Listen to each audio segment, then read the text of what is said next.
a ti. Feliz día. Gracias de Dios. Yo le- Y ojalá cuando yo me mejore, quiero pasar por allá a tirarme una foto con ustedes delante de familia. Oh, está Así bien. cuando guste. Cuando usted guste, no hay problema. Ahí nos deja saber también. Claro que sí. Oh. Dios te bendiga. Ok, Gracias por todo. Gracias Y por que todo. se mejore. Ok, Gracias. ok. Ajá. Bye.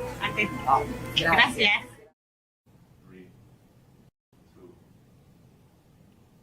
Hello, City of Passaic, New Jersey. This is your mayor, Hector Laura, live from City Hall. Hola, Ciudad de Passaic, Nueva Jersey. Es su alcalde en vivo del ayuntamiento. I wanted to discuss with you some of the concerns that have been expressed recently regarding parking and one specific video that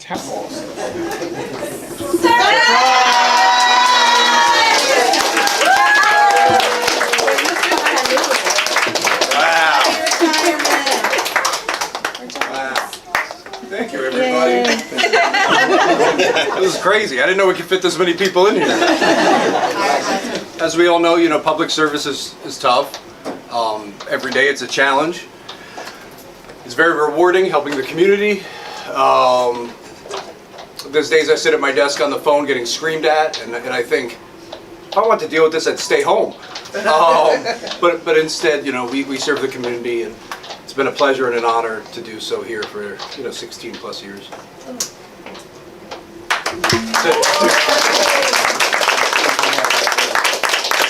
So Brian, did you know this was a surprise, or did you? I saw balloons when I walked down there. You've done a lot for the city. I wasn't even around for all of those years, but the years you were here, you made tremendous changes, improvements, and really followed through with everything you said you would do.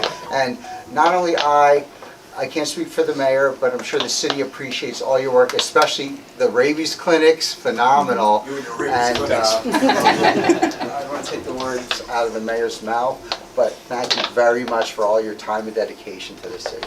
Thanks again. I just want to say ditto. It'll be a short speech. No, obviously, your contributions, your commitment for these 16 years to the city have greatly enhanced the services that we provide to the community and have had a great impact. I want to read this. On behalf of the City of Passaic, we hereby honor Brian Gunderson in recognition of your dedicated service to the City of Passaic and its residents.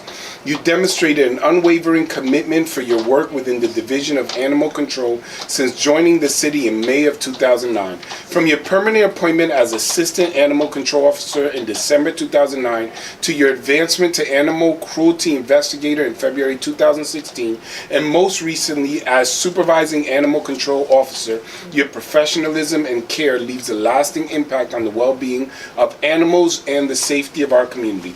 On behalf of the City of Passaic, I, Hector C. Laura, together with the Passaic City Council, extend our heartfelt thanks and appreciation for your many years of public service. And I also wanted to share, thank you for all of the efforts, the patience, the commitment. It's not an easy task to deal with animals. It's not an easy task to deal with government, as you mentioned. Oftentimes you interact with people when they're irate, when they're concerned, when they're frustrated, and sometimes they're not open to reason. But our professionalism is what keeps this community moving forward, and I want to thank you for all your efforts and work. And you can really tell that people care about you because they gave you a retirement party at 9 a.m. Usually they make people work the entire day. I don't know if at 9 a.m. it means he gets to leave after. All right, I'm done. But that's an expression of consideration for me. Congratulations. Thank you for everything. Hold on 1 second. So yesterday I got a call late afternoon from Jasenia like, yo, what did you order? And I'm like, I didn't order anything. And she's like, something's addressed to you. So I'm like, can you open it up so I can see? I don't know if anyone follows any animal stuff, obviously, but there's a huge group out of Utah called Best Friends. It's a rescue organization. They took Michael Vick dogs, and they're like kind of a big deal in the rescue scene. They awarded us with a no-kill animal shelter award.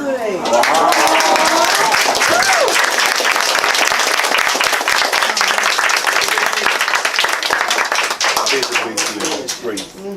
Good job.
snow plow rodeo. We picked the hottest day of the year to give you the snow plow rodeo. You see how we do in the city of Passaic. We always line it up. So this one goes to Fred Corbett.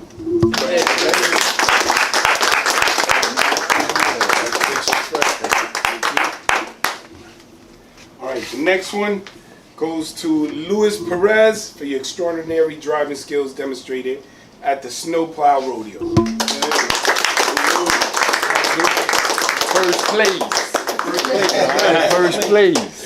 The next one goes to Kasim Washington for your extraordinary driving skills demonstrated at the snowplow. First place,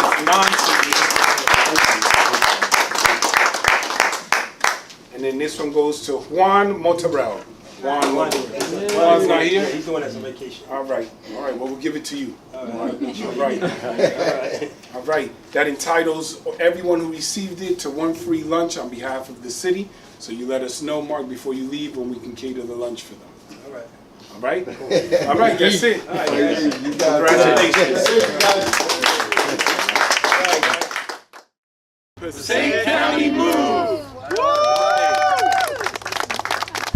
John, it's always a privilege to stand with you, especially here at Dundee Island. As mayor, I can say every time I've joined you, whether for a press conference or any event, somehow the city ends up benefiting with a new program, initiative, or resources. We got to get together more often here in the city of Passaic.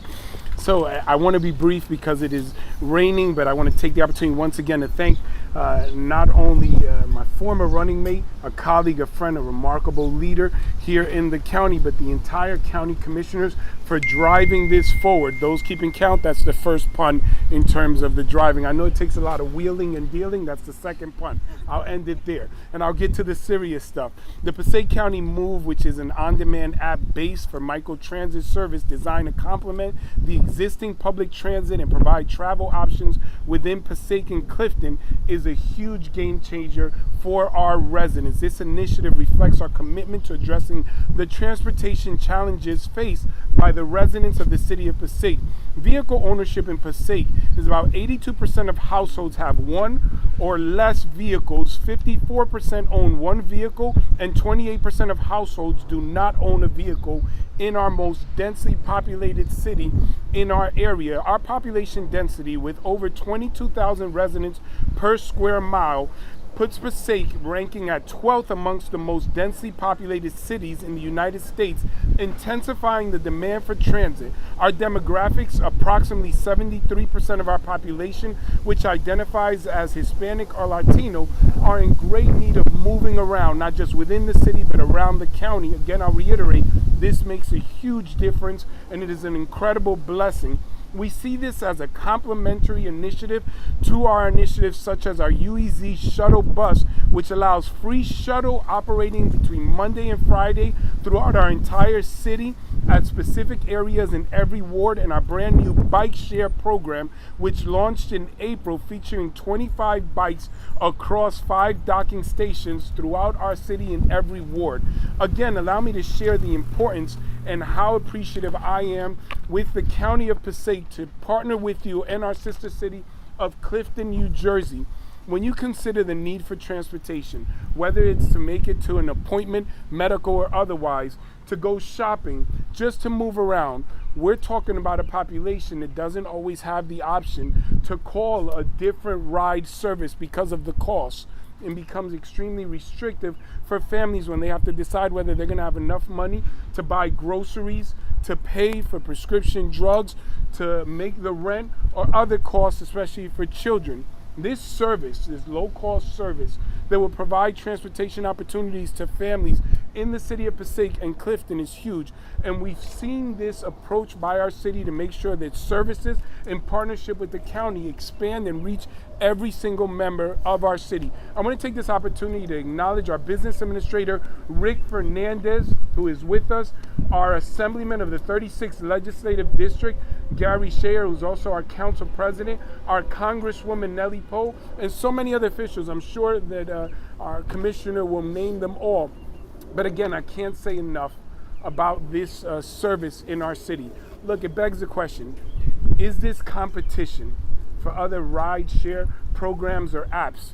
And I would propose to you it's not. because the individuals that will most benefit from this perhaps cannot afford to call some of these apps. They can't afford to pay the $8 or $10 or $20 to make it from one city to another. So sometimes they skip these very important appointments.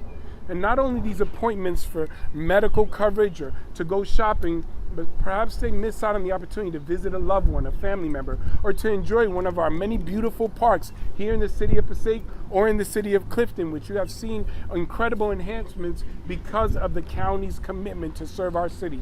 So I want to thank, obviously, the Passaic County Commissioners. I want to thank VIA, because via this partnership, it's a third battle. All right, via this partnership, you can see these services increase. And if I may, thank you, Assemblyman Share. He lets me know when the jokes are done, when he gives me that expression.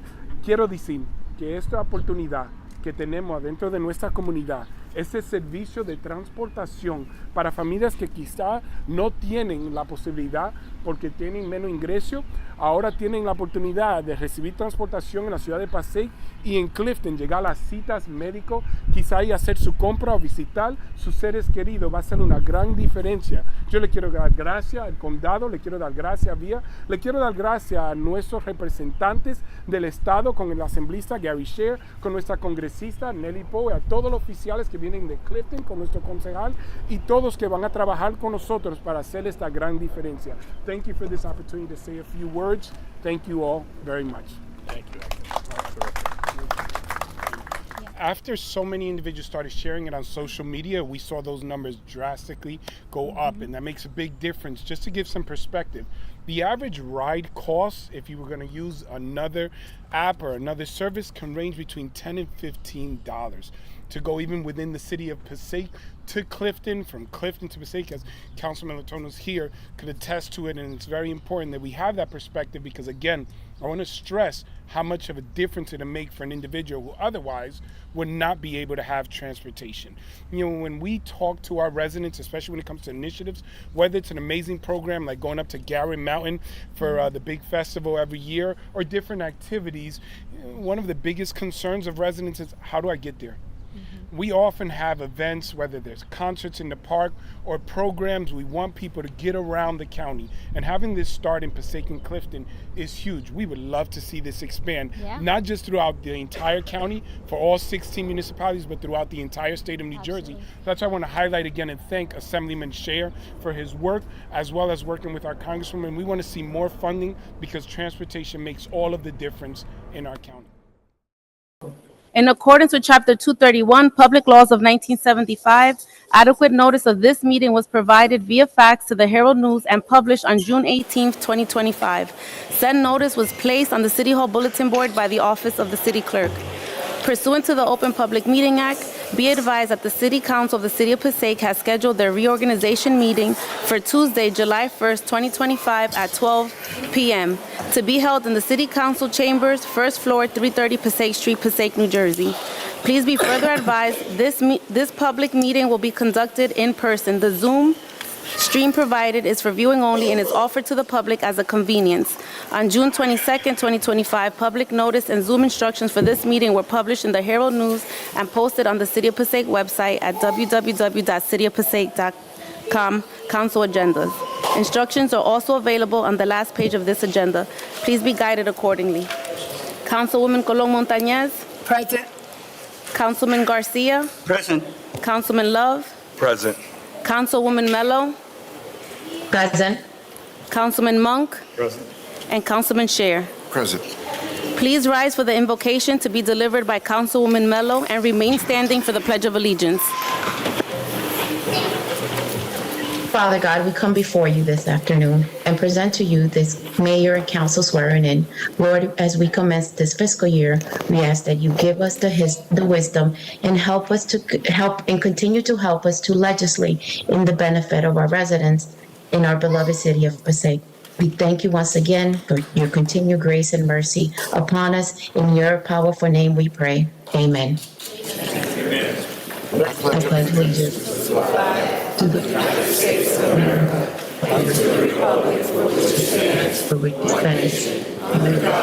indivisible, with liberty and justice.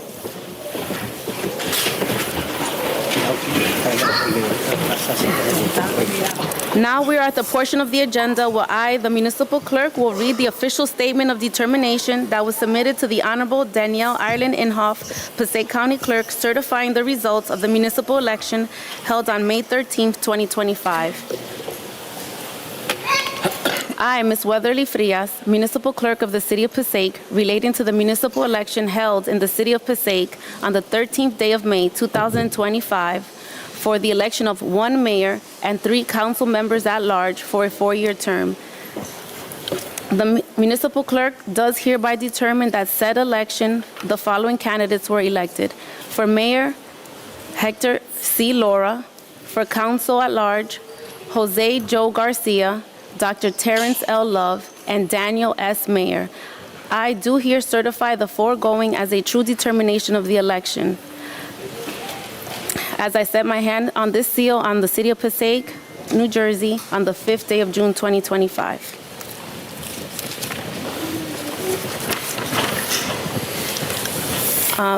At this time, I want to invite Assemblyman Scheer to administer the oath of office to Mayor Hector C. Laura, who has been re-elected to serve as mayor of the City of Passaic.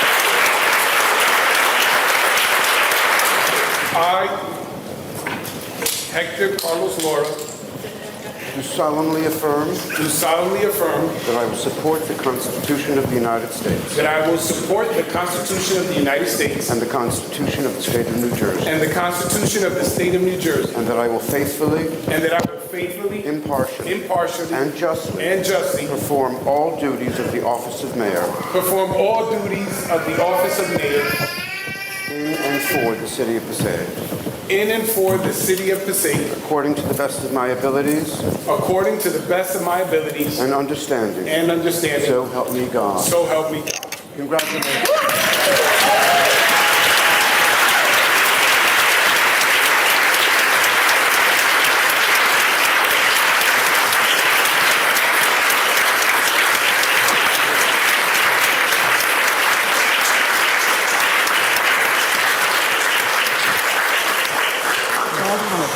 May we ask that Councilman-elect Garcia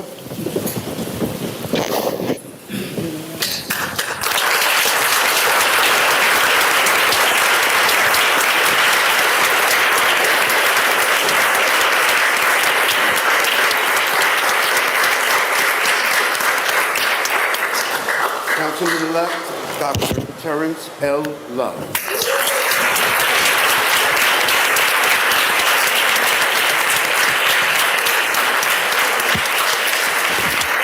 Councilman-elect Daniel.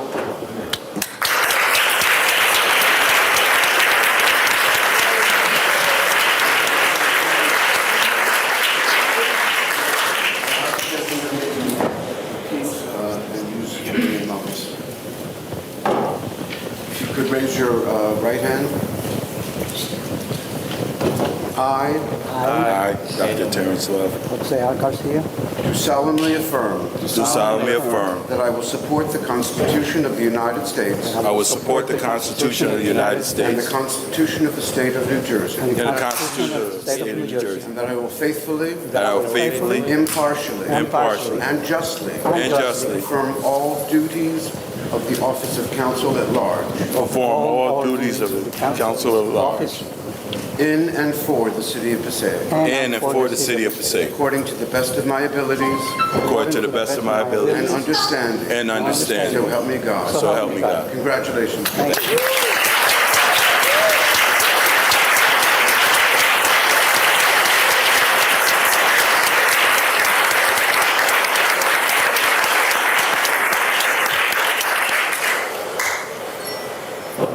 You can get a seat down there.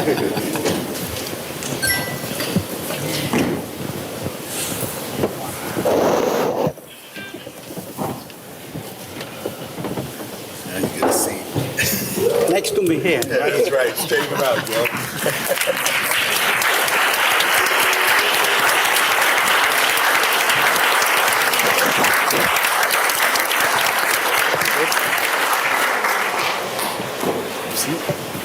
Council members, I will now open the floor for nominations for the position of council president. Do I have a nomination? I nominate President, well, not really, right? Let me take it back. It's with an honor to nominate Gary S. Chair as council president. And I will second that nomination. Are there any other nominations? Hearing none, may I have a second from Dr. Love? Yes. Councilman Love? Okay. It has been moved and seconded to adopt item number 1, resolution designating council president for a one-year term commencing on July 1st, 2025 and ending on June 30th, 2026, appointing Councilman Scher as council president. Councilman Monk? Yes. Councilman Love? Yes. Councilman Mello? Yes. Councilman Mayor? Yes. Councilman Garcia? Yes. Councilman Colon Montañez? Yes. And Council President Scher. Yes, thank you. Congratulations.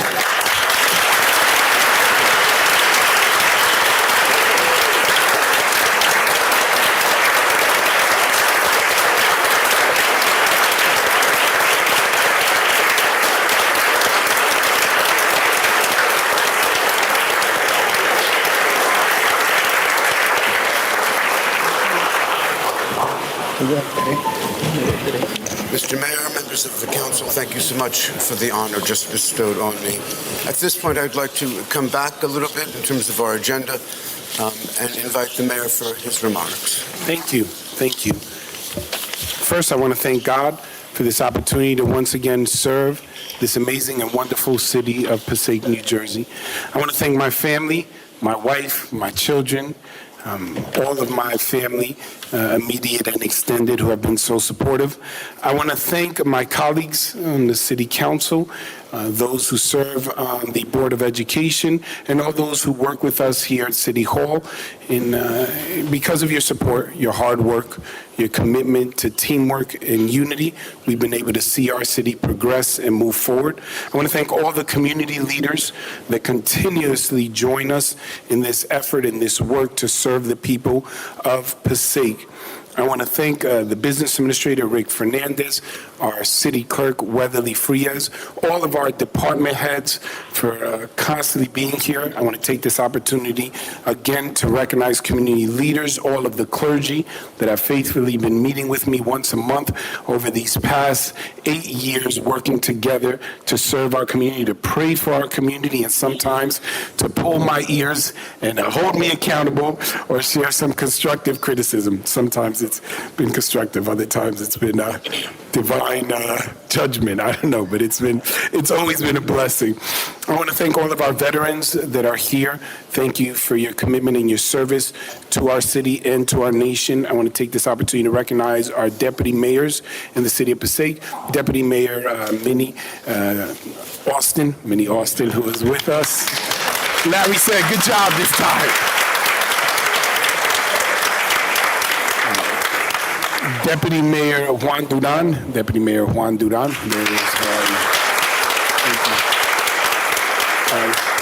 Deputy Mayor Jamie Delgado. Thank you. Deputy Mayor Dr. Edwin Garcia.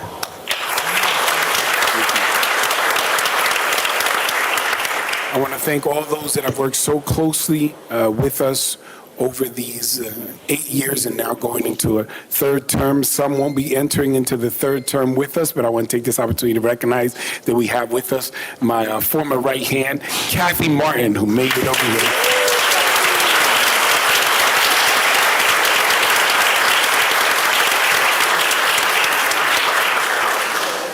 She has another job. So Renee, she asked, please don't put her on camera. She said she can't be seen. She's supposed to be back from lunch. I wanted to be brief. As many of you realize, we decided not to go very big. We wanted to make it a much more intimate ceremony. I spoke to my colleagues on the city council. We wanted to invite just the department members, those who work with us within the community. We did not send out a press release. We wanted to keep this just within the family, and I thank each and every one of you for taking time to be with us. But we have with us Pastor Hector Fernandez of the Free Methodist Church of Passaic, my pastor, Pastor Fernandez.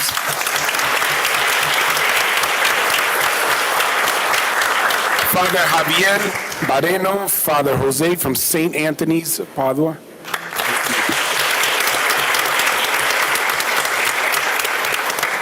Is this a new father to the city? Father Roland Uribe, Father Roland, are you?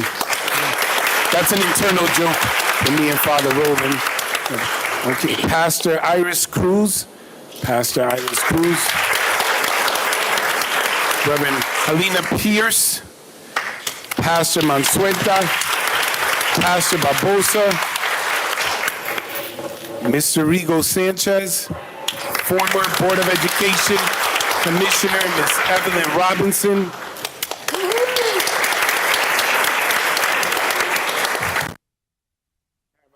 Yolanda Soto was apparently promoted to superintendent. I don't mean to call you out. I don't think that's...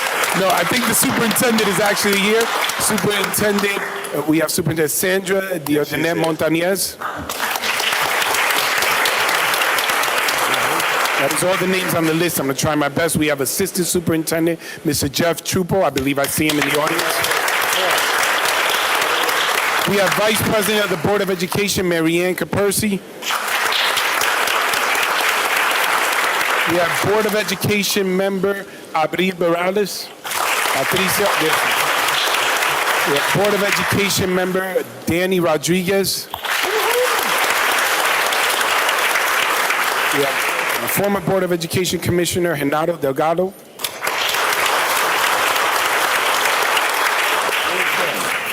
We have with us, I know I mentioned former Board of Education, Ms. Evelyn Robinson. We have with us Commissioner of Housing, Dr. Therese Hiller.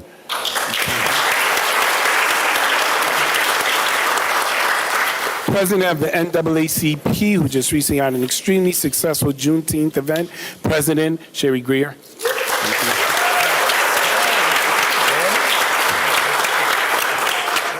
Did I miss anyone else? Let me know. Anyone else? The new BA? Huh? The new BA for the Board of Education? Okay, go ahead and announce. Lamont Zachary. Mr. BA, thank you for being with us. Lead Director of Personnel, Mr. Miguel Frias from the school. Our Chief of Police, Luis Guzman.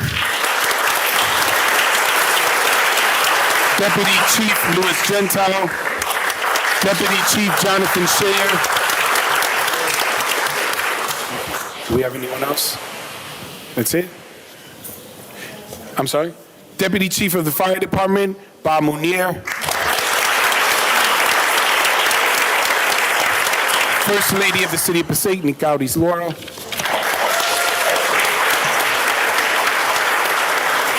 All of our City Hall staff.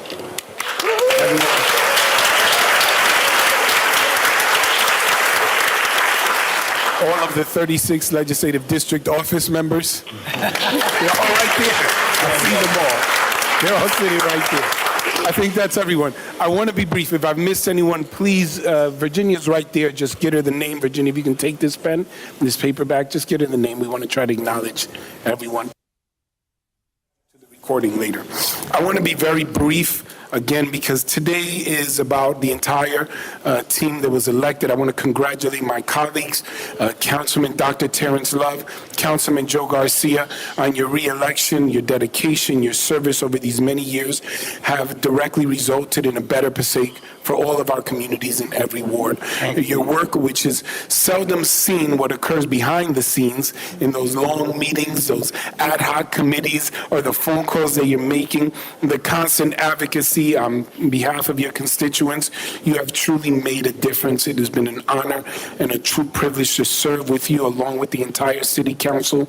To our councilmen who served for so many years, not only on our boards but on our City Council, Daniel Schwartz, who is now with us, us, rightfully enjoying his retirement and time off. I want to again publicly thank him for all of his years of service, for his insight, for his approach to government, considering always every resident. To our newly elected Councilman Daniel Mayer, I'm excited that finally a mayor gets to vote on the agenda, because Council President Scher always reminded me the mayor doesn't get to vote, and now I'll say, no, there's a mayor voting, just by last name. Daniel Mayer, Councilman Mayer, I've seen your work in the community.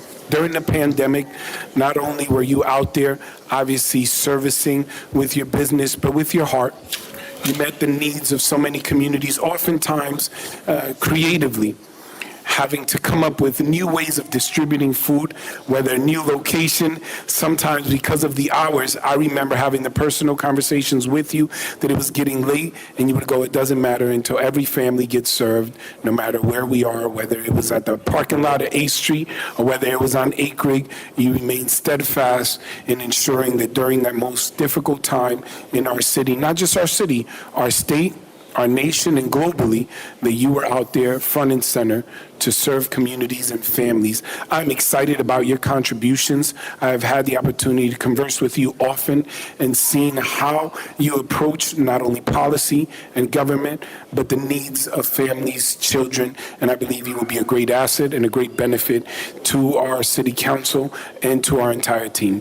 Thank you for choosing to serve our city. Thank you.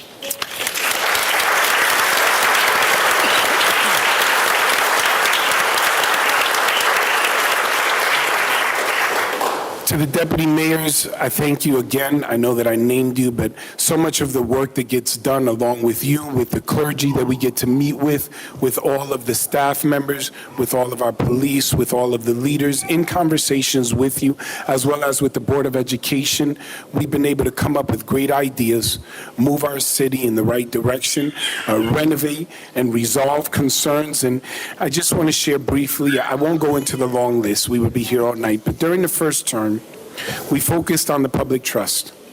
We secured projects that were in the works, like 663, the People's Building, to ensure that it would get open, that it would have commercial aspects to it and have an anchor tenant. And we continued to work on the Dayton Avenue complex. It was at jeopardy in the very first term, or in jeopardy, and working along with our assemblymen, with our business administrator, and so many leaders, we were able to see it opened up along with the school. We were able to see additional new schools and continue to work towards the development of our commercial area, working closely with our business administrator. There was a desire long ago to obtain the storefront property in front of the new school at 711 on Main Ave, and we were able to make that happen. We did so much even during the pandemic. We were able to successfully remove the railroads and unite both of the parks, Dundee Island and Pulaski.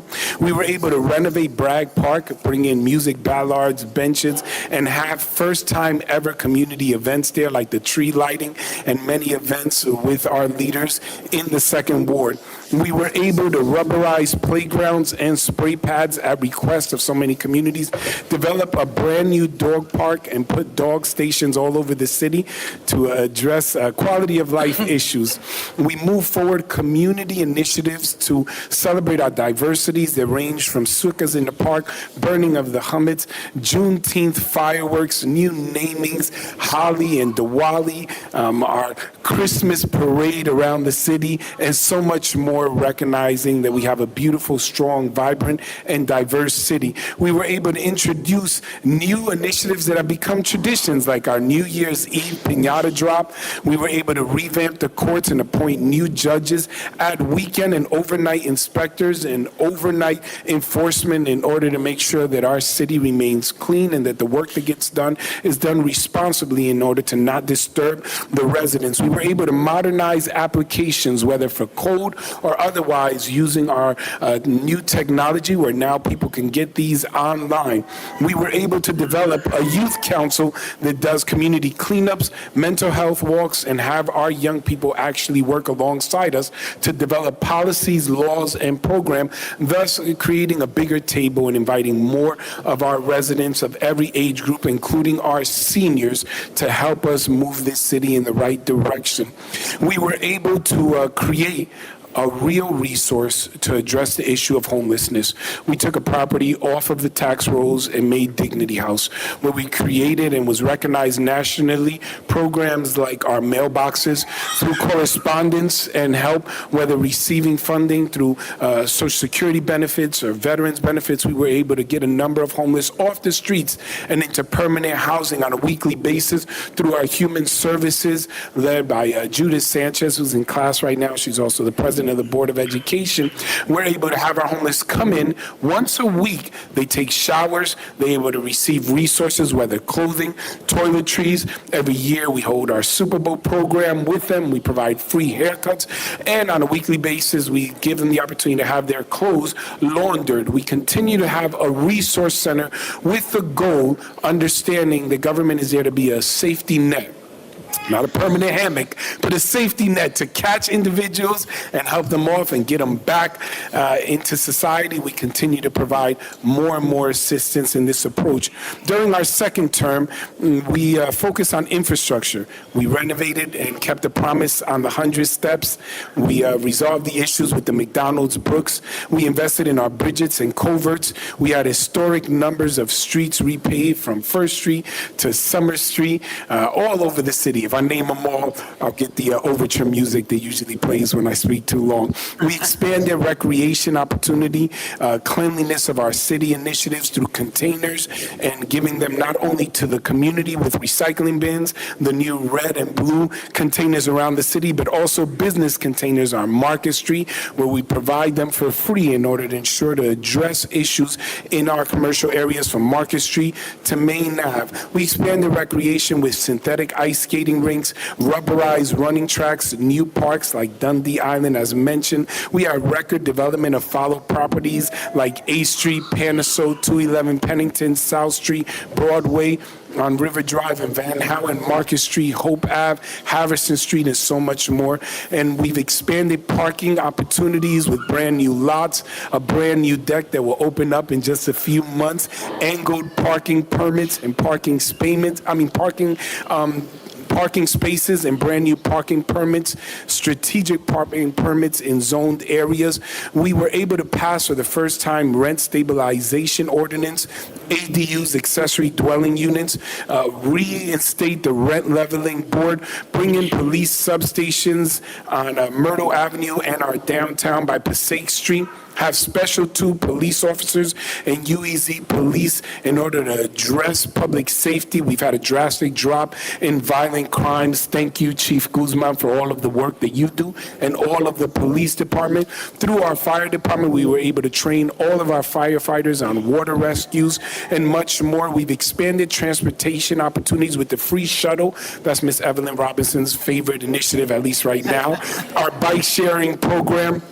We've expanded job training programs, CDL, phlebotomy, pharmaceutical tech, and so much more, including SORAs. We've expanded program through the amazing leadership of our city clerk, passport training, and which has led to passport days, so many no longer have to go outside of the city to get this done. We've expanded communications with Renee and our media center, having a YouTube channel, 2 public access channels, and through our social media to keep the community constantly informed of all that we do.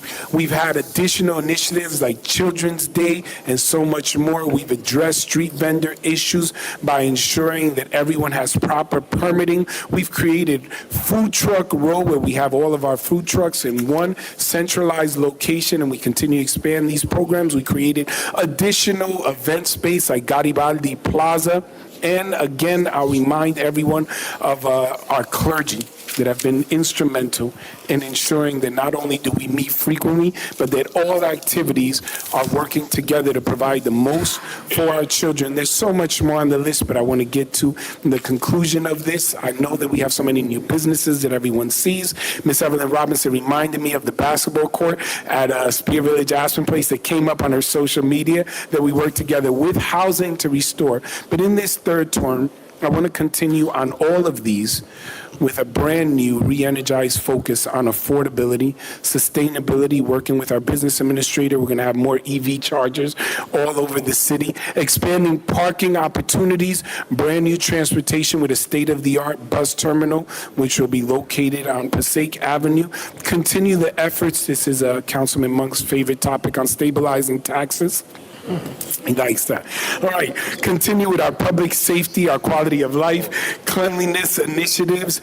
We will see with our superintendent of the Board of Education, Sandra Diodone Montanez, and our assistant superintendents and the entire Board of Education, a brand new $300+ million high school that will be built. In the next few months, you will see the first ever all-water park created on Harrison Ave. It will be not a spray pad, but the entire park will be a water park in the city of Passaic.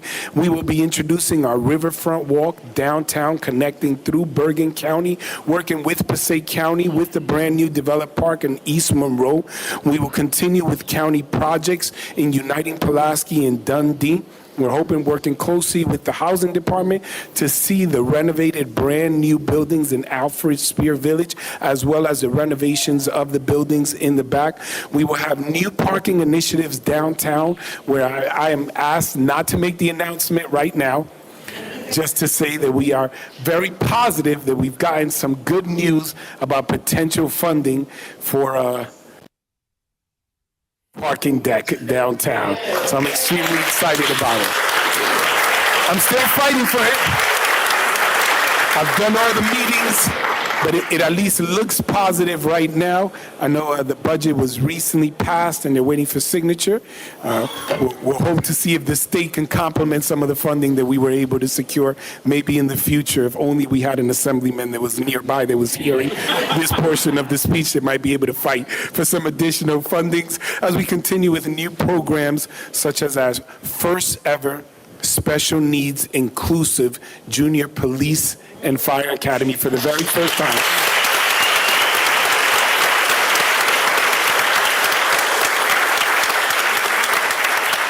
We will include in our special police and fire junior academies children with autism and special needs. I want to thank our police chief, Luis Guzman, our chief, Patrick Trenacos. When I had requested for this initiative, they immediately got on it and working, even with members of the school, to have volunteers that will be able to participate during this summer. I'm so excited. There's so much more that has gone on. Basically, I wanted to go over them, and I usually go extemporaneous, but I wanted to read some of the accomplishments because I would not do justice to the efforts of everyone who works alongside me. Oftentimes, I'm the one in front of the phone on the live video, or perhaps the one mentioned in the newspaper. But accomplishments like these, progress, do not occur in silos. They happen because individuals work together. From the very beginning, when I was first elected by this wonderful city, I made a commitment to work alongside my colleagues, to reach out to leaders in the community, to fight extremely hard to open up doors for new opportunities like the one that resulted in us promoting the very first ever female captain of the police department, Claudia Gary Cruz. I try to work that in every event. To bring remarkable individuals to work alongside us, like our newest team members we have with us, my chief of staff, Ian Godfrey, who used to work as the district director of former Congressman Bill Pascrell, and he's now working with us, helping us. He's going to be instrumental in making sure we get even more funding for that potential parking deck. We're not putting too much pressure on you. As well as our new office manager and my right hand for so many of the day-to-day operations, Jasenia Kukayas. You may know her.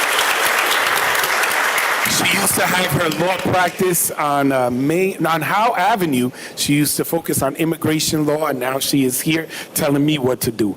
And I can't even fight that much. She keeps reminding me I'm a lawyer, so I'm like, at least she makes sure that we're doing everything correctly. Some of the names that we missed, please, if you give me a pause. Jose Vargas from our ABC Commission. Thank you, Commissioner Vargas. Pastor Jose Cruz and Pastora Edis Cruz, Church of God of Passaic. I thought I mentioned them, but I'll mention them again. Deputy Mayor, as well as Vice Principal of the Passaic High School, Dr. Edwin Garcia.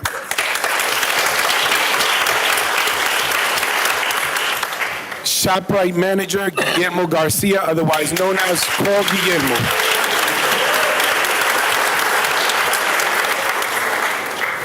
Pastor Juan Arroyo from Fountain Christian Church. Luis Santiago, former zoning board member.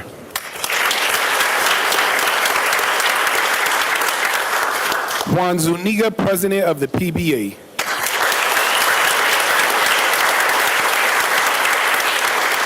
Our VFW and our auxiliary members.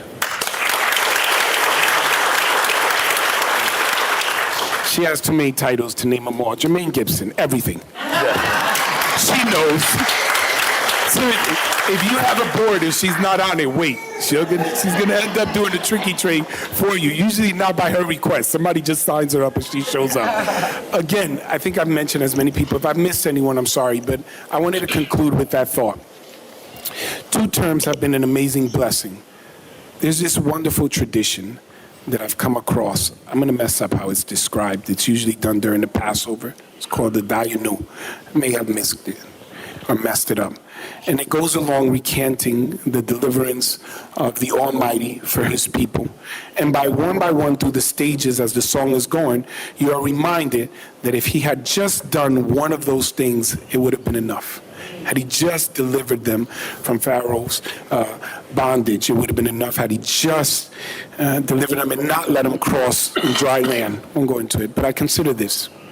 Had I just been elected as councilman in the city of Passaic, when my parents showed up without being able to speak a word of English and provide me the opportunity to be educated through the great public schools of Passaic, and I'd have just been a councilman and not been elected in this city and eventually elected as a freeholder, that would have been enough. Had I not just been elected as a freeholder, or rather, had I just been elected as a freeholder and not elected as mayor, that would have been enough. Had I just been elected as mayor and not won 89% of the vote, that would have been enough. You get the point. I can go on and on. This city has allowed me to be elected 3 times, twice by over 89% of the vote. Had I gotten elected by that much and not been allowed to serve with what I would say the most remarkable and amazing city council anywhere you will find, not just in the state of New Jersey, but in the entire nation, that would have been enough. But God has been so good that I want to conclude where I began by thanking him for letting me serve with such amazing individuals, thanking him for allowing me to have such a wonderful family, thanking him for letting me serve with an amazing community, work alongside remarkable public safety leaders and community leaders. Thank him for the opportunity to have a great business administrator, a remarkable supportive staff. Thanking him that every day we get to serve the people and honor him. Thank him for all the wonderful things that we've been able to accomplish and all the wonderful things that we will accomplish in the future. Working with this city council, we don't always agree. I would say about 80% of the time we agree. 20% of the time, they won't tell you this, 20% of the time we fight. We do. We get each other upset. We have philosophical differences. But 100% of the times, we are civil and respectful. You see it whether in our videos or whether you're here in person. As mayor, I can tell you, I'm glad we don't agree 100% of the time. That wouldn't be appropriate. In fact, that's what corruption would be. If 100% of the time, everything you want, everyone just rubber stamps it, that's not good government. That's the opposite. It's good that sometimes they could say we don't agree, and it's good that sometimes I turn back and say I don't agree with your approach, and we take different approaches.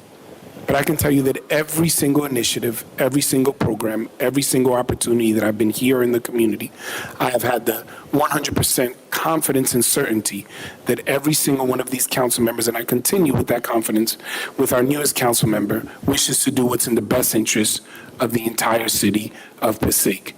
And if we don't, our attorney Susie Burns lets us know. So with that said, thank you very much. I will conclude my remarks right there. Thank you.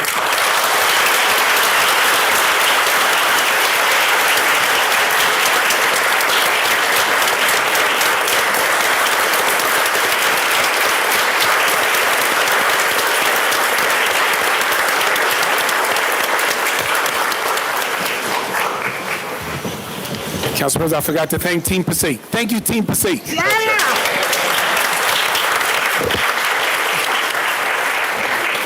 Before turning to the council for comments, I believe 4 more years is the expression, Mayor?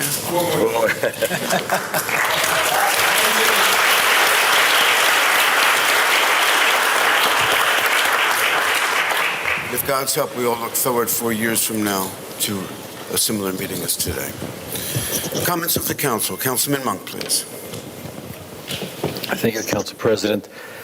I would like to add to the mayor's list of to-do list is getting the air conditioning fixed in here.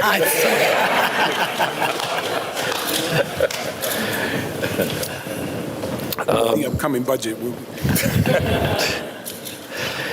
It's I am humbled to be able to sit up here and start my 31st year of being a city councilman here for Passaic.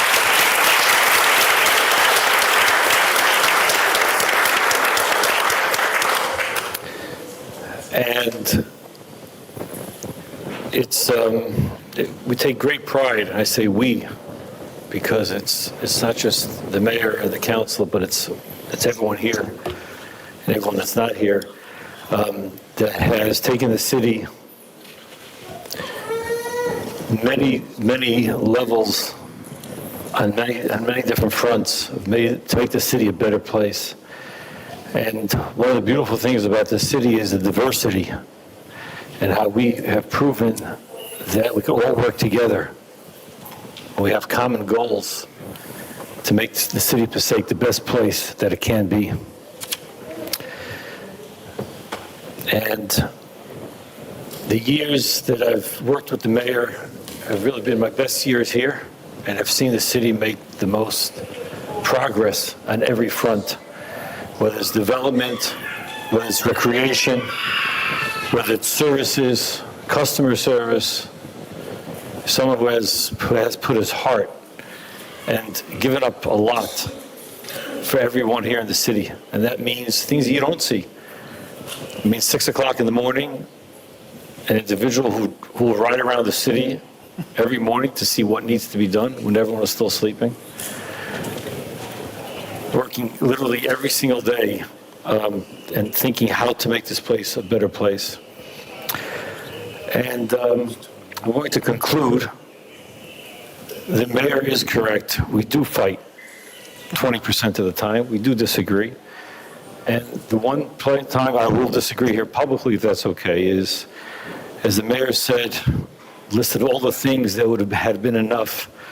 I'm going to disagree, and I will say that 3 terms of the mayor is not enough. And I'm looking forward to working with the mayor and with my colleagues here in the council for many years, because as much as that has been done, we could continue to make Passaic a better and better place. Thank you.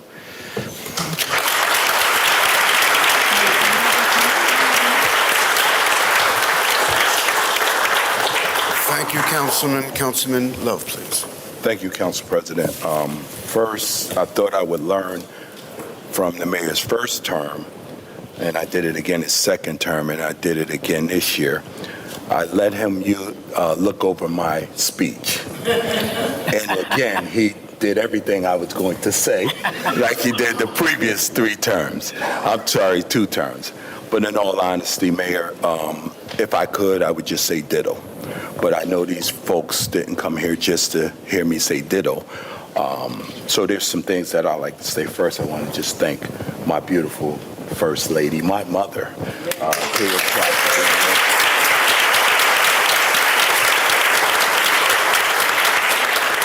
and our father, her husband, Ernest Strapp, is here as well. So I want to, wave your hand.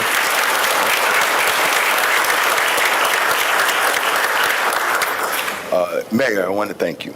I want to thank you for your dedication to this city. I come from the old school, and Sandra knows what I'm talking about, the old school Passaic, where we fought like cats and dogs as teams. But when we took a ride, and I'm from Patterson too, but if we took a ride to Belleville, Nutley, Patterson, we got out off the bus and we held hands. We chanted Passaic chants. And when we got on that field, win, lose, or draw, we picked each other up. And that's what I see from this council and the mayor and administration. I see that no matter what we go through, I mean, we've had adversity, and the police and fire are standing here today in solidarity, but there was a time that the police and fire was standing here ready to take our heads off because we had to make some tough decisions, and we made them. But everybody benefited from it. And this is the type of city council that I'm proud to be in. The mayor said it, and I'm going to reclaim it. We are the best in the state of New Jersey. That's right. We are.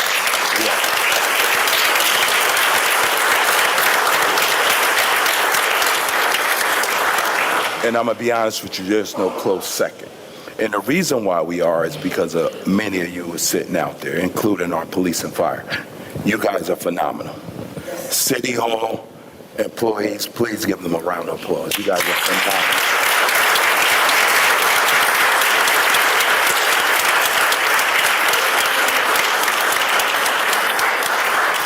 One of the premises on why I ran was just that. Folks had complaints about what was going on in local government. Our courts were terrible. The judges, the way they treated individuals, I benefited from that as well, if you want to call it benefit. And our mayor has vowed that no citizen should be treated like that ever again. And he handpicked.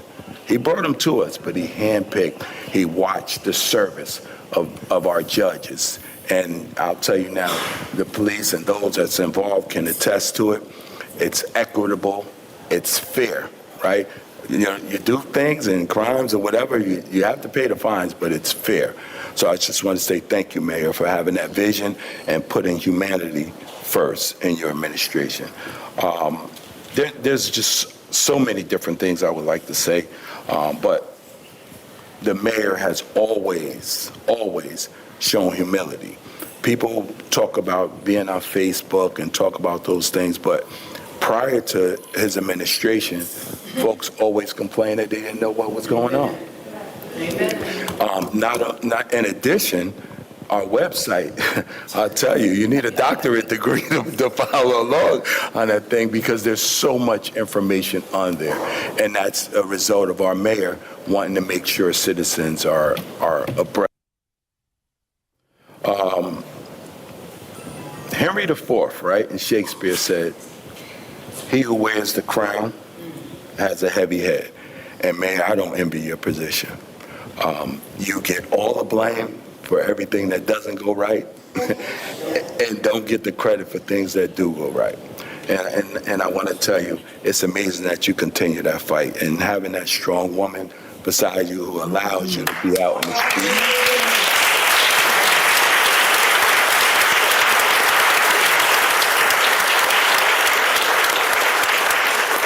It's such a blessing. I'm going to wrap up, but I just want to say I'm going into my 17th year, 4th term, and I'm going to tell you this, I don't take it as lightly. I don't take it lightly. I appreciate it just like it was the first term. Citizens had enough faith to pull the lever, no matter what team you're on or what team you're part of. If citizens feel that they don't want you here, we've seen it happen. If you follow elections, everybody doesn't get in. So I just want to thank everyone from the bottom of my heart that you had enough faith in me to continue with these fine group of individuals. Although Maritza Colon is not the council president, she is the council president unofficially. Both her and Tanya, they run the show and they hold their own.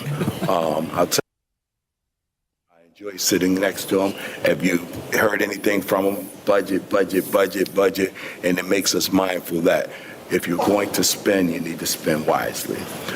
Council President, congratulations on yet another term as Council President. And, you know, there's naysayers out there. Oh, why did another person become Council President? Why don't you become Council President?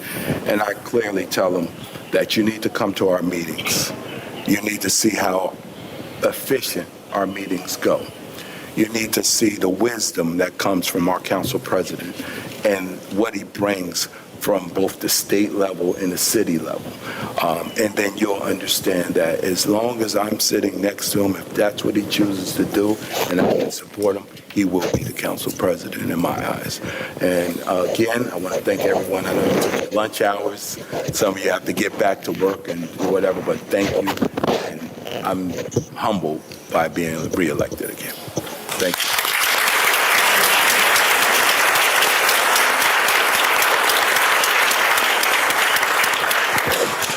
Thank you, Councilman. Councilwoman Miller, please. Can you hear me? Yes, we can, Councilwoman. I just would like to congratulate everyone that got reelected and to our newly elected councilmen, to our mayor.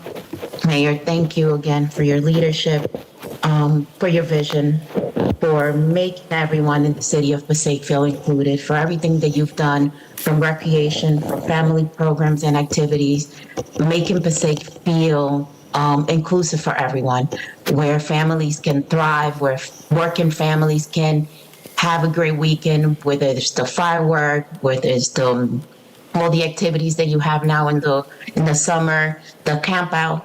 Thank you. Because of your leadership, the city of Passaic is a place where we all, when we're outside of Passaic, we say we are from Passaic, and we say it proudly, because your leadership around the state is known, around the county. Everyone says you guys in Passaic have a good camaraderie, but it's because we all understand that we are there to serve, that we're not there for oneself. We're there to serve our citizens, and collectively, we can disagree, but we always come to a middle ground where we know that the benefit has to be for our residents collectively. And again, thank you to all. Congratulations to all, and look forward to another 4 years serving along your side and everyone sitting on the dais. Thank you.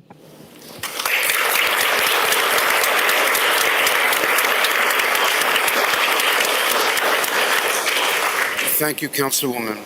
Councilman Mayor, please. Thank you, Council President.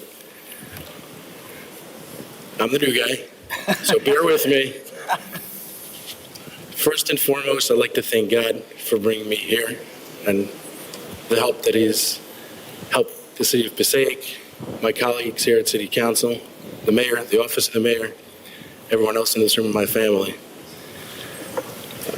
As I look around the room, I know some of you, I'm acquainted with others. Everybody in this room, whether politically, professionally, or in philanthropy, shares a common purpose and a common goal to serve people, no matter what the sacrifice is. And being the new guy, I hope you can show me the way, and I can be a partner with you in serving the people of Passaic to the best of my ability. Two people that have been very responsive to my phone calls, no matter what time of day, no matter what the problem was. I'm not, unfortunately, bound by time. I wake up, I go to sleep. It doesn't really matter what time it is. I can make a phone call, they answer the phone, and that's the mayor and the council president. They take the call, and in their wisdom and their experience, they're able to guide whatever the situation is with empathy for whoever may be the beneficiary of the request. And I look forward to continuing that and serving together with you and following your guidance. To my colleagues, those that were just reelected and those that are here for another, that are here with us, you took me in with a very friendly demeanor. Were very receptive to me. And I appreciate that. I feel like I'm part of a family that's been here for a very long time and hopefully continues to be so.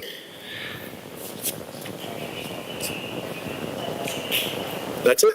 Thank you.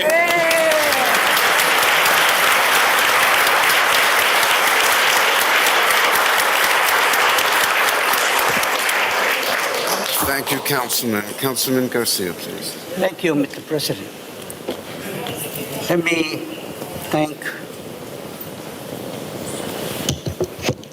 thank the mayor for running such a fine campaign. And I want to thank God, first of all, because he allowed me to be here today. I want to thank the business administrators, Ricky Fernandez, because every time that I come to your office, you listen to me and you solve the problem. The mayor, always the same. Every time that I walk into your office, you always receive me nice. You listen to me. You take my problems. I give my problems to you, and I appreciate that. I don't think there is another municipality in the state of New Jersey to work the way we work. Unanimous. Everything stays here. Nothing personal. Mayor, and you know how to handle it. So thank you for that. And I want to thank the veterans, because of you, we're here today. So thank you from the bottom of my heart, and continue your journey. I want to thank my colleagues. I've been working for them for the past 24 years. I will continue to work another 4 years for this great community. The citizens as a whole in this community deserve better, and we have to continue working to better a quality of life. So thank you again, and it's been a pleasure for me to work with such a fine council. Thank you, and God bless you all.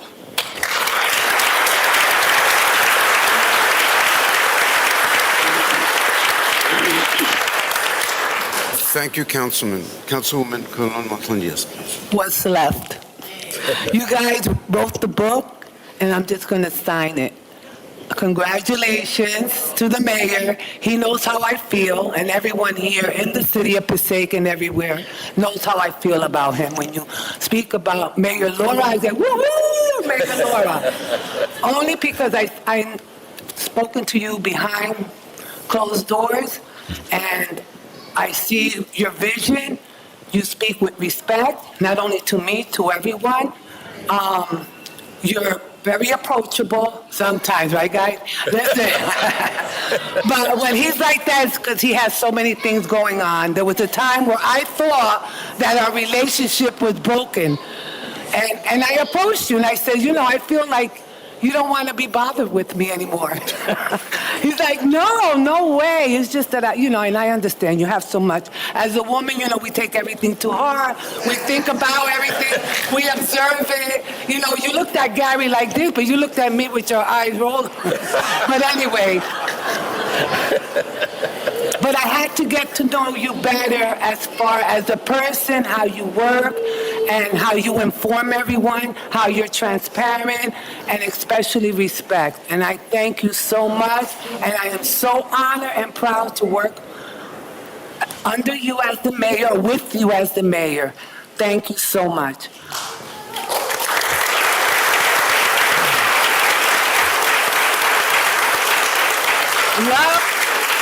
Love, what can I say, love? When I call, you answer. When you call, you see me walking, I'm not answering, right? Never. But no, I love you guys. Thank you for everything. You're always there. You always give. Sometimes when I don't understand, I'll call you and you let me know, what the vision is or whatever on the man's side. No, but thank you, and I'm glad you're up here again with us to serve, because you know how it works. And like you said, we don't agree, but when we disagree, we do it with respect, right? Mm-hmm. And we speak it over, and we come to a solution. Absolutely. That's good for everyone. Joe, what can I say about you, Joe? You know, please don't leave. I need a ride. No, Joe, as humble as you see him, sometimes, believe it or not, you see one or two people say, oh, but what's Joe doing? Joe is a worker. He's getting them both out. Yes, he is a worker.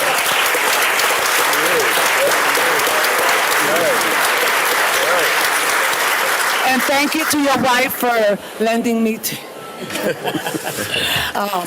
And Mayor, welcome. You know, I hope you do have a new pair of sneakers because we're ready to go and work it. The mayor said, hey, we got to do this. We're running all over the place. I bought a new pair of heels for the new year. So, but we're here to guide you, to help you.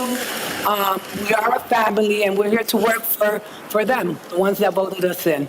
So thank you, everyone. Thank you to my colleagues. And I'm so excited to keep on working. Thank you.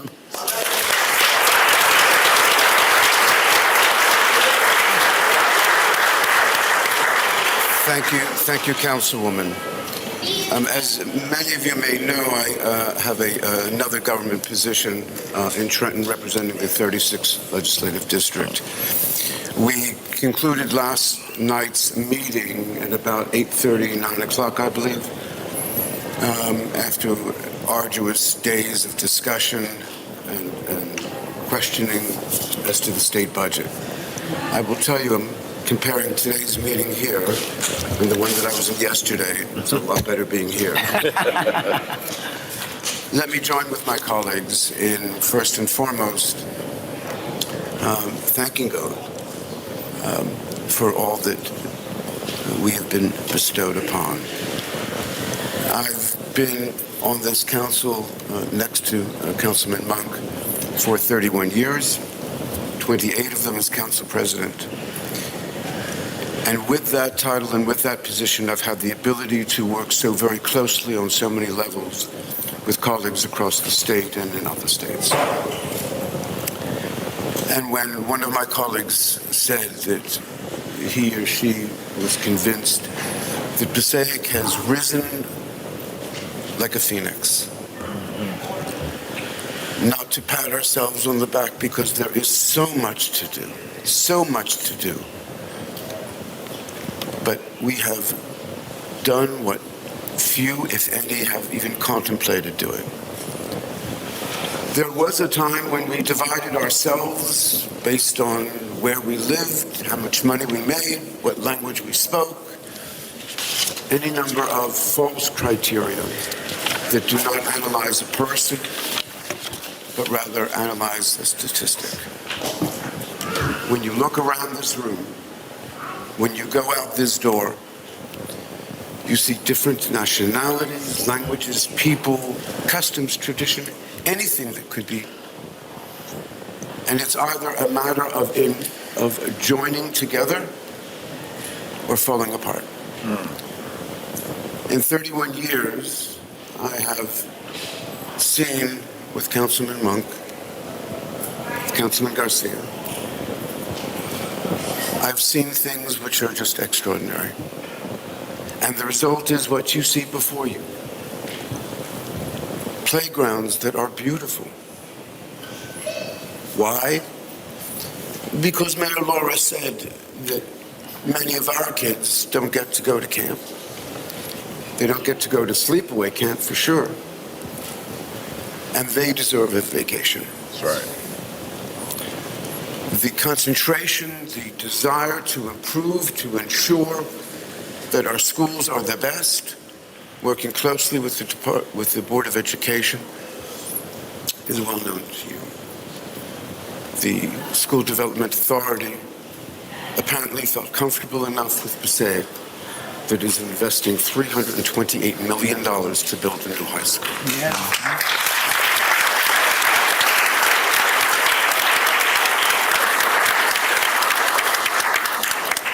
We have apartments being built throughout the city. We have jobs being created. We are meeting the needs, or hope to, of our nonprofit community. We are keeping in mind affordability and sustainability. And yes, Mayor, there are some conflicts. But those conflicts are good. Those conflicts make us think. They make us reaffirm, and they bring compromise with them. And that is what government is, compromise. Agreeing with another person, even if you don't, because what you have is a solution, and that's what's necessary. It has been a privilege to serve these many years, and I look forward to the years to come with God's help. But it will only be successful, we will only be successful, as long as we choose our leaders carefully, that we don't listen to the rhetoric, but we listen to the facts. And with that, we have established in the past 8 years a wonderful thing. And we can all be proud of it, all proud of it. It is extraordinary for me. I've been in state government for 20 years, and there is no town like Passaic. There is no leader like Hector. And there's no body of people more thankful than we are here today. So if I can't do 4 more years, can I say we'll put it on hold, Mayor, and same time, same station 4 years from now? Thank you. At this time, I have hearing of citizens on our agenda. I know that there are some people who have got to get to work or other activities that they have. What I'd like to do is to call a 5-minute recess. If you would like to stay with us into the body of the meeting, that would be wonderful. Your choice, of course. But in 5 minutes, we will reconvene. Council President, for me, there were 2 other individuals. We have a Commissioner of Open Space, Isabel Aguadelo. I just saw her. We have a Commissioner of Zoning, Commissioner Delgado Jr., who is here with us. Jamie Delgado Jr. I think that's all the commissioners. If we missed anyone, we'll get them after the 5 minutes. Thank you. Mayor, thank you very much. A 5-minute break, please.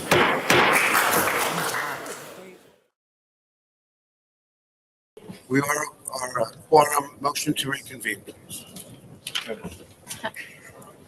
May I have a motion to reconvene? Motion to reconvene. Second. Second. Motion and second. Roll call, please.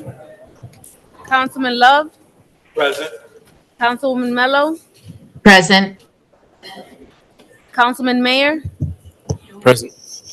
Councilman Garcia, Present. Councilwoman Colon Montañez, Present. and Council President Scheer. Present. We are up to Roman numeral 4 on our agenda this evening.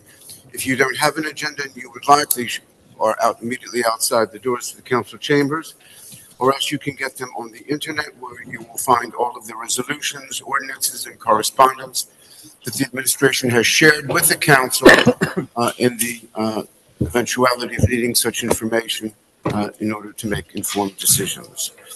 1, the hearing of citizens.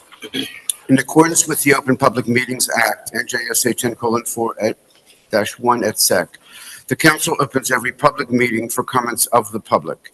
However, in accordance with NJSA 10:4-12, nothing in this act shall be construed to limit the discretion of the public body to permit, prohibit, or regulate the active participation at any meeting.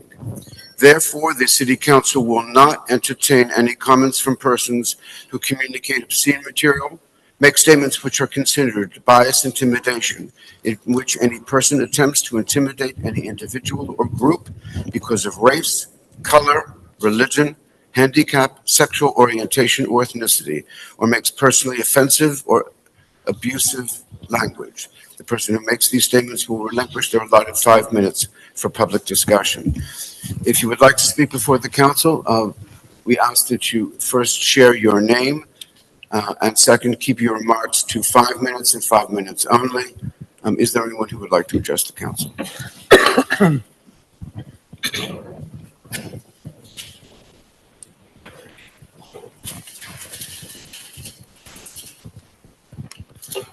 Good afternoon.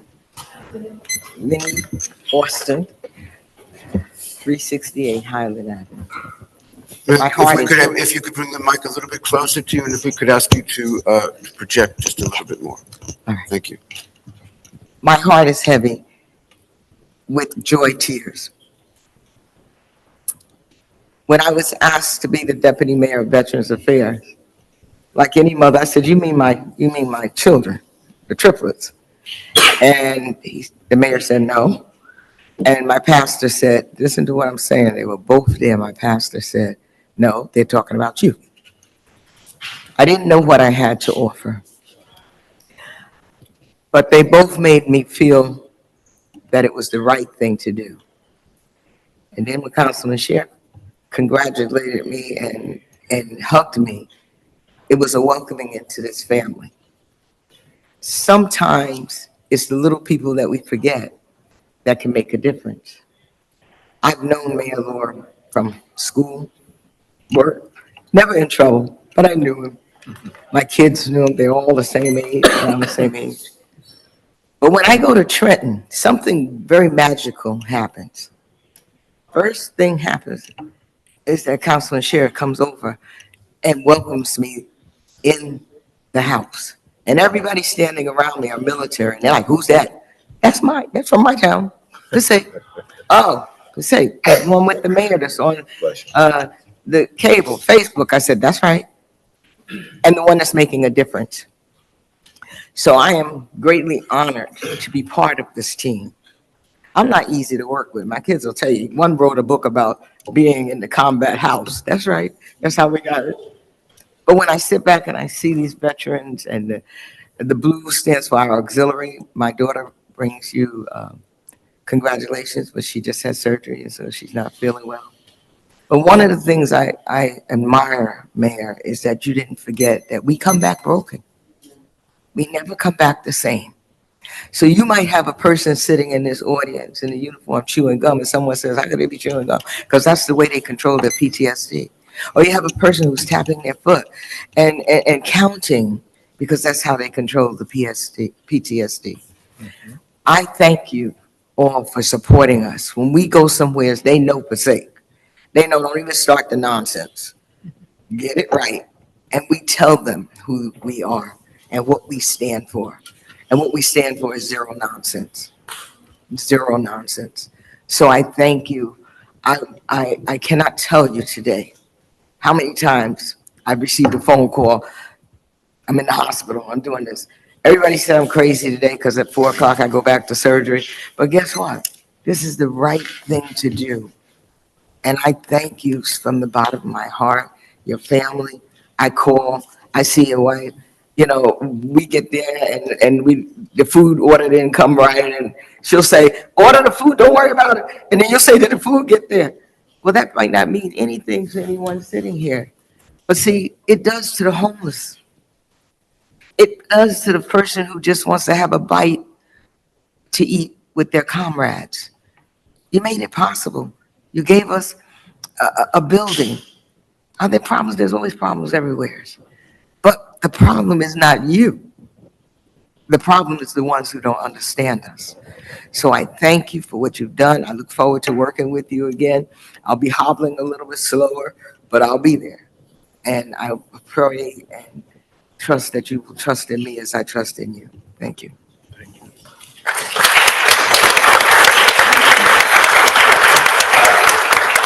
Thank you. Please, Ms. Robinson. Good afternoon. Evelyn T. Robinson, 222 6th Street. I'm here. Y'all wear my blue. I represent my dad.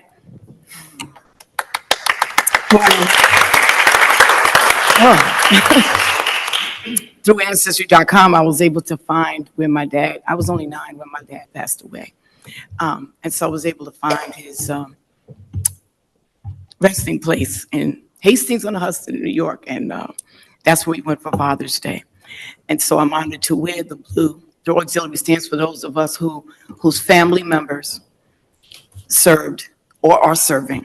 So I have my dad, my 2 brothers, 2 nephews, and a brother-in-law. And so I proudly wear the blue. And I thank our mayor for, first, congratulations to all the one in the re-election. I'm so happy and pleased. And don't stop going on Facebook. Please don't stop. The information, as Dr. Love said, no one knew what was going on before. No one has to guess. If they don't catch you live, they can catch it on the rebound. And you always answer, even those who are rude, in their comments, you answer them with dignity and respect, and you give your point of view and keep it moving. So please don't stop with Facebook. If they have some other platform, use that too. And I've caught you on the Instagram too. I caught you on the gram. But I've never, ever seen in even other cities, the respect that's giving to veterans and their families. You don't see that, and we go all over.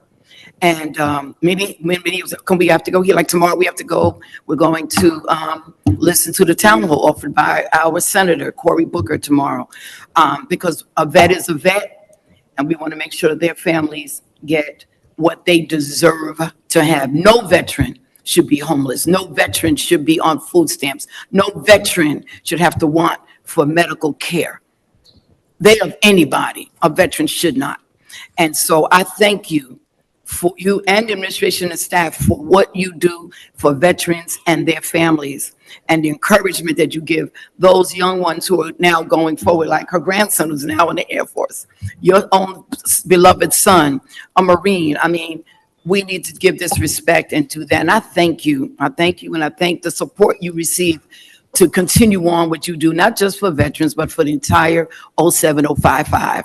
God bless you all, and thank you so much for running and being elected to serve us. God bless you all.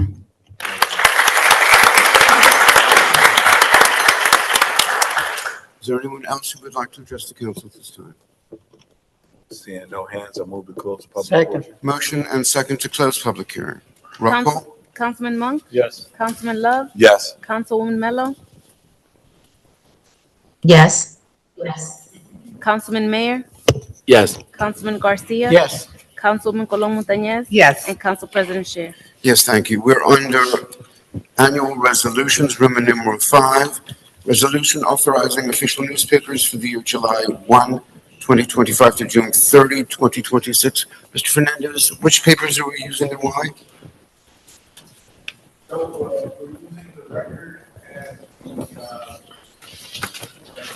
Herald News, Especialito. Mayor, because of the circulation within our municipality.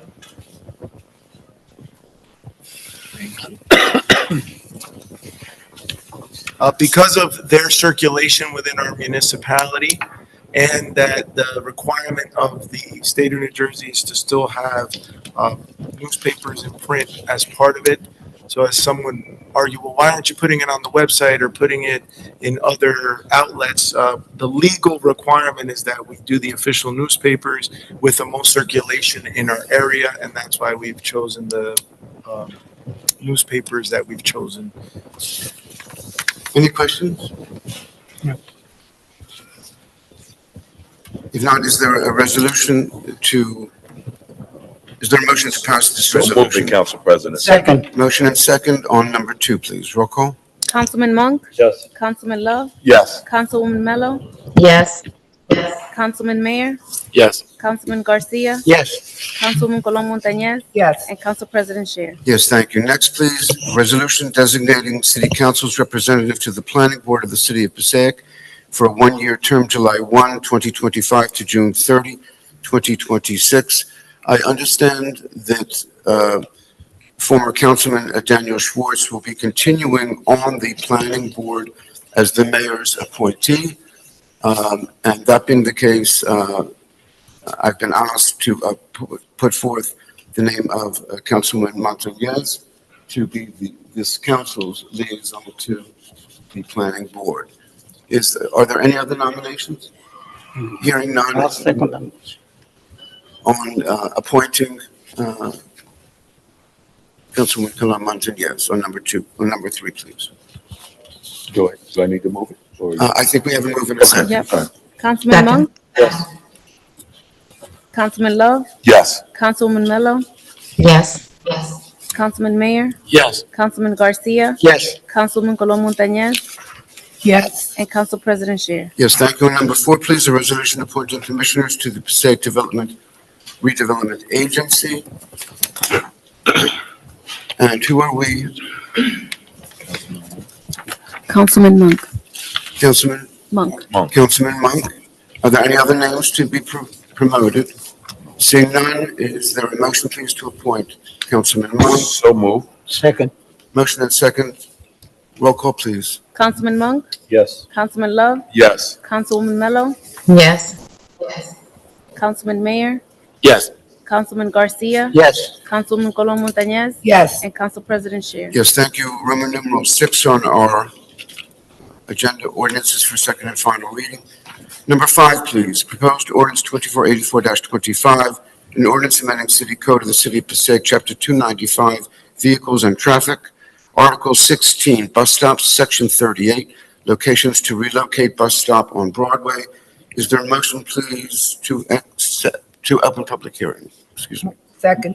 I'll move Motion. it. Motion. Second. And second. Roll call, please, to open public. Councilman Monk, Yes. Councilman Love, Yes. Councilwoman Mello, Yes. Councilman Mayor, Yes. Councilman Garcia, Yes. Councilwoman Colon Montañez, Yes. and Council President Sher. Yes, thank you, ladies and gentlemen. At this time, the council is contemplating proposed ordinance 2484. Is there anyone who would like to address the council on this item and this item only? Ms. Robinson. Oh, Oh, wait. Evelyn T. Robinson, 222 6th Street. I was wondering, what is the clarification on the bus stop? You know, I'm a public transit girl. Thank you for the shout out for the free shuttle. I do love that. What is the change with the Broadway bus stop? The one on Broadway, is there change or is there elimination? What is that? And which one is it? Because there are a couple on Broadway. So unfortunately, one of the stop signs was placed in front of the home of a resident, where inevitably when the people were waiting for the bus, they were in front of his driveway, in front of the home, where there was a more conducive space, where there would be no residential conflict. So we requested of New Jersey Transit, because they moved it. That's the one that was originally by St. Mary's Hospital. Right, okay. So what happened was they moved it up, but it ended up right in front of one of our residents' homes. So everyone was just sitting right on his steps. They were literally standing in his driveway where he couldn't come out with his car because there was nowhere else to wait for the bus. So it's just a simple move. It was moved up further where there would be no conflicts. That's understandable. There's such a big gap between some of the bus stops. I was like, okay, don't get rid of them. But that's understandable. Okay, thank you. Thank you, ma'am. Is there anyone else who would like to address the council? Seeing no hands, I move to close the public portion. second. Motion and second. Roll call, please, to close public. Councilman Monk, Yes. Councilman Love, Yes. Councilwoman Mello, Yes. Councilman Mayor, Yes. Councilman Garcia, Yes. Councilwoman Colon Montañez. Yes. And Council President Sher. Yes, thank you. On the ordinance, is there a maker, please? So move it. Motion Second. and second. Roll call, please, on the ordinance. Councilman Monk, Yes. Councilman Love, Yes. Councilwoman Mello, Yes. Councilman Mayor, Yes. Councilman Garcia, Yes. Councilwoman Colon Montañez, Yes. and Council President Sher. Yes, please. Next, number 6, please. Proposed ordinance 2485-25, an ordinance amending the city code of the City of Passaic, Chapter 295, Vehicles and Traffic, Part 10, Residential Parking Permits, Article 21, Residential Parking Permit Requirements. Is there a motion, please, to open public hearing? Move. Motion Second. and second. Thank you. Roll call. Councilman Monk, Yes. Councilman Love, Yes. Councilwoman Mello, Yes. Councilman Mayor, Yes. Councilman Garcia, Yes. Councilwoman Colon Montañez, Yes. and Council President Sher. Yes, thank you. At this time, ladies and gentlemen, the council will be deliberating 2485. Is there anyone who would like to address the council on this item and this item only? Seeing no hands, I move to close the public portion. Second. Motion and second. Roll call, please, to close. Councilman Monk, Yes. Councilman Love, Yes. Councilwoman Mello, Yes. Councilman Mayor, Yes. Councilman Garcia, Yes. Councilwoman Colon Montañez, Yes. and Council President Sher. Yes, thank you. On the ordinance, please, is there a maker? So move. Motion Second. and second. Thank you. Roll call. Councilman Monk, Yes. Councilman Love, Yes. Councilwoman Mello, Yes. Councilman Mayor, Yes. Councilman Garcia, Yes. Councilwoman Colon Montañez, Yes. and Council President Sher. Yes, thank you. That was on the ordinance. Yes, sir. Number 7, please. Proposed ordinance 2486, an ordinance amending the designation of restricted parking for disabled persons by New Jersey license plate number. Is there a motion? Is there a motion, please, to open public hearing? Second. Motion and second. Roll call, please. Councilman Monk, Yes. Councilman Love, Yes. Councilwoman Mello, Yes. Councilman Mayor, Yes. Councilman Garcia, Yes. Councilwoman Colon Montañez, Yes. and Council President Shear. Yes, thank you, ladies and gentlemen. At this time, the council is deliberating proposed ordinance 2486. Is there anyone who would like to address the council on this item and this item only? Seeing no hands, I move to close the public. Second. Motion and second, roll call, please. Councilman Monk, Yes. Councilman Love, Yes. Councilwoman Mello, Yes. Councilman Mayor, Yes. Councilman Garcia, Yes. Councilwoman Colon Montañez, Yes. and Council President Shear. Yes, thank you. We're on number 8, please. Proposed ordinance 2487. No, sir, I'm sorry, 2486. yes, we need to move on that. Move it.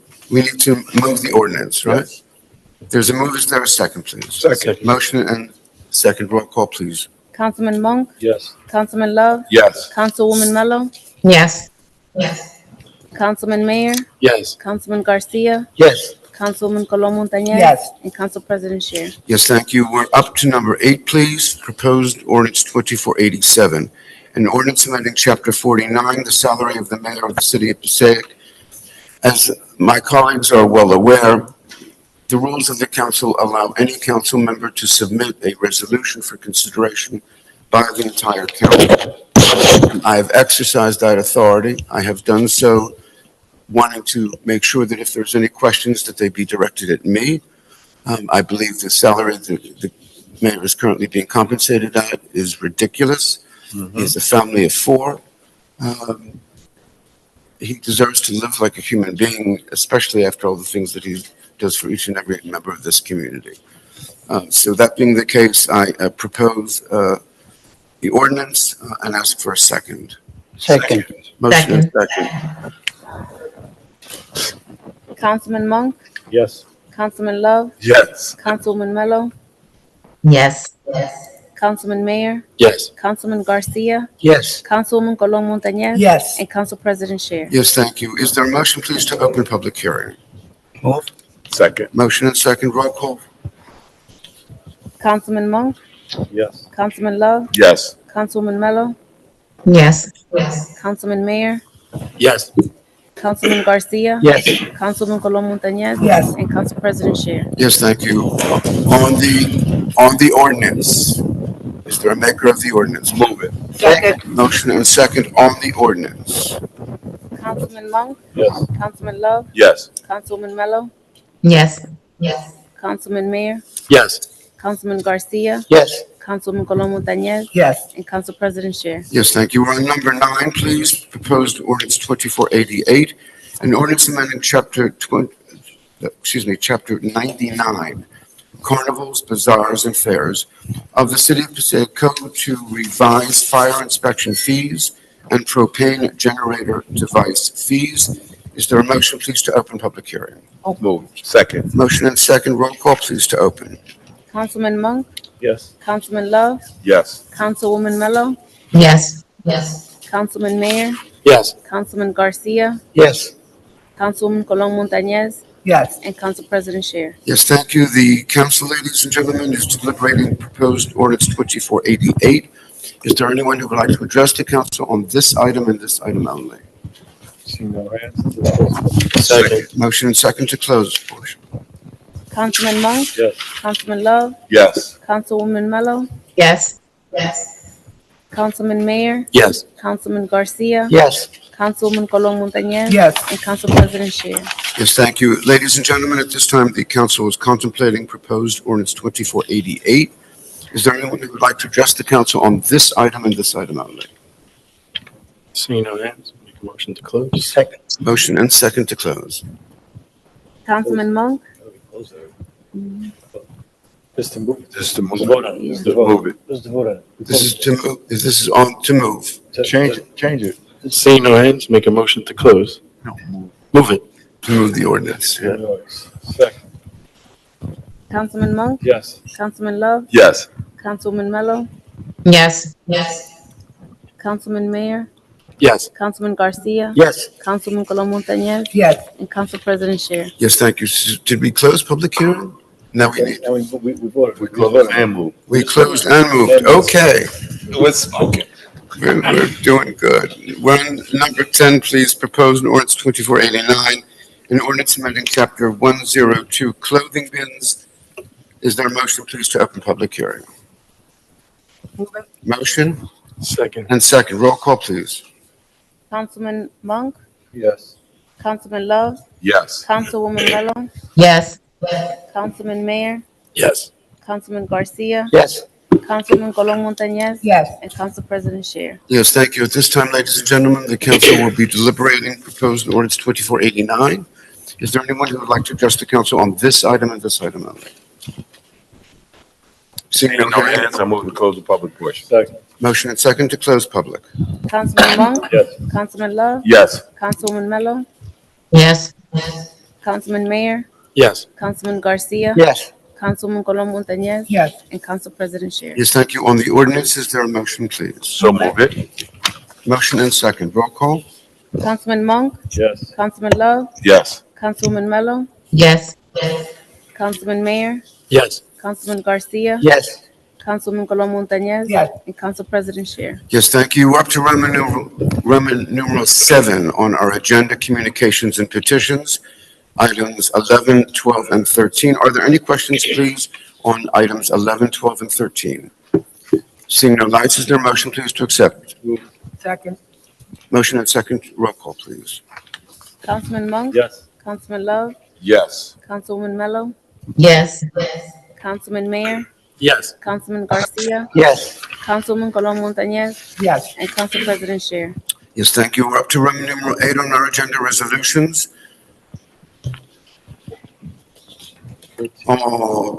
14, 15. 14, 15, 16. Are there any questions, please, on 14, 15, and 16? Move it. Motion Second. and second on 14, 15, and 16. Roll call, please. Councilman Monk, Yes. Councilman Love, Yes. Councilwoman Mello, Yes. Councilman Mayor, Yes. Councilman Garcia, Yes. Councilman Colon Montañez, Yes. and Council President Scher. Yes, thank you. Resolutions, number 17, resolution authorizing closed executive session. Susie, do we need closed executive? Very good. By the way, forgive me on behalf of the council and the administration, I know, we'd like to express our public sympathy to you and your family at your loss. 17, we don't need. We are up to Roman numeral 10 on our agenda, mayor's report. I'll be brief. I just want to congratulate again all of my running mates, Councilman Mayor, Councilman Love, Councilman Garcia. I want to thank all of the city council for your support. I want to congratulate our council president. We have something that's new, a new councilman. So much will remain the same, obviously, at meetings in the future. At some point, Councilman Monk will ask, why are we spending $40,000 on chairs? And we'll explain, we always do. And he'll explain why not. Our Councilwoman Maritza Colon Montañez, no, we're not spending it on this one. That was a joke.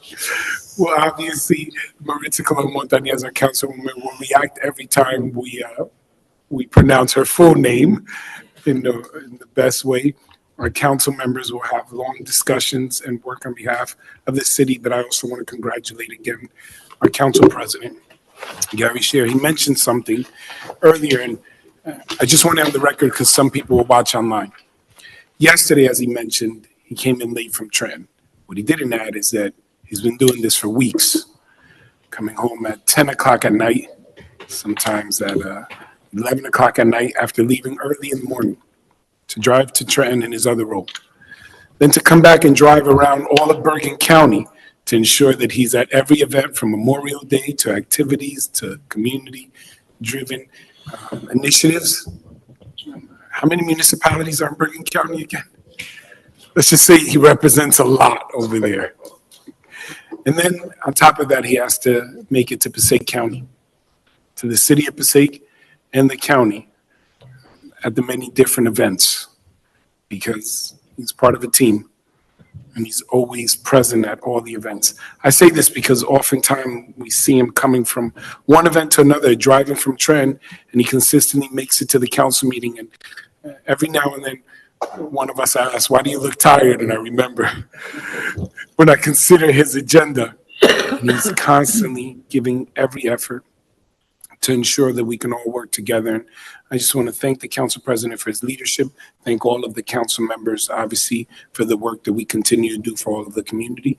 And again, just reiterate my appreciation to all the staff.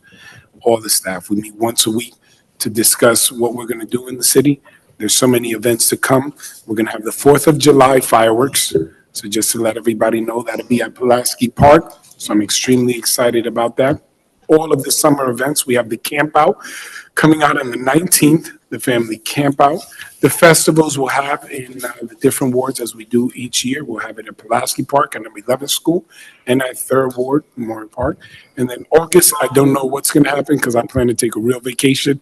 So I'll leave that for the rest of them to explain to you as I grab my family, take them somewhere. Mayor, you're on tape, by the way. I'm on record promising my family that we will actually go away. So when I come back, I'll let you know what happened in August. All right. Thank you very much. Thank you, Council. Thank you, members of the City Council. At this point, any comments from the council? Mr. President, if I may, I would like to acknowledge my wife who's here today. I had all my nieces and nephews before here, and I missed her. I missed them. We appreciate Ms. Garcia joining with us once again. Members, if not, is there a motion please to adjourn? I just wanted to add. Excuse me, Councilman. Yeah, I just wanted to add, the mayor pointed out how amazing we are. And I just wanted to remind them, you're amazing as well. Thank you.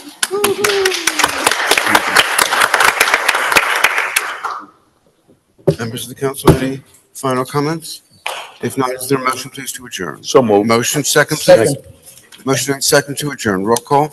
Councilman Monk? Yes. Councilman Love? Yes. Councilwoman Mello? Yes. Councilman Mayor? Yes. Councilman Garcia? Yes. Councilwoman Colon Montañez? Yes. And Council President Sher. Yes, thank you. This meeting is adjourned. Let's place you in Passaic. We have a store for what you're looking for. Shopping Passaic UEZ means 50% less sales tax. That's more for your money. And when it's time to eat, your taste buds are in for a trip, not just a treat.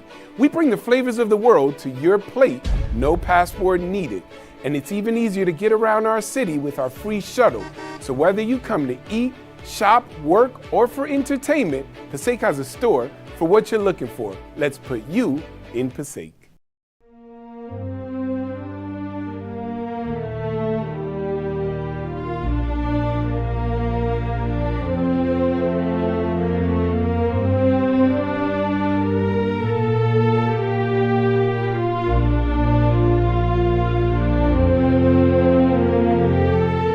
Thank you, Deputy Mayor, Veterans Affairs, Minnie Austin. Let's give her a big round of applause. Every year, she does an amazing job. She's a remarkable leader. She puts so much into this ceremony. Even while we were walking, Board President of our Board of Education, Judith Sanchez, said there's something different this year. There seems to be greater joy. There seems to be just a spirit of true appreciation, something special about today. And I told her I can feel that, and I think it's remarkable. I thank you, Deputy Mayor, for your service as mayor of this city. It's been my desire to ensure that leaders from throughout all of our communities have positions and platforms so that our service can reach far and wide. Deputy Mayor Minnie Austin always tells us, Veterans Day, we recognize those who serve, those who are with us. But Memorial Day is a day to remember those who didn't make it back home. It's important that we approach this ceremony and this day with that in mind. As has already been articulated, individuals who left home, family, left the security that they had here, and often went into unknown areas to defend the liberties and freedoms that we have today. I want to take this opportunity to thank all the families who have lost their loved ones protecting our nation, all those who presently have family members abroad, and those who are here, because each and every one of you remain in our heart and in our prayers collectively as a nation. We bless you, and every year we come together to honor your service. Again, your legacy, your memory. This nation is free because of your sacrifice. By God's grace, we will continue in that way. We're going to thank all the schools, We're going to thank all those who participated in this year's Memorial Day Parade. You have made it a remarkable and amazing success. As those who watch online, they look at our diversity, they look at our unity, they see the very best of what community is as we come together, as we join, as we honor those who paid the ultimate sacrifice, as we celebrate our children, our seniors, as elected officials, those who serve in our police, our fire, our EMS, our emergency responders. All of us come together as one city, as one nation. Thank you very much. Thank you. Ladies and gentlemen, our Grand Marshal for the Memorial Day Parade 2025, he has walked every parade. Him along with his amazing and wonderful wife who is here, Mrs. Schwartz, have been to our community concerts and activities. He does not serve alone. His family has served this city with distinction and honor. You have found them in council meetings, but I can tell you of countless meetings where there was no video recording, where he has fought to ensure that resources and programs reach every single ward in every district. Let's put our hands together for our Grand Marshal and councilman who is now retiring this year. This is his last year as councilman, Councilman Daniel Schwartz.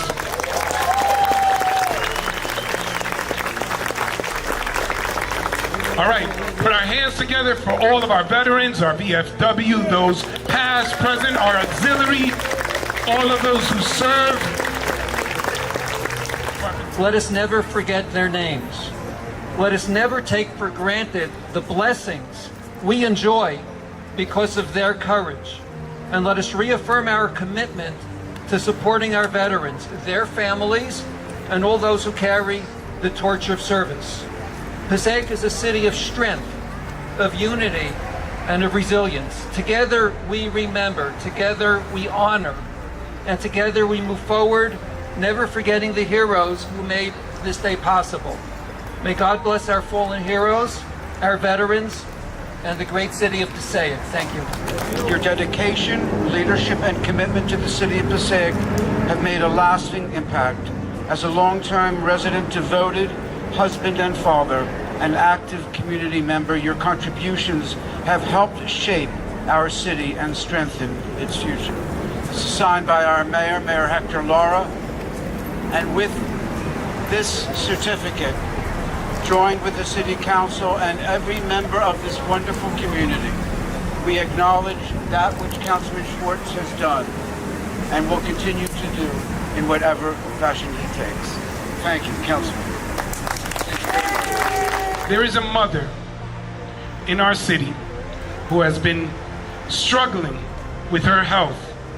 I remember running into her one time doing a live, and she shared so proudly that she has 3 children serving abroad. Today, she is here with us, with her son and her daughter-in-law. I want to take this opportunity. She is an immigrant in our city. She came here not speaking English, made many sacrifices to work hard and raise her children. She instilled in them a love for this nation so deep and so strong that each of them chose to serve our great country. Let's give her a round of applause. In our schools, where they were welcomed, where they were taught, where they were supported, they woke up, went to school, and every morning they pledged allegiance to this great flag. And when they became adults, they decided to go again, as I mentioned, to fight for this nation. One of her sons even married someone in the U.S. Army. Mrs. Salazar, Leisha Salazar, let's give her a round of applause. So right now, on behalf of our entire city, we would like to present these certificates of recognition in honor of your unwavering support as a proud Passaic mother and children of the United States Armed Forces. Through your love and strength, you have stood behind the service of your children, and your children have not only honored their mother, but honored our nation and all of us. On behalf of the City of Passaic, I, Mayor Hector C. Lara, along with our City Council, express our deep appreciation for your role in shaping this family of service and sacrifice, and for your children as well. I would like to call up Juanina Garcia Lopez. Estoy orgullosa y quiero decir gracias a todos Y bueno, que todo se puede en esta vida. Soy de México, creando mis hijos en este país. Y pues ahorita estoy un poco mal, pero necesito del apoyo de mis hijos para estar bien. Amen. She says she is proud to have her sons serve this great nation. She came here from Mexico. She raised her children in this country, and she says she thanks them for their service and that she continues to receive their support. Thank you very much.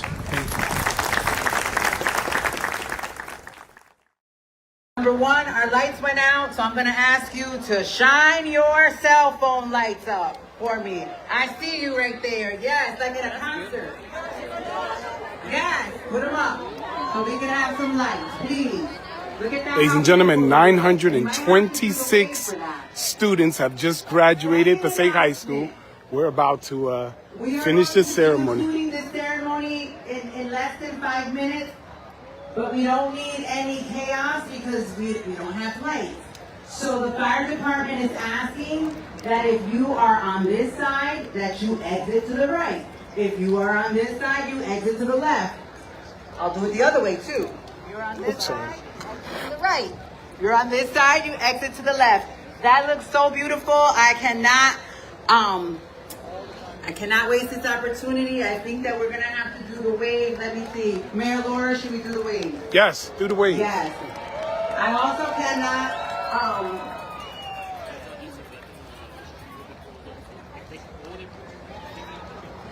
the street will be closed for you so you can take pictures outside in the street. So thank you, Deputy Chief Gentile.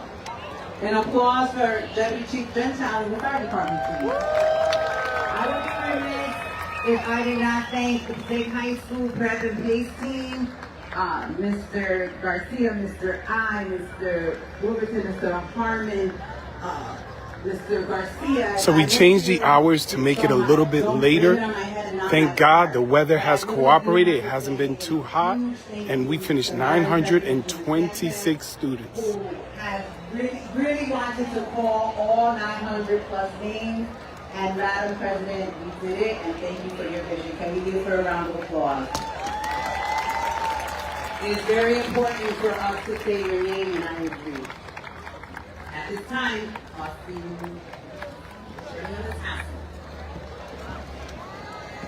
Seniors, take a look around you. This moment right here, right now, Right. is when you It's work almost towards the moment for years. right now. The time It's has about come to to be turn set your off. tassels.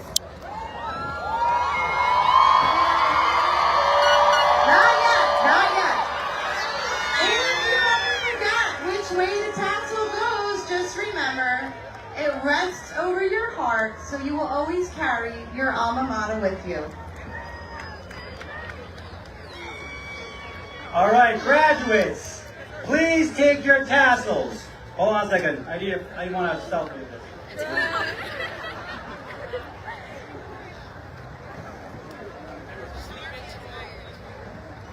All right, sorry about that. All right, grasp them firmly on the right side of your cap, your right-hand side. And now, move them to the left, signifying that you are now officially graduates.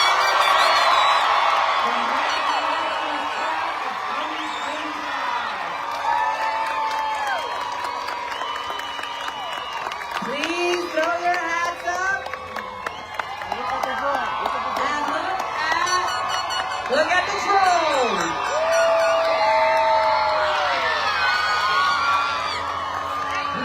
Thank you so much.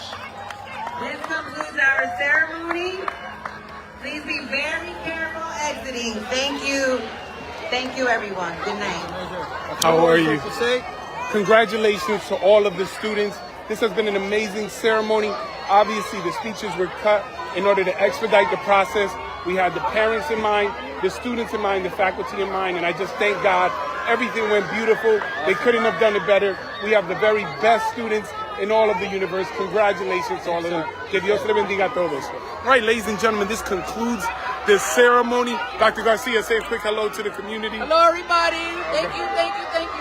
So it's been an amazing and remarkable ceremony. I'll show you the families. It is packed out here. Our Deputy Chief, Louis Gentile, along with our Captain, Gary Cruz, who's out here, our Captain Castellan, Deputy Chief Munier, our police and fire. Now it's their job to see how we handle 4,000 people in a small street with the sun already down, but we made it with lights still on. We kept it as quick as possible. We started at 7 o'clock and we just concluded. Comenzamos a las 7 de la noche y concluimos ahora mismo. Quitamos todos los speeches para poder hacerlo rápido. Hicimos la graduación más tarde por la temperatura y todo ha salido muy, muy bien, gracias a Dios. Le felicitamos a todos los estudiantes, todos los graduados. Que Dios lo bendiga a todos.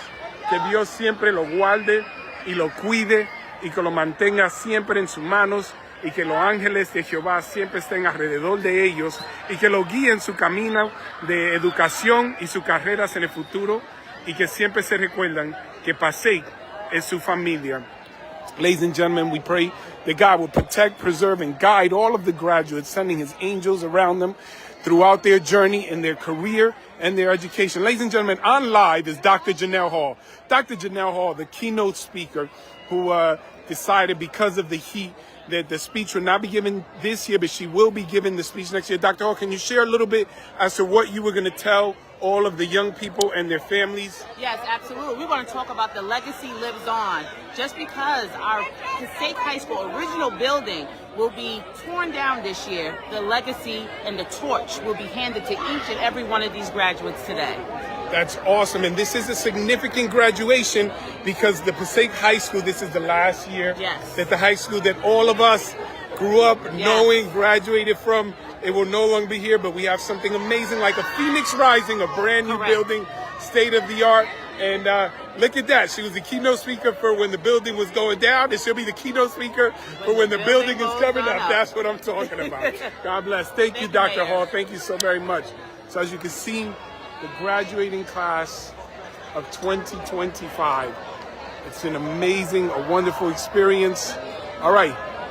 Ciudad de Passaic concluye la graduación de todos los jóvenes. Ha sido una bendición.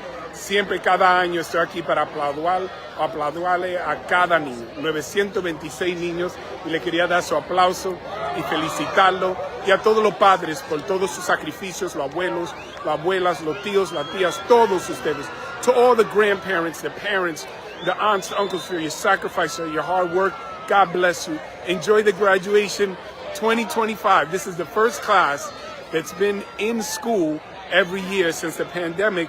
So they did all 4 years in the building. We're so excited. The largest class we've ever graduated, 926. All right. God bless.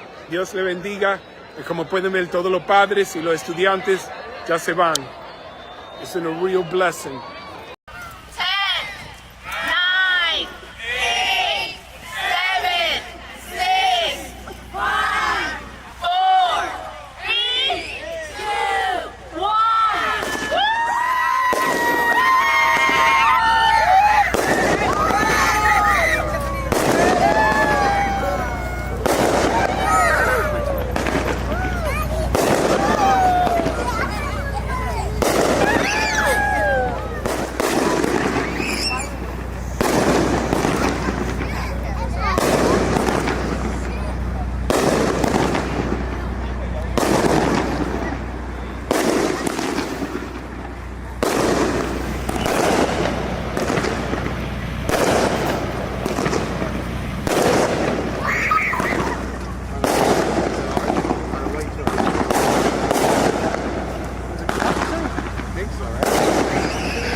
keep the celebrations going. Thank you to our mayor again. Again, he couldn't be here, but he sends everybody his love. All right, everyone get home safe. Have a good night. Happy Juneteenth.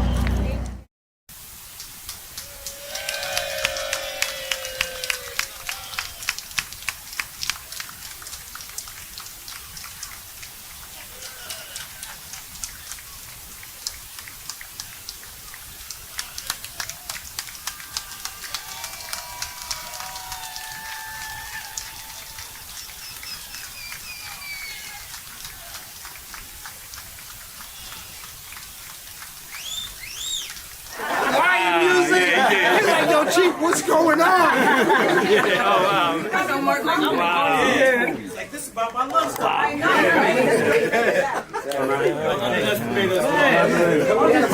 Happy retirement.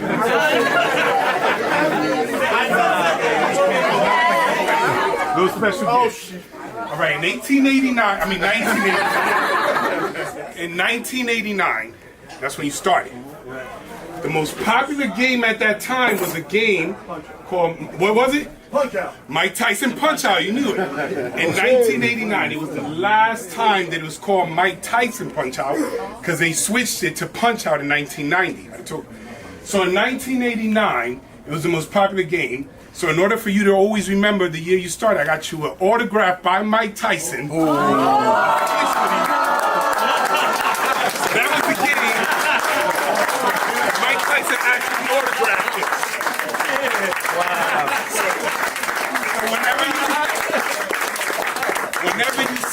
So whenever you see it, you remember when you started, and you remember the last day you punched out. You didn't have to work anymore. Now, Mark, this is a real signature. This ain't like don't have it. This is worth something. Like that's his real signature. But it is the last time it was ever recorded as Mike Tyson's Punch Out, signed by him, so you can remember the last day you punched out and the year you began, 1989.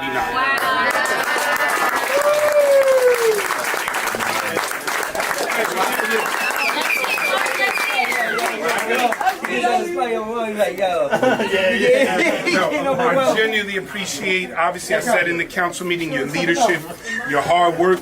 You've helped transform this entire city, and I wanted to do something a little extra, a little special for you.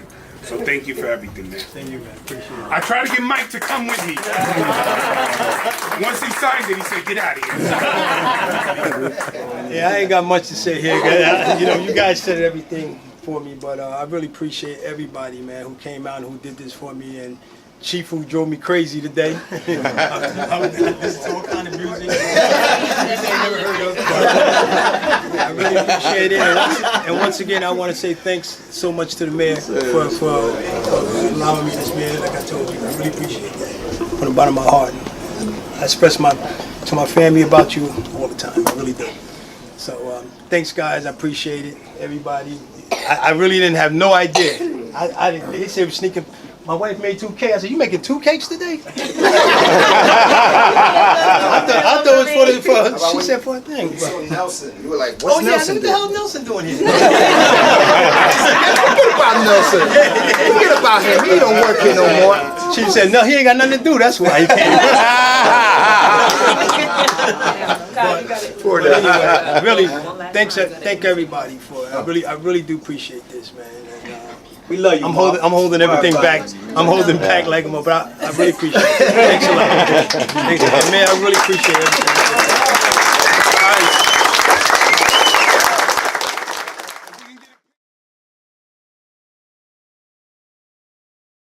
I am Mayor Hector Laura, and it is with great pleasure that I welcome you to the City of Passaic. For 150 years, Passaic has been a beacon of history, culture, and community. Our downtown is a thriving hub of commerce, culture, and entertainment. Our community is vibrant and diverse, with events that celebrate our rich culture and tradition. We look forward to a future as bright as our past. Together, we'll continue to write the story of this remarkable city. Place yourself in Passaic. You'll be happy you did so.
I, Ms. Weatherly Frias, Municipal Clerk of the City of Passaic, relating to the municipal election held in the City of Passaic on the 13th day of May, 2025, for the election of one mayor and 3 council members at large for a 4-year term. The municipal clerk does hereby determine that said election, the following candidates were elected. For mayor, Hector C. Laura. For council at large, Jose Joe Garcia, Dr. Terrence L. Love, and Daniel S. Mayer. I do here certify the foregoing as a true determination of the election, as I set my hand on this seal on the City of Passaic, New Jersey, on the 5th day of June 2025. At this time, I want to invite Assemblyman Scheer to administer the oath of office to Mayor Hector C. Laura, who has been re-elected to serve as mayor of the City of Passaic. Thank you.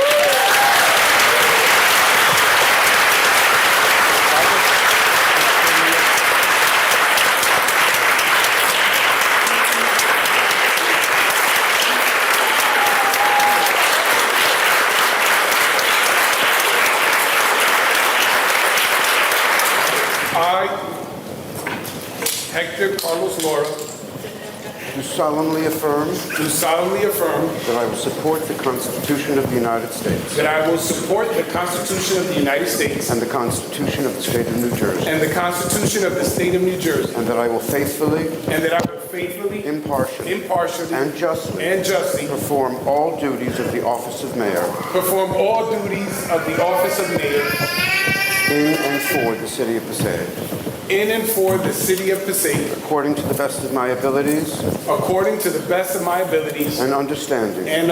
So help me God. So help me God. Congratulations.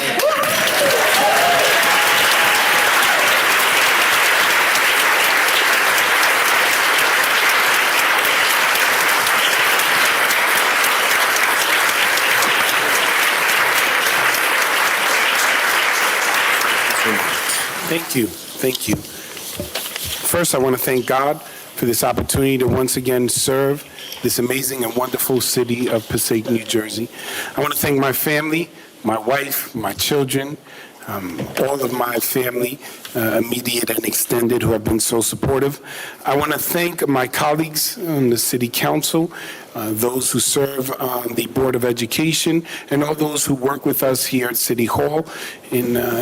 Because of your support, your hard work, your commitment to teamwork and unity, we've been able to see our city progress and move forward. I want to thank all the community leaders that continuously join us in this effort, in this work to serve the people of Passaic. I want to thank the business administrator, Rick Fernandez, our city clerk, Weatherly Frias, all of our department heads for constantly being here. I want to take this opportunity again to recognize community leaders, all of the clergy that have faithfully been meeting with me once a month over these past 8 years, working together to serve our community, to pray for our community, and sometimes to pull my ears and hold me accountable or share some constructive criticism. Sometimes it's been constructive, other times it's been divine judgment. I don't know, but it's always been a blessing. I want to thank all of our veterans that are here. Thank you for your commitment and your service to our city and to our nation. I want to take this opportunity to recognize our deputy mayors in the City of Passaic. Deputy Mayor Minnie Austin, who is with us. Larry said, good job this time. Deputy Mayor Juan Duran. There it is.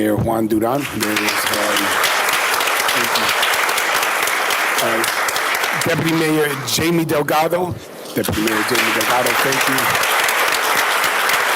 Deputy Mayor Dr. Edwin Garcia.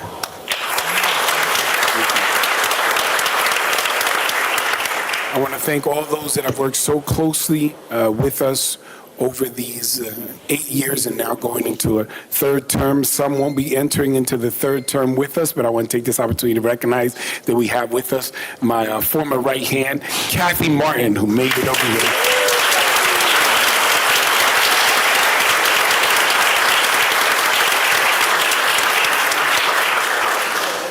She has another job. So Renee, she asked, please don't put her on camera. She said she can't be seen. She's supposed to be back from lunch.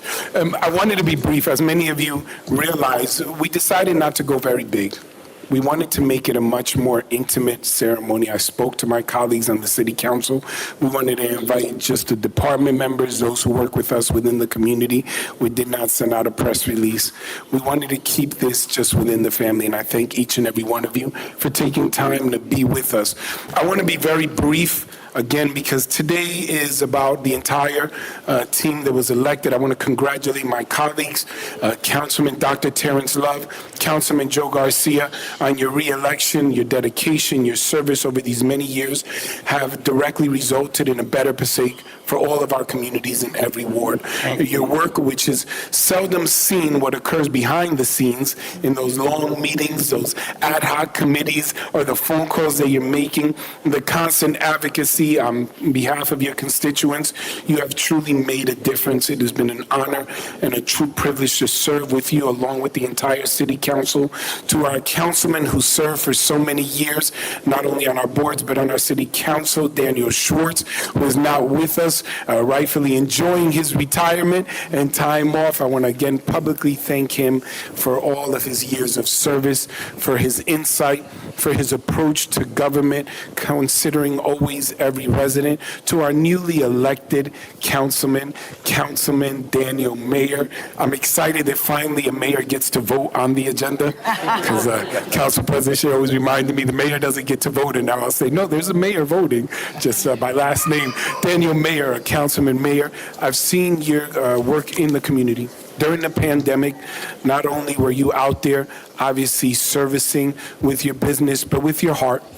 You met the needs of so many communities, oftentimes creatively, having to come up with new ways of distributing food, whether a new location, sometimes because of the hours. I remember having the personal conversations with you that it was getting late, and you would go, it doesn't matter until every family gets served, no matter where we are, whether it was at the parking lot at 8th Street or whether it was on Acreage. You remain steadfast in ensuring that during that most difficult time in our city, not just our city, our state, our nation, and globally, that you were out there front and center to serve communities and families. I'm excited about your contributions. I've had the opportunity to converse with you often and seen how you approach not only policy and government, but the needs of families, children, and I believe you will be a great asset and a great benefit to our city council and to our entire team. Thank you for choosing to serve our city. Thank you.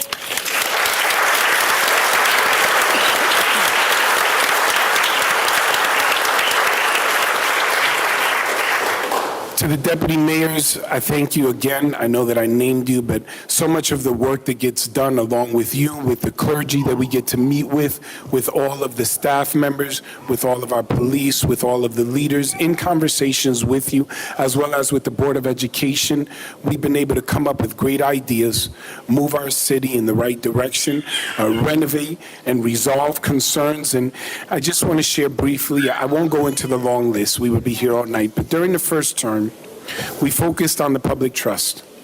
We secured projects that were in the works, like 663, the People's Building, to ensure that it would get open, that it would have commercial aspects to it and have an anchor tenant. And we continued to work on the Dayton Avenue complex. It was at jeopardy in the very first term, or in jeopardy, and working along with our assemblymen, with our business administrator, and so many leaders, we were able to see it opened up along with the school.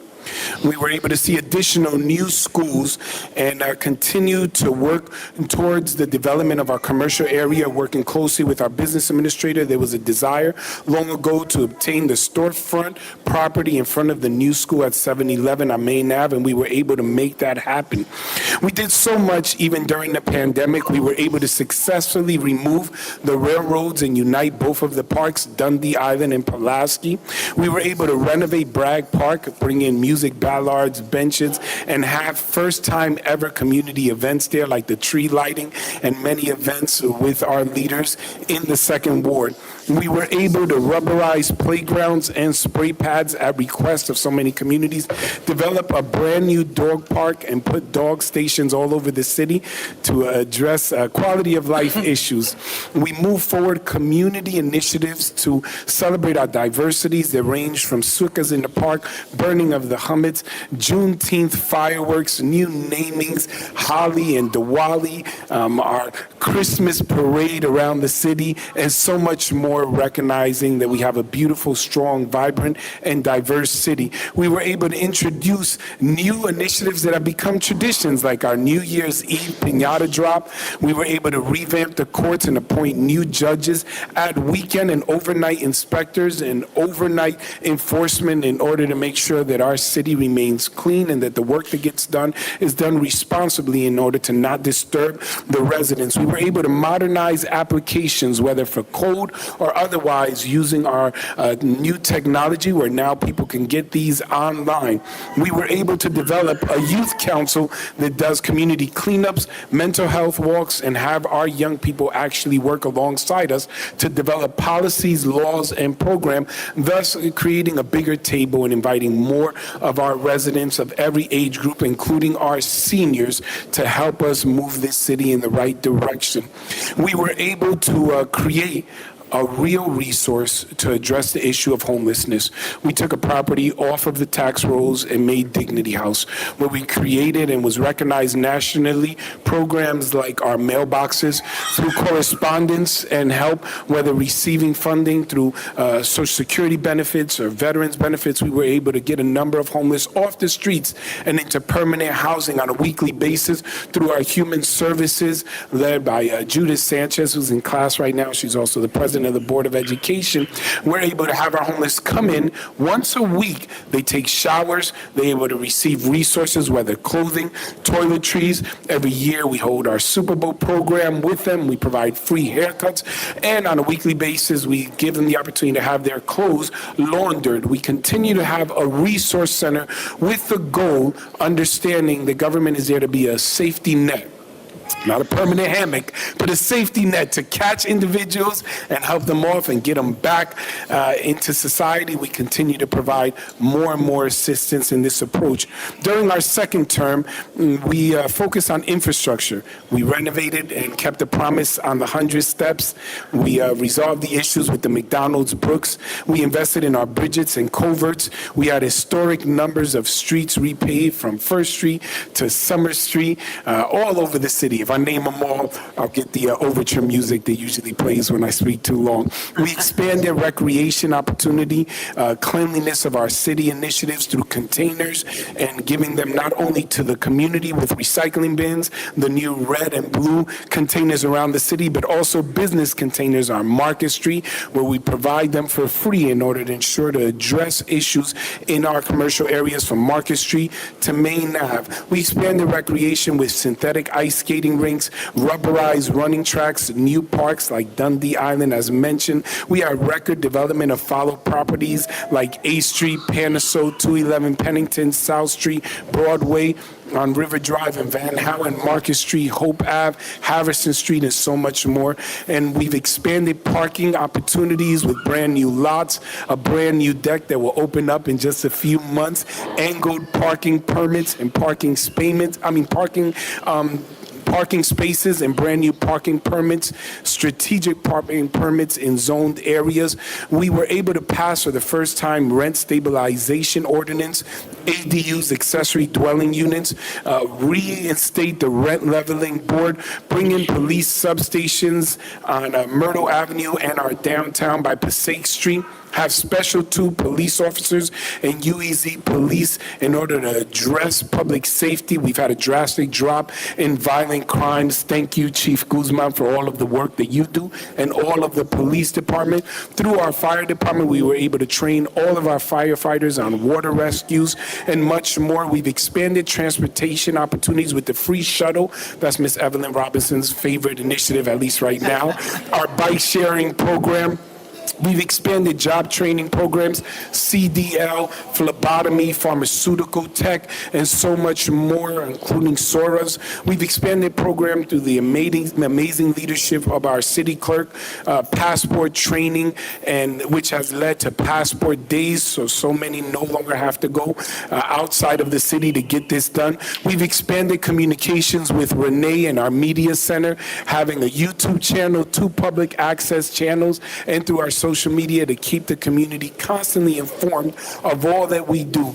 We've had additional initiatives like Children's Day and so much more. We've addressed street vendor issues by ensuring that everyone has proper permitting. We've created Food Truck Row, where we have all of our food trucks in one centralized location, and we continue to expand these programs. We created additional event space like Garibaldi Plaza. And again, I'll remind everyone of our clergy that have been instrumental in ensuring that not only do we meet frequently, but that all activities are working together to provide the most for our children. There's so much more on the list, but I want to get to the conclusion of this. I know that we have so many new businesses that everyone sees. Miss Evelyn Robinson reminded me of the basketball court at Spear Village Aspen Place that came up on her social media that we work together with housing to restore. But in this third term, I want to continue on all of these with a brand new re-energized focus on affordability, sustainability, working with our business administrator. We're going to have more EV chargers all over the city, expanding parking opportunities, brand new transportation with a state-of-the-art bus terminal, which will be located on Passaic Avenue. Continue the efforts. This is Councilman Monk's favorite topic on stabilizing taxes. He likes that. All right, continue with our public safety, our quality of life, cleanliness initiatives. We will see with our superintendent of the Board of Education, Sandra Diodone Montanez, and our assistant superintendents and the entire Board of Education, a brand new $300+ million high school that will be built. In the next few months, you will see the first ever all-water park created on Harrison Ave. It will be not a spray pad, but the entire park will be a water park in the city of Passaic. We will be introducing our Riverfront Walk downtown, connecting through Bergen County, working with Passaic County with the brand new developed park in East Monroe. We will continue with county projects in Uniting Pulaski and Dundee. We're hoping, working closely with the housing department to see the renovated brand new buildings in Alfred Spear Village, as well as the renovations of the buildings in the back. We will have new parking initiatives downtown, where I am asked not to make the announcement right now, just to say that we are very positive that we've gotten some good news about potential funding for parking deck downtown. So I'm extremely excited about it. I'm still fighting for it.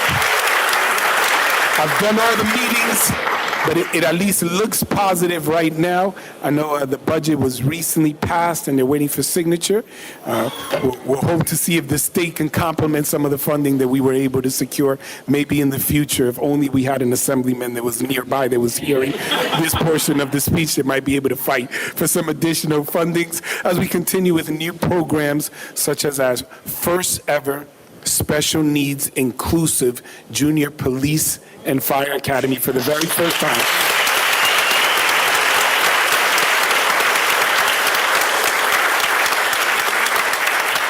We will include in our special police and fire junior academies children with autism and special needs. I want to thank our police chief, Luis Guzman, our chief, Patrick Trenacos. When I had requested for this initiative, they immediately got on it and working, even with members of the school, to have volunteers that will be able to participate during this summer. I'm so excited. There's so much more that has gone on. Basically, I wanted to go over them, and I usually go extemporaneous, but I wanted to read some of the accomplishments because I would not do justice to the efforts of everyone who works alongside me. Oftentimes, I'm the one in front of the phone on the live video, or perhaps the one mentioned in the newspaper. But accomplishments like these, progress do not occur in silos. They happen because individuals work together. From the very beginning, when I was first elected by this wonderful city, I made a commitment to work alongside my colleagues, to reach out to leaders in the community, to fight extremely hard to open up doors for new opportunities like the one that resulted in us promoting the very first ever female captain of the police department, Claudia Gary Cruz. I try to work that in every event. To bring remarkable individuals to work alongside us, like our newest team members we have with us, my chief of staff, Ian Godfrey, who used to work as the district director of former Congressman Bill Pascrell, and he's now working with us, helping us. He's going to be instrumental in making sure we get even more funding for that potential parking deck. We're not putting too much pressure on you, as well as our new office manager and my right hand for so many of the day-to-day operations, Jasenia Kukayas. You may know her. She used to have her law practice on Howe Avenue. She used to focus on immigration law, and now she is here telling me what to do. And I can't even fight that much. She keeps reminding me I'm a lawyer, so I'm like, at least she makes sure that we're doing everything correctly. I wanted to conclude with that thought. 2 terms have been an amazing blessing. There's this wonderful tradition that I've come across. I'm going to mess up how it's described. It's usually done during the Passover. It's called the Dayenu. I may have missed it or messed it up. And it goes along recanting the deliverance of the Almighty for his people. And by one through the stages as the song is going, you are reminded that if he had just done one of those things, it would have been enough. Had he just delivered them from Pharaoh's bondage, it would have been enough. Had he just delivered them and not let them cross dry land. I won't go into it, but I consider this. Had I just been elected as councilman in the city of Passaic, when my parents showed up without being able to speak a word of English and provide me the opportunity to be educated through the great public schools of Passaic, and I'd have just been a councilman and not been elected in this city and eventually elected as a freeholder, that would have been enough. Had I not just been elected as a freeholder, or rather, had I just been elected as a freeholder and not elected as mayor, that would have been enough. Had I just been elected as mayor and not won 89% of the vote, that would have been enough. You get the point. I can go on and on. This city has allowed me to be elected 3 times, twice by over 89% of the vote. Had I gotten elected by that much and not been allowed to serve with what I would say the most remarkable and amazing city council anywhere you will find, not just in the state of New Jersey, but in the entire nation, that would have been enough. But God has been so good that I want to conclude where I began by thanking him for letting me serve with such amazing individuals, thanking him for allowing me to have such a wonderful family, thanking him for letting me serve with an amazing community, work alongside remarkable public safety leaders and community leaders.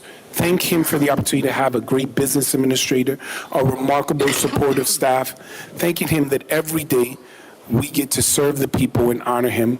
Thank him for all the wonderful things that we've been able to accomplish and all the wonderful things that we will accomplish in the future. Working with this city council, we don't always agree. I would say about 80% of the time we agree. 20% of the time, they won't tell you this, 20% of the time we fight. We do. We get each other upset. We have philosophical differences. But 100% of the times, we are civil and respectful. You see it whether in our videos or whether you're here in person. As mayor, I can tell you, I'm glad we don't agree 100% of the time. That wouldn't be appropriate. In fact, that's what corruption would be. If 100% of the time, everything you want, everyone just rubber stamps it, that's not good government. That's the opposite. It's good that sometimes they could say we don't agree, and it's good that sometimes I turn back and say I don't agree with your approach, and we take different approaches. But I can tell you that every single initiative, every single program, every single opportunity that I've been here in the community, I have had the 100% confidence and certainty that every single one of these council members, and I continue with that confidence with our newest council member, wishes to do what's in the best interest of the entire city of Passaic. And if we don't, our attorney, Susie Burns, lets us know. So with that said, thank you very much. I will conclude my remarks right there. Thank you.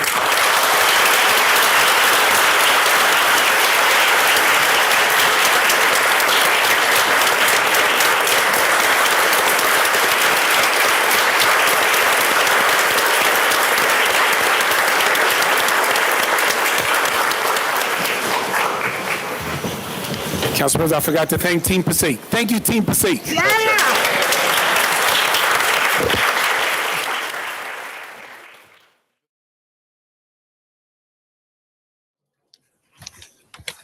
Good evening. On behalf of the governing body of the City of Passaic, we welcome you to the May 20th, 2025 City Council meeting. In accordance with Chapter 231 Public Laws of 1975, adequate notice of this meeting was provided by resolution of the Municipal Council adopted on June 18th, 2024, setting forth the schedule of meetings for the year 2024-2025. Said notice was published and posted on the City Hall Bulletin Board by the Office of the City Clerk. Please be further advised this meeting will be conducted in person. The Zoom stream provided is for viewing only and is offered to the public as a convenience. On May 7th, 2025, public notice and Zoom instructions for this meeting were published in the Herald News and posted on the City of Passaic website at www.cityofpassaic.com. Council agendas. Instructions are also available on the last page of this agenda. Please be guided accordingly. Roll call, please. Councilman Monk, Present. Councilwoman Mello, Present. Councilman Schwartz, Councilman Garcia, Present. Councilwoman Colon Montañez, Present. and Council President Shear. Yes, shall we please rise? Heavenly Father, we thank you, Lord, for allowing us to be here this evening. Father, we present to you the agenda that has been set before us, and we ask you to please guide us as the decisions that will take place this evening. Lord, as Psalm 34:18 says, that you comfort those that are with a constrict heart. And we ask, Lord, for a special prayer, Lord, for the family of the White family who lost their a member yesterday. We ask them that you give them the strength and the comfort this very hour. In your beloved name we pray. Amen. I pledge allegiance to the flag of the United States of America and to the republic for which it stands, one nation, under God, indivisible, with liberty and justice for all.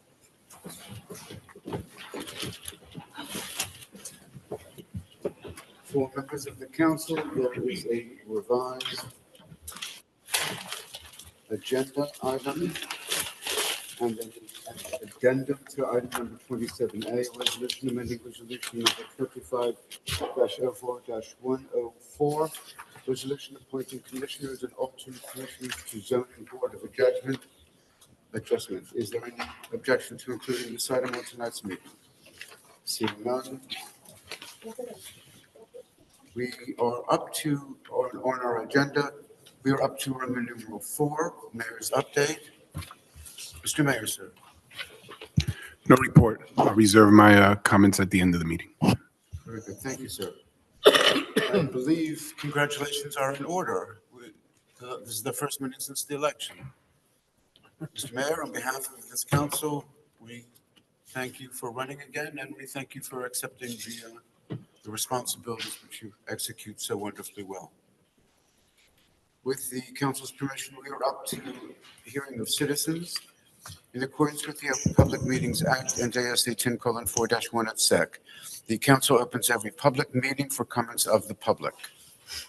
However, in accordance with NJSA 10:4-12, nothing in this act shall be construed to limit the discretion of the public body to permit, prohibit, or regulate the active participation at any meeting. Therefore, please be advised that the council will not entertain any comments from persons who communicate obscene material, make statements which are considered bias, intimidation, in which a person intends to intimidate any individual or group because of race, color, religion, gender, handicap, sexual orientation, or ethnicity, or makes comments intending to harass or speak any offensive language. The person who makes these statements will relinquish their allotted 5 minutes for public discussion. Is there anyone who would like to address the council, please? If you please share with us your name, and please be advised that everyone who would like to speak is limited to 5 minutes and 5 minutes only. I'm sorry, ma'am, could you? I'm sorry? No, I just would like you to repeat that, please. I didn't hear you, I'm sorry. Oh, no, I'm terribly sorry. Everyone is allotted 5 minutes to speak. And if you could please share with us your name. Sure. And a little bit louder. I'm sorry. And a little bit louder. Oh, a little bit louder, okay. Okay, good evening. My name is Marva Wade. My address is 79 Barry Place.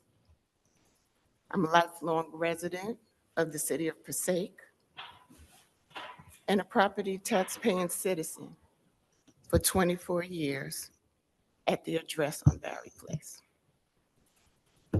I'm not a fan of public speaking or drawing attention to myself. In fact, I hate it. But like most Americans across the country right now, we find ourselves pushed to the point where we have no choice other than to get out of what we thought were comfortable, safe places and go to our city halls, our civic centers, and other gathering places to confront the folks that we elected to represent us. And the reason that I feel compelled to stand here right now is because the officials that supposedly represent me and my family could not be bothered to give us a minimum of consideration about altering the living environment that we have worked to maintain for 24 years. I am referring to the introduction of the new Rita's ice cream store that is being dropped down into our neighborhood. No notice, no flyer, no email, no mail. It's funny, we can get a letter. We can get a letter if the city is changing the recycling schedule. You seem to have no problem finding us to mail a property tax bill.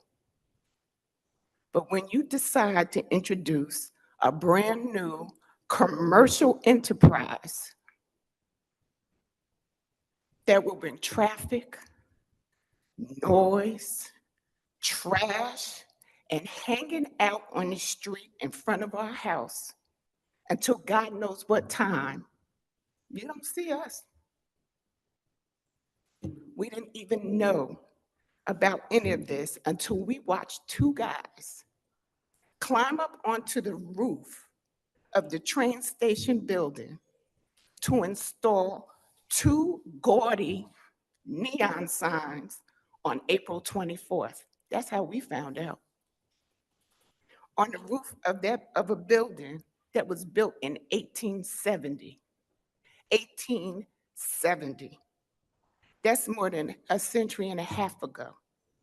That's 50 years. 50 years before the house that we live in was even built in the 1920s. A building that until just now didn't even have electricity in the interior. And it still doesn't, if I'm understand correctly. That building should be considered a historic landmark. Up until this point, we thought that the building would be what it had been for years, a place to provide storage for the city's recreation equipment.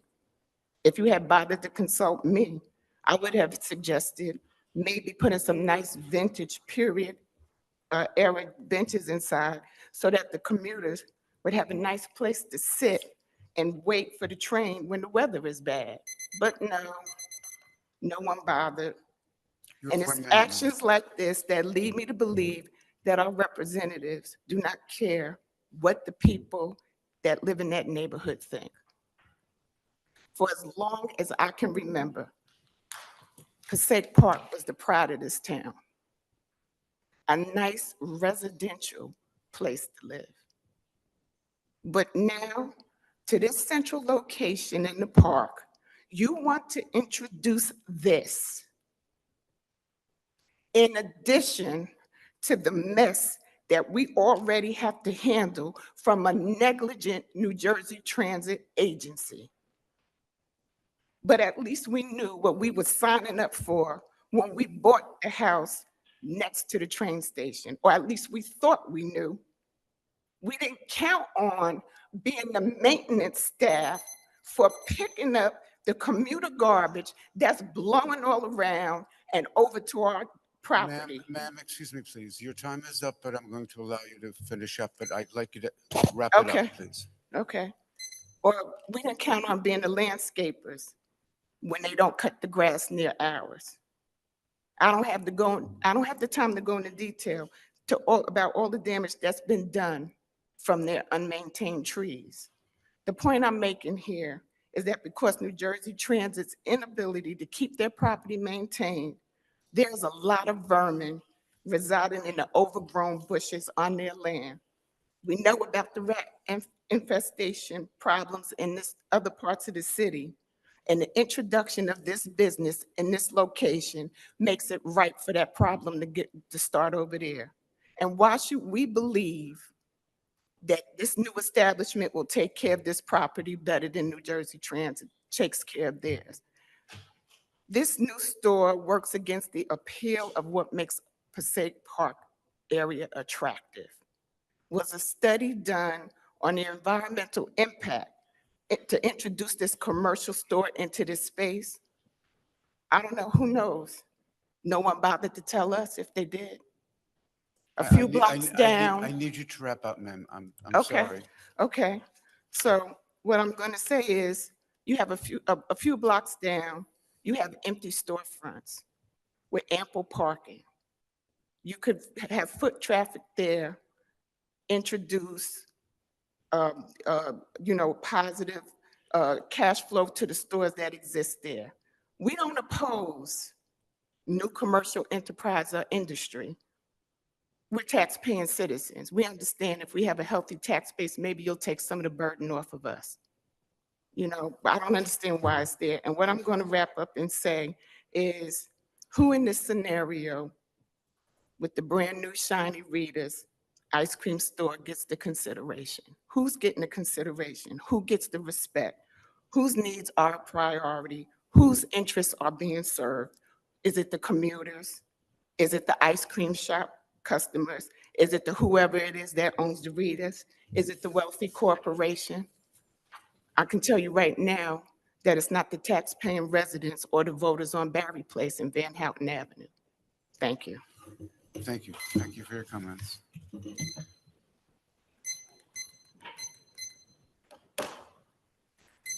Yes, sir. How you doing? My name is Anthony Wade. I live at 79 Barry Place. The reason I'm here, obviously, is about that Rita ice cream. On August 25th, somewhere around, not August, but April 25th, somewhere around there. Now, let me take it back a little bit. I was coming out my house for probably about a month or two before this Rita sign appeared. And there was always a man out there every morning. And I'm like, why is he out there? And when I noticed was that, you guys was cleaning out the storage unit that Passaic was using for recreational department. But I didn't think anything of it. I thought they was just moving it out.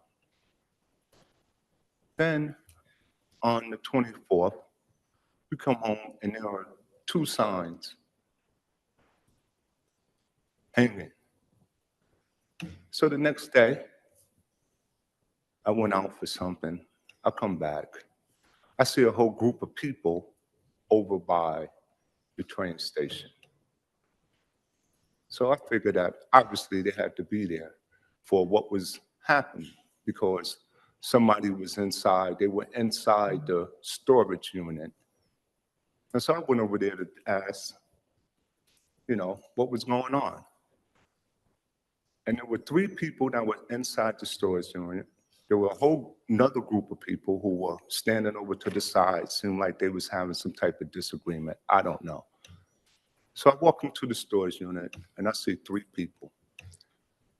I see one lady there,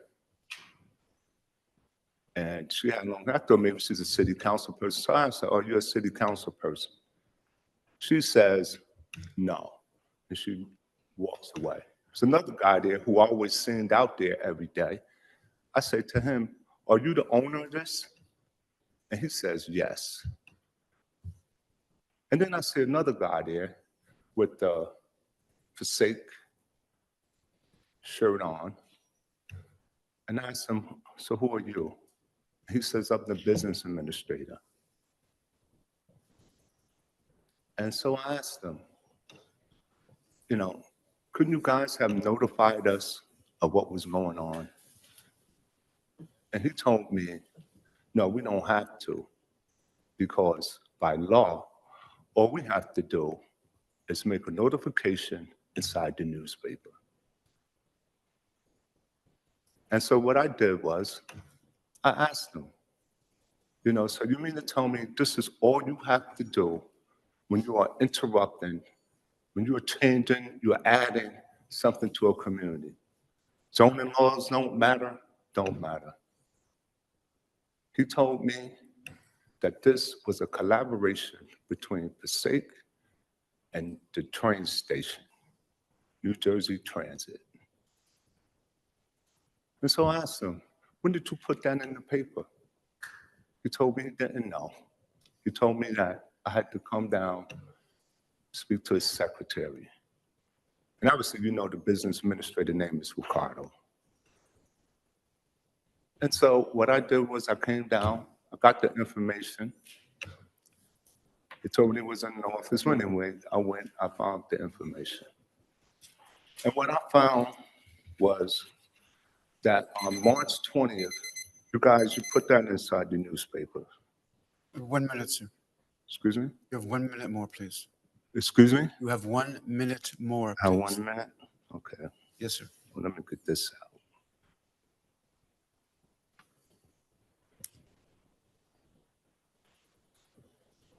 You put in the newspaper that you guys was going to have a meeting about this. And the law you used, you said it was for a concession stand. It's obvious that's not a concession stand. I'm not going to go into all the laws that you used that shouldn't have used, but I think if I call off the top of my head, it was NJS, I want to say 4455, something along those lines, 55D. But it's what you put in the newspaper. But in there, you said it was for a concession stand. Sir, I'm sorry, your time is up. And, excuse me. Your time is up, sir. I'm going to finish. Please summarize. You said it was for a concession stand. So all I'm saying is this, is that the least we could have had was some respect. We pay our taxes on time, every time. And the least we could have gotten was some respect and a notification of what was happening. And to be dismissed and disrespected and told that all you have to do is put it in the newspaper, and that's the law. It's disrespectful. Thank you, sir. Anyone else who would like to address the council?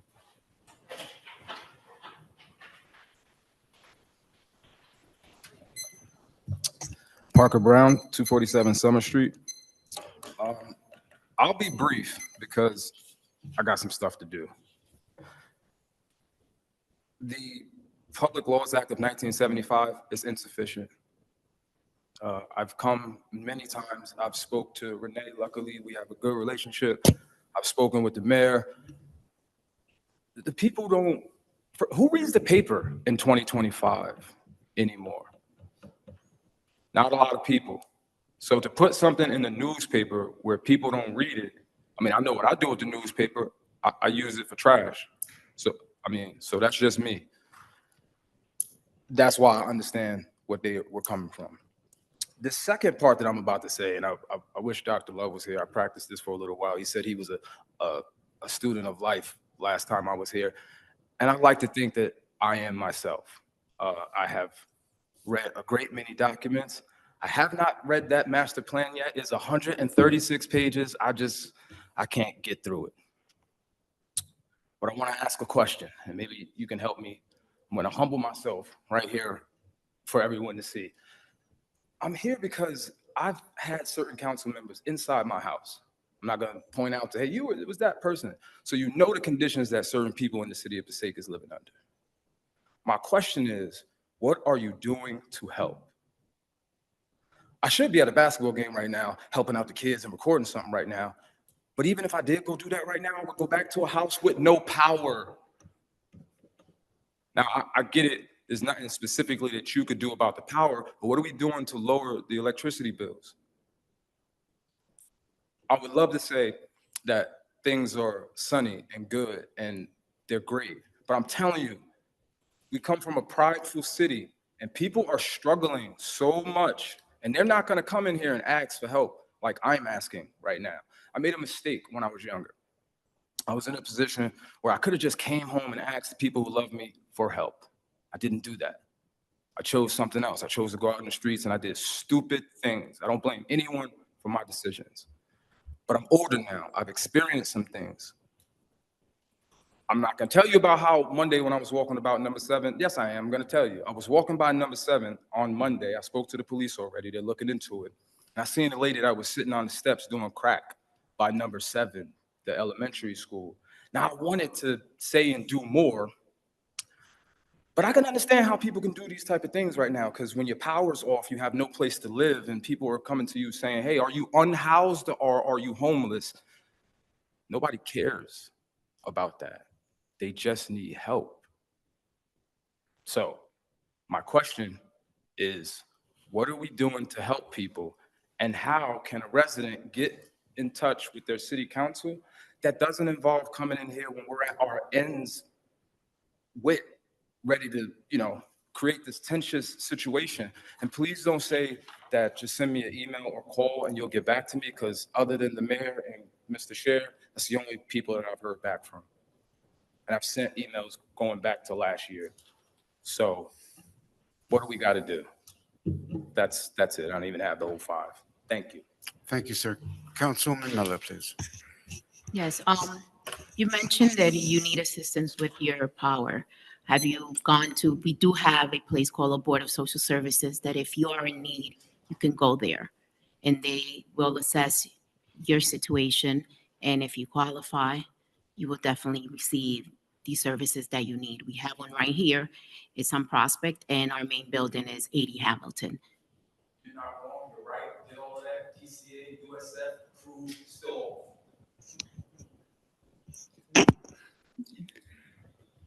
Council President, City Council, we also have in the City of Passaic at Human Services Department, we have the weatherization program. We've offered free space to the county agency that provides financial assistance in paying the PSE&G bill, power, and other utility assistance. Most recently, when the moratorium ended on shutoffs with the Water Commission, and there are different agencies that we have published on our website as well to let you know what resources are available from state funding as well as local. Through our CDBG, we often provide additional community development block grant, the acronym, and we provide additional funding and resources.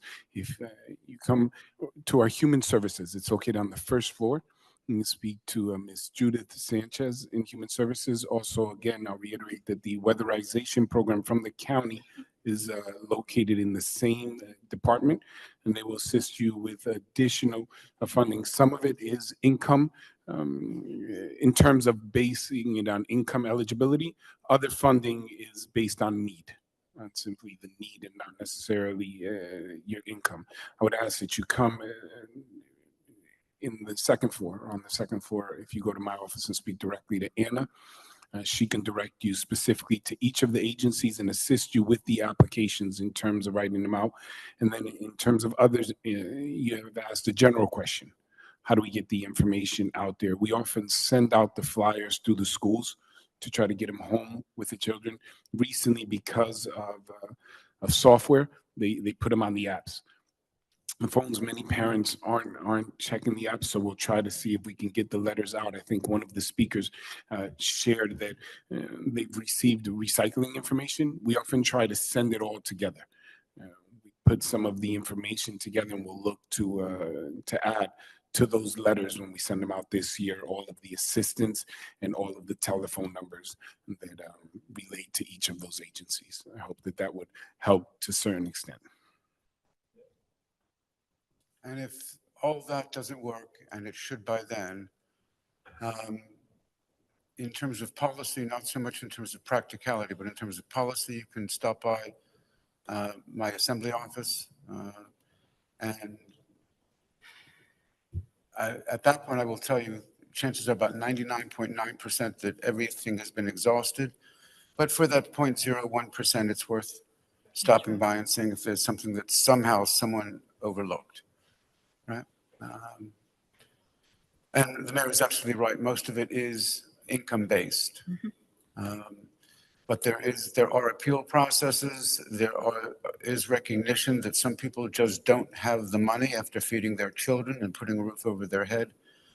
So the state has been very aggressive. The state of New Jersey has been very aggressive, unlike many of our sister states. Although I must caution everyone, as I'm sure everyone is aware in any event, that the federal administration in Washington, D.C. does not seem to carry the same belief system that this country has been ruled under for at least the past number of years. And whether or not all those grant availabilities will be available in the future is something which no one knows. Well, I'm sure someone knows, but certainly no one in this hall. Anyone else like to address the council? Yes, ma'am, Ms. Griggs. Good evening. My name is Renee Griggs, and I live at 23 Astor Place, apartment 6C. First, I want to say thank you, Chief Goodman, for getting back to me. Well, today I had an experience that baffled me, and I really get baffled. I was leaving the 52 Astor Place administration office, heading over to 33 Astor Place management office with Director Ron Van Rensselaer. We saw a young man in the backyard. I'm being kind, he wasn't that young. With a pit bull dog. He unleashed his dog, and the dog ran immediately towards us, jumping and attacking us after I screamed several times to get your dog, get your dog, get your dog.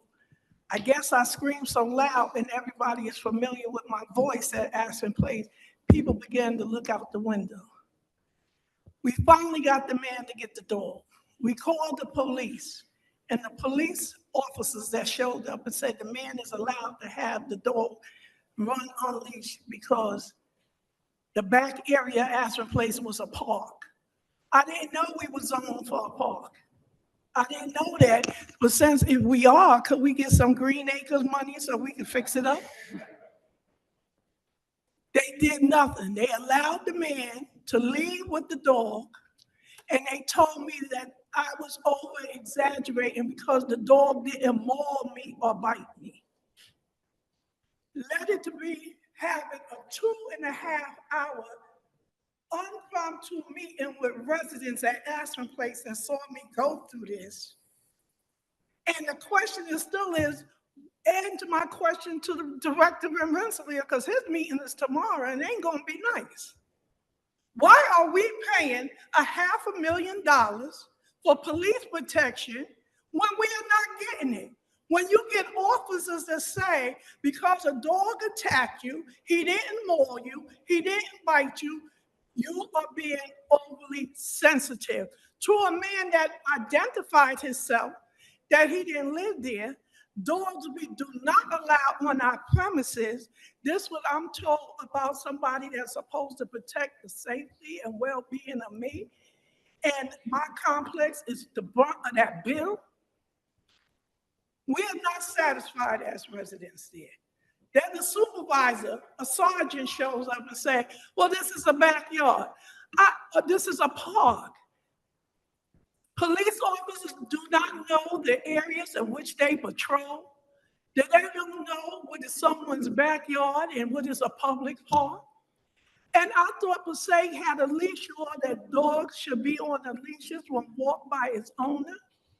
And to allow someone just to walk away and say, because they didn't eyewitness it, and to have a sergeant getting paid out of that $500,000 is supposed to man the cameras on a daily basis, to say, oh, I wasn't there today.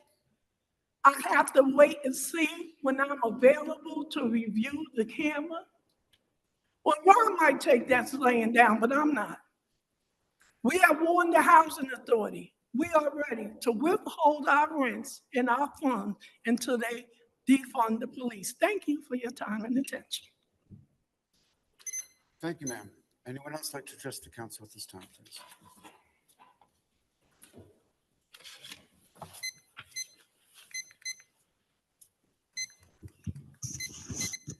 Good evening, Joe Conoscente. Council President, my first question here is the old tennis court for sale on Van Houten and Passaic Avenue?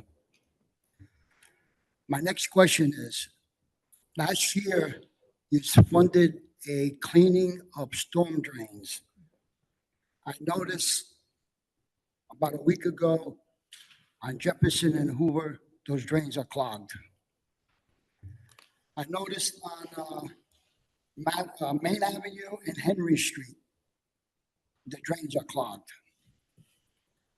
After you have a company coming out supposedly cleaning them, but I don't know how they missed it. My other question, 183 Howe Avenue. They just built a 3-family, which used to be a 2-family, and counting the basement at the time. Last year, there was a fella here that owned a home, and he had problems with parking. Now, the board allowed this building to be 3-story high with no parking at all on Howe Avenue. So, I don't know, maybe you can answer it. Mr. Conoscente, could you help me understand that last point? My last question was on 183 Howe Avenue. The board approved a 3-family house with no parking. And that street is always congested. From Paulison to Lafayette is always congested. So I don't know how you allowed this with no parking spaces. My next question here is, why do we have election signs on the polls that the person that's running for governor is from Newark? So why is this city allowing on our electrical poles signs, which is illegal anyway? You're not supposed to have signs on the poles. And that's PSG property.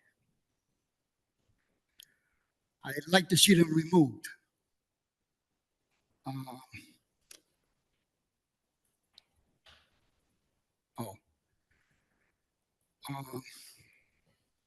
My next question is, I don't know what's going on in this city, but that's all I see popping up lately is barber shops and smoke shops. I mean, where do you draw the line with this? We just had another barber shop that opened today, and there's like 4 of them right within a block away from each other. I mean, it's all out of control. I mean, that's what you can put in the city. We don't even have a landmark anymore. My next question is, I brought this up, I think, 1 or 2 meetings ago on 4th Street. So happened after I brought it up, they have a shooting. I don't know if the person died or not, but Then after that, there was another one on Main Avenue by Kentucky Fried Chicken. And we're just around the corner from the summer. It looks like it's going to be a nice summer. If this keeps going on and nothing's being done, everybody's looking into it, everybody's studying it, everybody's going to see what we can do with it. It's unheard of. But wait and see. My next question, Lincoln Street and Paulson Avenue.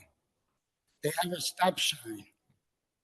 And this street is known for a lot of accidents, and the sign is so blurry, you can't even see it anymore. So I would like to see if that can get replaced. And my last question that I have, since we're getting into a Memorial Week, these flags here, can I have them put on the left-hand side? Because the American flags always belong on the left side, not on the right side. When you salute the flag, you salute them to the left side. So just to let you know this, the flags are wrong. These are my questions. Thank you, sir. So your last point first, if I may, there are certain rules and regulations in terms of how flags are supposed to be hung, especially, of course, the American flag first and foremost. I'm sure that we can count on someone to double check and make sure that it is proper and appropriate. The flags are placed appropriately in the government building as done in government buildings in the county, the state, and the federal level. They are appropriately displayed. Good deal. You asked a number of questions. The first question you asked was if the old tennis courts are for sale. Mr. Fernandez, are they for sale? Okay. You asked about 183, how could there be no parking? For that, I would direct you to the mayor's office, and it would then be directed. But it's too late, the building's built. Then would be directed It's too late. to find out who passed it, which board was it? It's got to be a board, either zoning or planning, that passed it and made the building available for purchase. But in terms of parking, that is governed by those boards, determine how much parking is required. Why are there election signs on telephone poles? Because throughout these 50 states, people put election paraphernalia on telephone poles. No, they don't.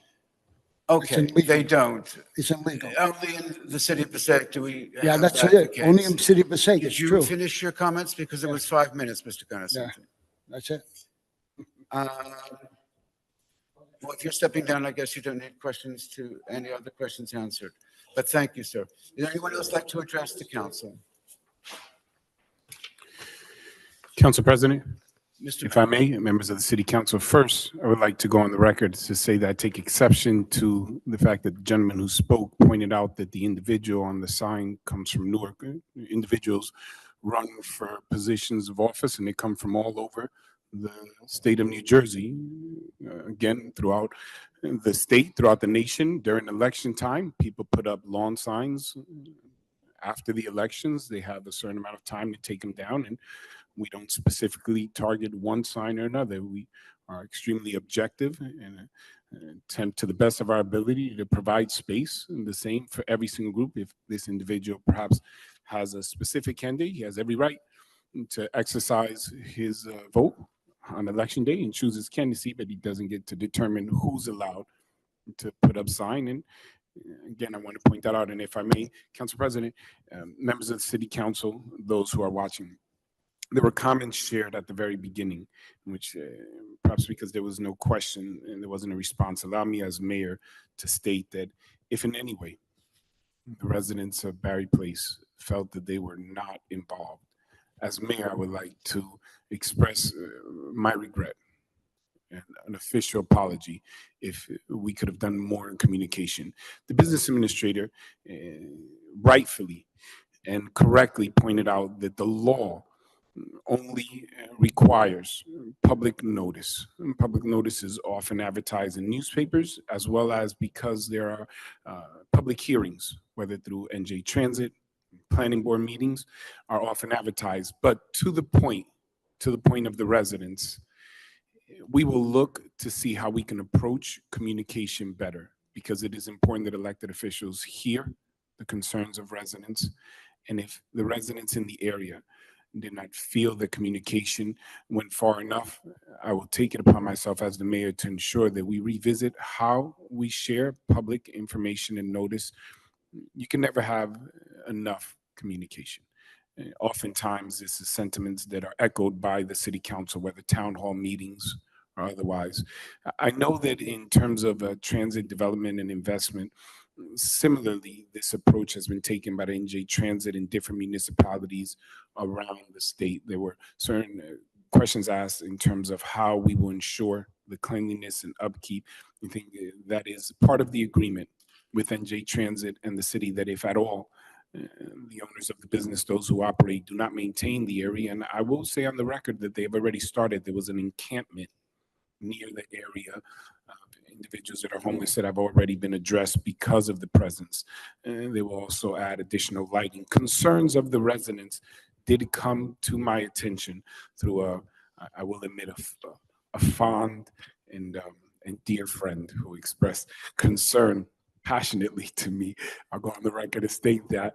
And I'm exploring, Council President, members of the City Council, of opportunities to address those concerns, especially when it comes to hours. Studies were done with similar businesses in other municipalities when compared to our municipality, and in terms of concern of whether there will be increased traffic and hours of operation. All of these will be brought up to the individuals, and the city will monitor closely the impact if the area is not maintained. In fact, if it is not improved, if there are any concerns, the city will respond immediately. But I can tell you that every step of the way, we have checked all of the legalities, ensured that the city did what is legal. However, again, I reiterate, just because that's all that's required doesn't mean that it was enough. I am concerned. I cannot go back and forth. I will share, forgive me, it's a council meeting. It's not a mayor's meeting. So according to the law, most people assume that we can go back and forth. Forgive me, but it cannot be back. But I will make myself available to speak to you individually outside of the meeting. I just wanted to share that in terms of the approach, everything was done accordingly. There were public hearings.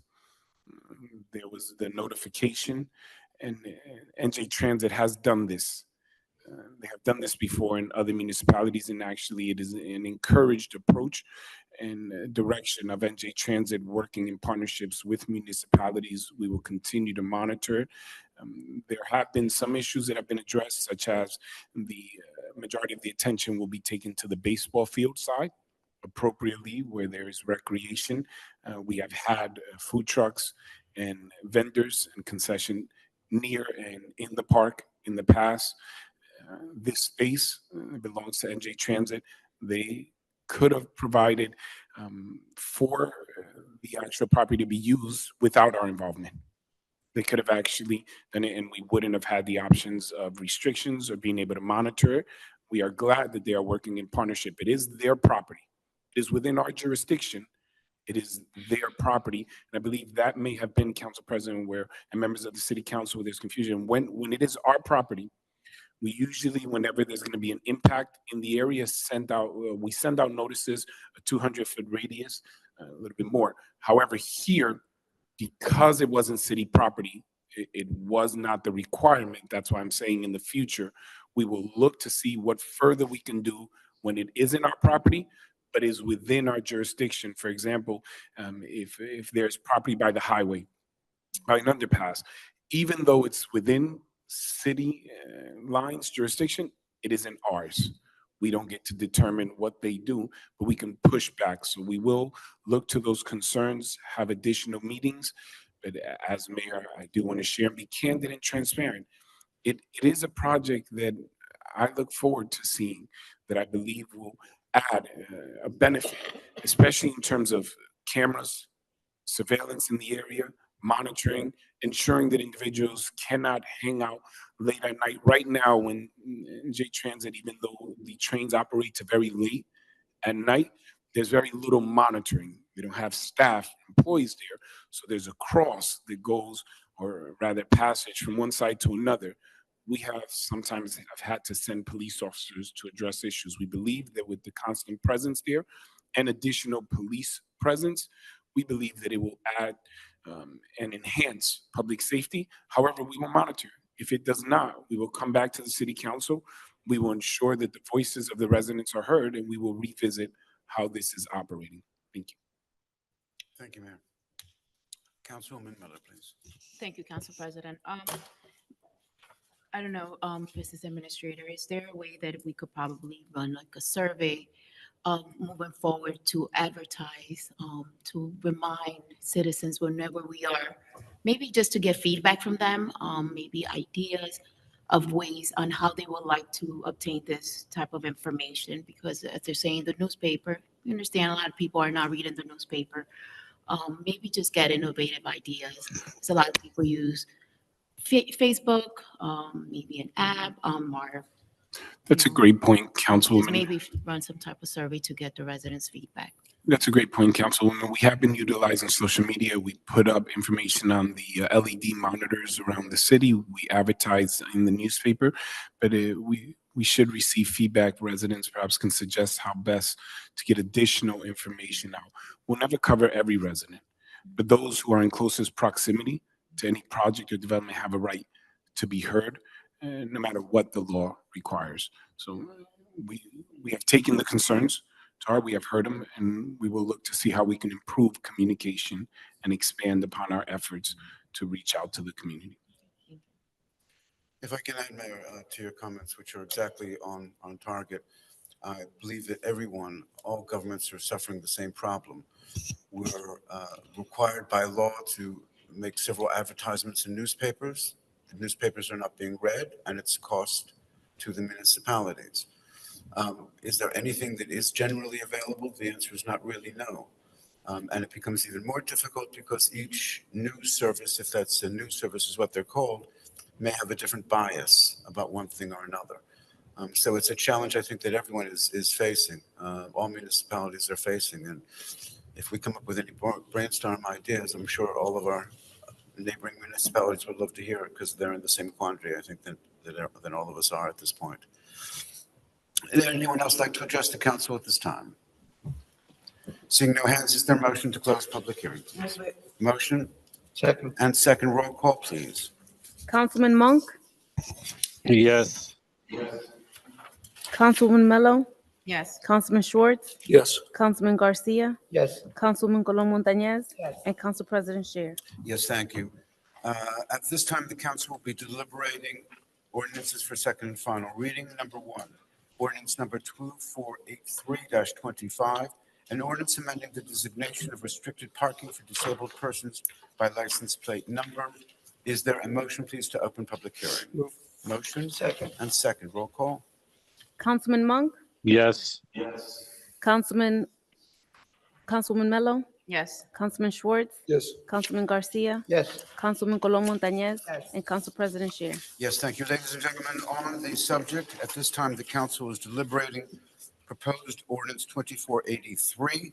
Is there anyone who would like to address the council on this item and this item only? There's a motion. Is there a second to close? Motion and second to close. Roll call to close, please. Councilman Monk, Yes. Councilwoman Mello, Yes. Councilman Schwartz, Yes. Councilman Garcia, Yes. Councilwoman Colon Montañez, and Council President Scheer. Yes, thank you. On the ordinance, is there a maker of the ordinance, please? Move. Motion? Second. And second, thank you. Roll call on the ordinance. Councilman Monk, Yes. Councilwoman Mello, Yes. Councilman Schwartz, Yes. Councilman Garcia, Yes. Councilwoman Colon Montañez, and Council President Scheer. Yes, thank you. The ordinance is ratified.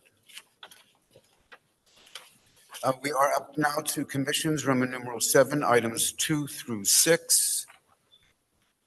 Are there any questions about 2 through 6? Council President, I would ask for a separate vote on 2, please. Separate vote on 2. Are there any other requests? Seeing none, we'll vote on 3, 4, 5, and 6.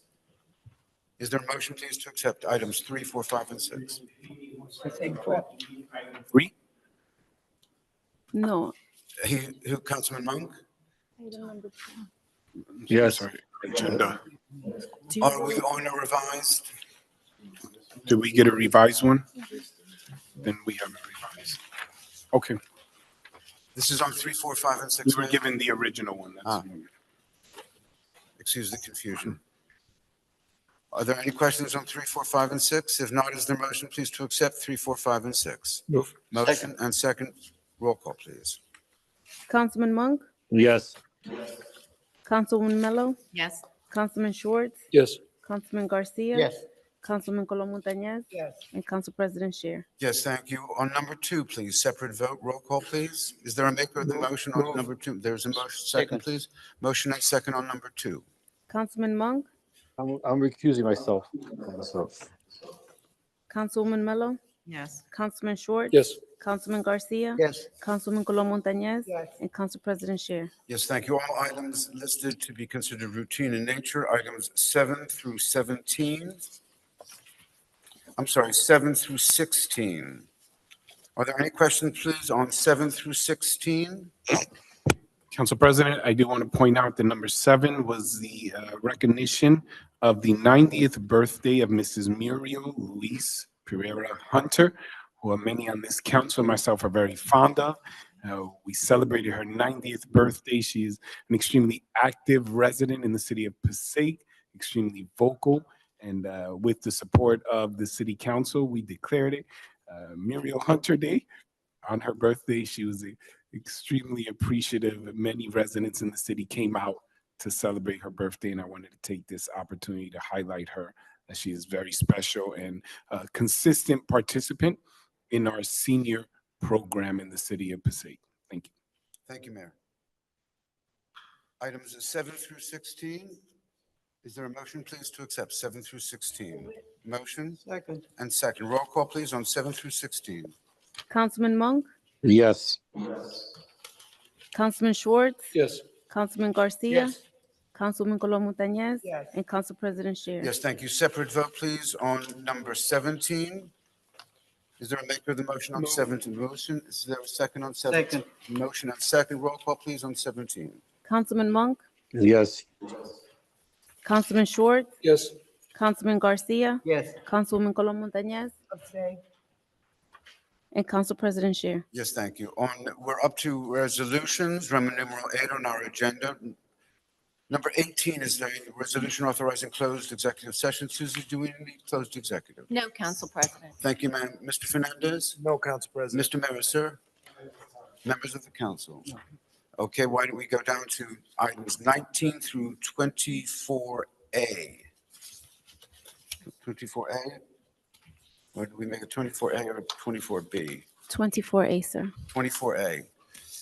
Items 19 through 24A, 24A having been added tonight at the council's agreement. Are there any questions, please, on 19 through 24A? Yeah, Council President, can I just ask what 24A is? I just don't have the newer agenda in front of me. You don't 24A, Councilman? Yeah, 24A title reads Resolution Amending Resolution Number 25-04-104, Resolution Appointing Commissioners and Alternate Commissioners to Zoning Board of Adjustment. Are there any other questions on 19 through 24A? If not, is there a motion, please, to accept 19 through 24A, please? There's a motion. Is there a second? The chair will second for purposes of a vote. Roll call, please. Councilman Monk, Yes. Councilman Schwartz. Yes. Councilman Garcia. Yes. Councilwoman Colom Montañez. Yes. And Council President Scheer. Yes, thank you. Payment of bills, Roman numeral 9 on our agenda. Are there any questions on the bills, please? Seeing no questions at this time, is there a motion, please, to accept? Lovely, bless you. Move it. Is the motion and second on the bills? Roll call, please, on the bills. I'm sorry, I need a second. Second. Second, Schwartz.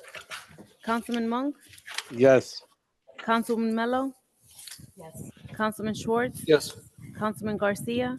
Yes. Councilwoman Colom Montañez. Yes. And Council President Scheer.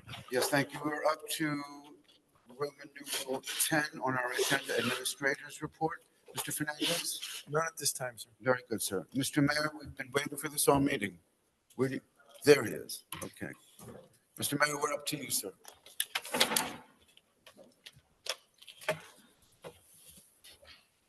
Report will be brief. We will be extending the work on Myrtle Avenue, which we have done, and we will go from Oak Street to the rest of Myrtle Ave, which becomes Gregory Avenue with the repaving of the road, and the parking painting initiative, which has expanded parking opportunities and as well as the addition of bike lanes. So I want to share that this week we have launched our partnership with the Passaic County Board of Commissioners for a ride program where residents can call directly and receive a ride. I believe the first couple weeks will be free.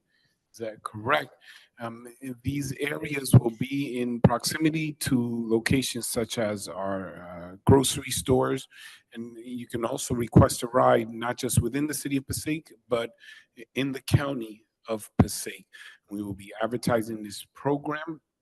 It is a little different than our free shuttle. Our free shuttle in the city of Passaic provides transportation to all on a set route within the city.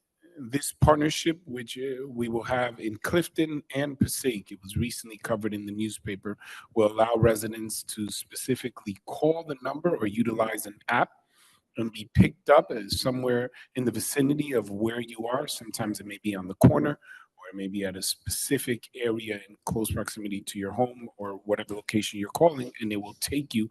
It's similar to an Uber or a Lyft, but at much less cost. I believe that the rides business administrator is $1. $1.80, I believe, Mayor. Yes, it's about $1 to utilize it. We are advertising it. We are putting it online. We're going to send out information through the schools. We'll make sure that all residents are aware. So I wanted to share that information. I'm going to limit my report to just those two.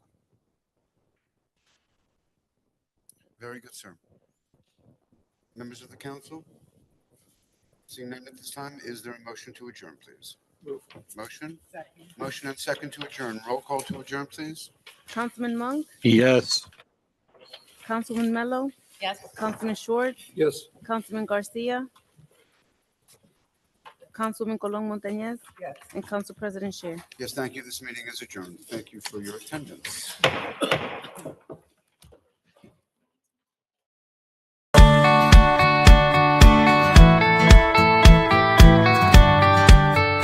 One, two, three.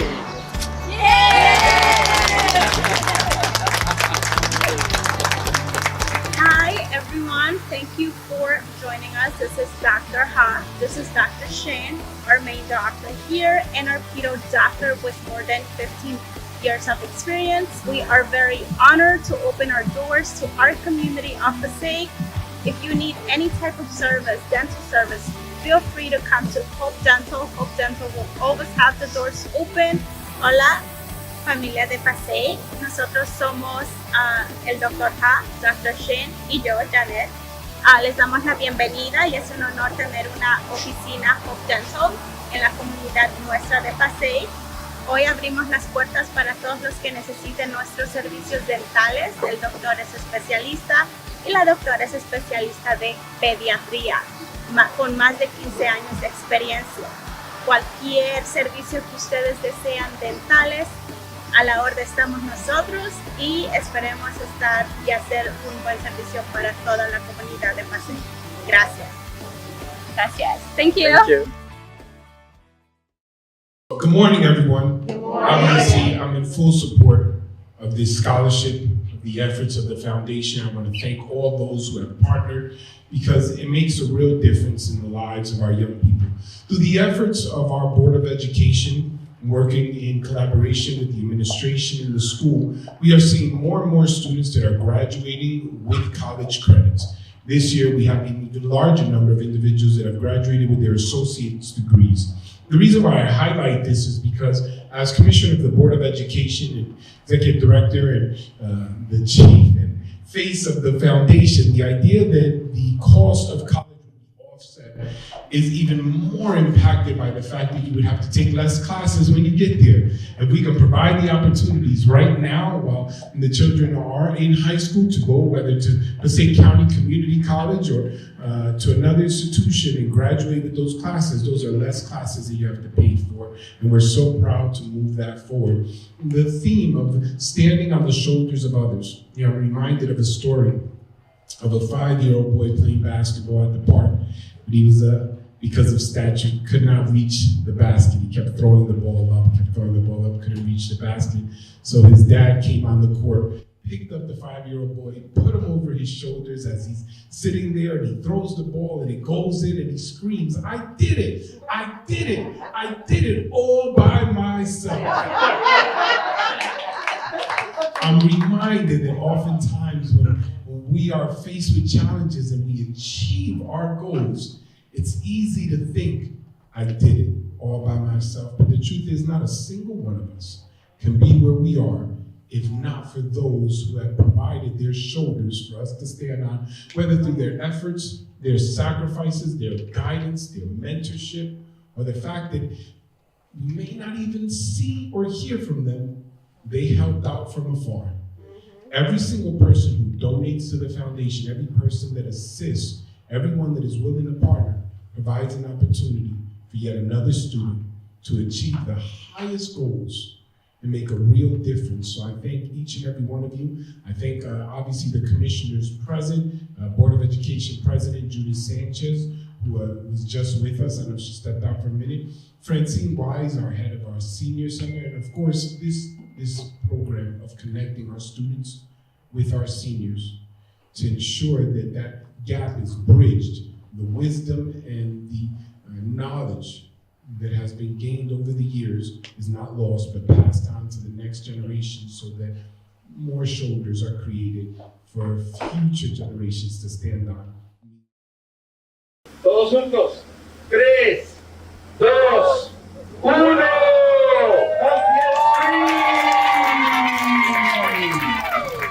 Felicidades a la familia y todos los amigos y compañeros que están aquí. Feliz día. Gracias a Dios. Y ahora cuando yo me mejore, quiero pasar por allá, díganme ustedes delante de mí. Así cuando guste. Cuando usted guste, no hay problema. Ahí nos deja saber también. Claro que sí. Dios te bendiga. Gracias por todo. Gracias y por que todo. se mejore.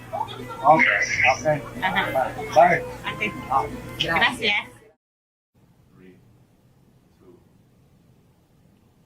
Hello, City of Passaic, New Jersey. This is your mayor, Hector Laura, live from City Hall. Hola, Ciudad de Passaic, Nueva Jersey. Es su alcalde en vivo del ayuntamiento. I wanted to discuss with you some of the concerns that have been expressed recently regarding parking and one specific video that tagged me. Now, as you know, I like to respond to individuals within reason when you have legitimate concerns. I know that can be subjective, what's considered a legitimate concern. However, when people with courtesy, respect, and sometimes appropriate frustration share with me they have a concern, I want to be able to address it directly. So I want to be able to address that. Give me a little bit as I get prepared to share it on various pages. So le quiero compartir que muchas veces cuando hay personas que desean tener conversaciones específicamente sobre problemas o preocupaciones que tienen, yo quiero poder responder. Ustedes saben que me gusta responder. Y cuando hay preguntas, preocupaciones, frustraciones y hasta críticas legítimas, yo sé que eso es subjetivo, lo que es legítimo para uno no es para otro, pero cuando alguien con cortesía y aunque están frustrados comparten algo sincero, yo le quiero responder. Y esta noche yo quiero hablar sobre estacionamiento y las multas que se están dando en la ciudad para aclarar situaciones en nuestra ciudad. Dame una oportunidad para compartir a las diferentes páginas. Give me a second just to ensure that we can share to the many different pages.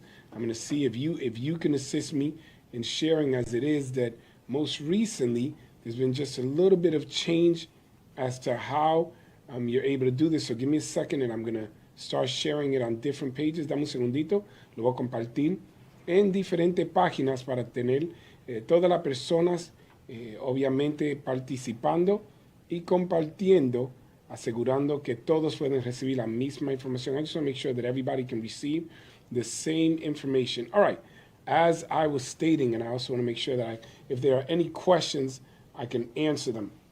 Ok, Geraldo Pichón, gracias por unirse porque te quiero responder a tu pregunta y también te quiero expresar mi agradecimiento porque como un residente responsable, tú tienes una pregunta legítima y yo te la quiero responder y lo quiero hacer con la misma cortesía y respeto que tú me demostraste y te lo agradezco porque a veces cuando alguien comparte sus frustraciones, no hacen preguntas, nada más dicen que están enojados, pero tú verdaderamente me tocaste.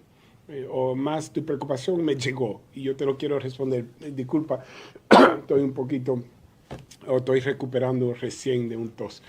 So again, I wanted to share some information to discuss specifically issues in the community regarding parking and enforcement of parking.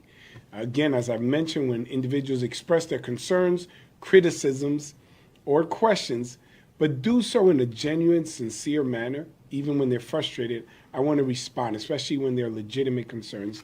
Now, I'll reiterate, I said it before, that can be subjective. What's legitimate to one may not be legitimate to all, but every now and then I try to filter what's being shared, and when it's a legitimate question, I want to address it. So I want to thank Geraldo Pichon, who submitted a question about overnight enforcement and early morning enforcement of parking, and I want to talk about parking in the city of Passaic. So thank you all for joining.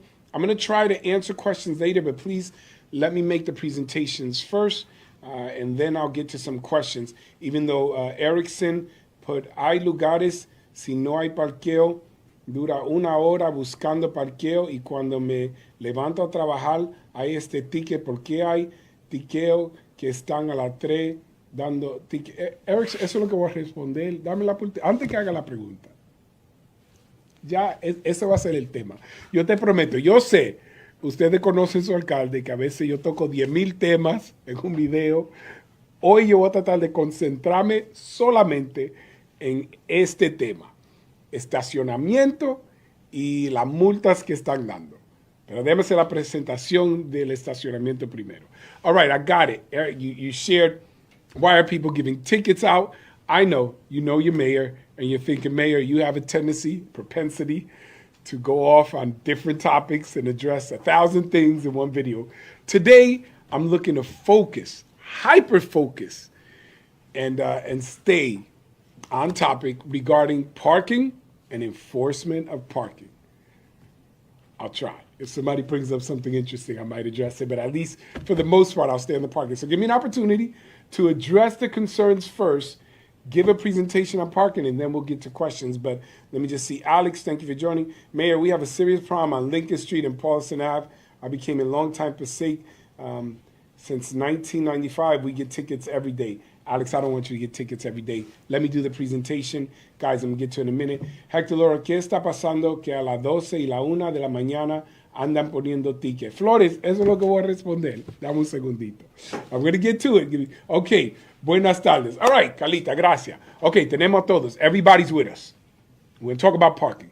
Let me talk a little bit about Passaic. The city of Passaic. We just celebrated our 150th anniversary. Incorporated in, I believe it was April 2nd, 1873. 150 years. We're 3.2 square miles. We're one of the most densely populated cities in the United States of America. With, according to our 2020 census, 70,000 residents. There are a lot of cars in the city of Passaic, considering our size. We're densely populated, we have a lot of vehicles. Even more vehicles, as obviously things have changed over the years. I've shared it before. With $99 down, zero credit, you can drive a car off the lot. That's how some dealers advertise it. Back in the day, only one person would have one car per family. Now you can find 5 cars per family. There are a lot of cars on the roads. We understand that. There has not necessarily been an increase in the population of people, but definitely an increase in the volume of vehicles that are in the city and traveling around in the city. So that's a fair concern and criticism. There are a lot of cars in the city. vamos a hablar un poco de la historia de Passaic. La ciudad de Passaic, incorporada en el 1873, abril, segundo o tercer de abril, yo creo que fue el segundo de abril, recién celebramos nuestro 150 aniversario. Somos una ciudad de 3.2 millas cuadrada, no millas pulgadas, millas cuadradas, square miles. 3.2 millas cuadradas con acuerdo al censo de 2020, es más de 70,000 residentes en la ciudad de Passaic. So, tenemos mucha gente en el pueblo. Pero verdaderamente lo que ha ocurrido en los años recién es que hay más carros, el volumen de carros ha engrandecido. Tenemos muchos carros en la carretera. Había un tiempo, décadas atrás, donde había un carro por familia, ahora hay como 5 carros por cada apartamento, porque ahora con $99 y sin crédito tú puedes comprar tu carro y manejar. Y hay muchos que tienen acceso a carros hoy en día. Eso es legítimo, es una crítica que yo entiendo, donde algunos dicen, alcalde, hay muchos carros en la ciudad. Quiero hablar del problema. Give me a little bit. Ariel, yes, I know you're gonna have some interesting things to say, Ariel. It wouldn't be alive without your interesting feedback, but give me a little bit. This city is becoming more, okay, Buck. I'm staying on topic, so let's focus on this. All right, let's go to some quick questions. Yo pienso que es que hay muchas personas de otras ciudades que vienen a Passaic. Tengo un primo en Union City que la ciudad para que viva tengan más parqueo, lo que no son de las ciudades, no poner. Yo voy a hablar de permisos de parqueo. Dame un segundito. On 6 and 6, you're holding. I got it, Ariel. I got it. I'm going to get to it. I got that. Let me just get to the parking. All right. So meses vivimos en Passaic y nos ponen tickets cada semana allá por las 5, allí mismo. All right, Herbert, I'm going to address all that. Just give me a little bit, because you're bombarding me with questions, and I don't want to ignore anybody. Just give me 5 minutes to get to the presentation. I'm going to get to questions. Try to read a few, and then I'm going to get right to it. Buck, where they give you tickets for no park. All right, Buck, if we're not going to be productive, Buck, I don't know. I can't respond to you. All right. You should come by Liberty Street in Passaic, garbage, clothes, refrigerator. I'm staying on topic. Parking. We'll address that on another Facebook Live. Rent is also high. Jocelyn, there was rent stabilization, but I'm not talking about that. We're staying on topic. Parking. Jocelyn, look, stay with me. Parking. We're talking about parking. Parking and tickets. Parking and tickets. All right. You ready? We're about to go. María, buenas tardes, medio, pero no solo Passaic da ticket de noche, todas las ciudades dan ticket. Todas las ciudades. I'm going to answer. Voy a responder. Okay. Can you add a siren for street cleaning? Janet, that's a good idea. I'll talk about that in a little bit. Let me just get to this. We have cars, but we have a lot of new buildings. That's why we have a lot of cars. Luz, I'm trying to stay on topic. It's kind of related, but we have a community that says we don't have any apartments. We need more apartments. And then we get more apartments and people go, we have too many people. Apartments come with people. People come with cars. If we want more apartments, if we need to raise our housing stock, it's going to come with cars. Hay algunos que dicen, alcalde, tenemos mucho edificio, pero también hay gente que dice, necesitamos más apartamentos. Bueno, más apartamentos vienen con más personas vienen con más carros. Es un balance, pero... Okay, let me do the presentation. I'm about to do the presentation. You ready? Let's talk about parking. First of all, as mayor, I can specifically point to over 700 new parking spaces that I have been able to push forward as your mayor and receive support with the administration. De que yo he sido alcalde, yo he podido asegurar más de 700 nuevos parqueos en la ciudad. Eso es histórico, con el apoyo de mis colegas, y lo voy a demostrar. I'm going to show you. Más de 700, more than 700. Now, I'm not just going to talk. I'm going to prove it to you. Obviously, you all know about the parking deck. You've seen it. This isn't promises made, and then hopefully you see it. You're driving here every day. Right on State Street and Passaic Street, you see the parking. Esto es el estacionamiento que yo prometí para el público. Eso es para el público. Geraldo, tú dijiste de que eso solamente iba a beneficiar a City Hall. Eso no es el caso, Geraldo. Eso es para el público. Obviamente, los que trabajan en City Hall son parte del público. Si van a trabajar aquí, van a estacionar también. Pero esos son 300 parqueos. Hasta si parquean ahí, eso abre estacionamiento en la calle. Y de noche, eso va a ser para la comunidad, porque obviamente nosotros no trabajamos aquí de noche. Bueno, yo trabajo de noche, ustedes me conocen. Yo trabajo a cualquier hora, pero eso es público, para el público. All right, you see it, the parking garage, the parking deck. That's not promises made, and hopefully it gets done. You see it every day. It's getting bigger and bigger every day. That is tangible, and that is for the public. For the public. Now, Geraldo said, oh, that's for the benefit of City Hall. Well, yeah, employees of City Hall are part of the public. They're going to come in the morning, they're going to park there, but that just frees up space around the city for you to park. And overnight, that's going to be for residents. That's going to help out Aspen Place, Main Avenue shoppers. That's going to help out the businesses. That's one. Ahí hay uno de los programas que he podido implementar. Eso va a ayudar para estacionamiento para la Main Avenue, para los comerciantes. Eso va a ayudar para los residentes de Aspen Place. Okay, that's one parking. Bear with me, Herbert. Quédate conmigo. Is that paid parking or free? Parker, let's talk about parking. But you want to talk about payment? You have to charge. If you don't, people will leave their car for weeks. It's so you can have turnover of vehicles. If you didn't have meters on Main Avenue, people would park their car there and leave it for 2 weeks. You have to have meters to ensure the spaces get free. But overnight, just like meters, you don't charge after 6 p.m., overnight it will be available. But in the morning, if you don't ensure to regulate parking, then there's never going to be any open spaces. You need turnover in parking so people can use it, go shopping, and then leave, not drop off their car, get on the bus and go to New York and come back at the end of the day. We need to regulate parking, right? So yes, there will be a paid aspect to a parking deck, and also taxpayer funded, but this I got from a grant. I am looking to generate revenue to make more parking decks. Remember, I have a dream project, the parking deck on Parker Avenue. Parker Avenue. Be familiar with that word, Parker. It's your name.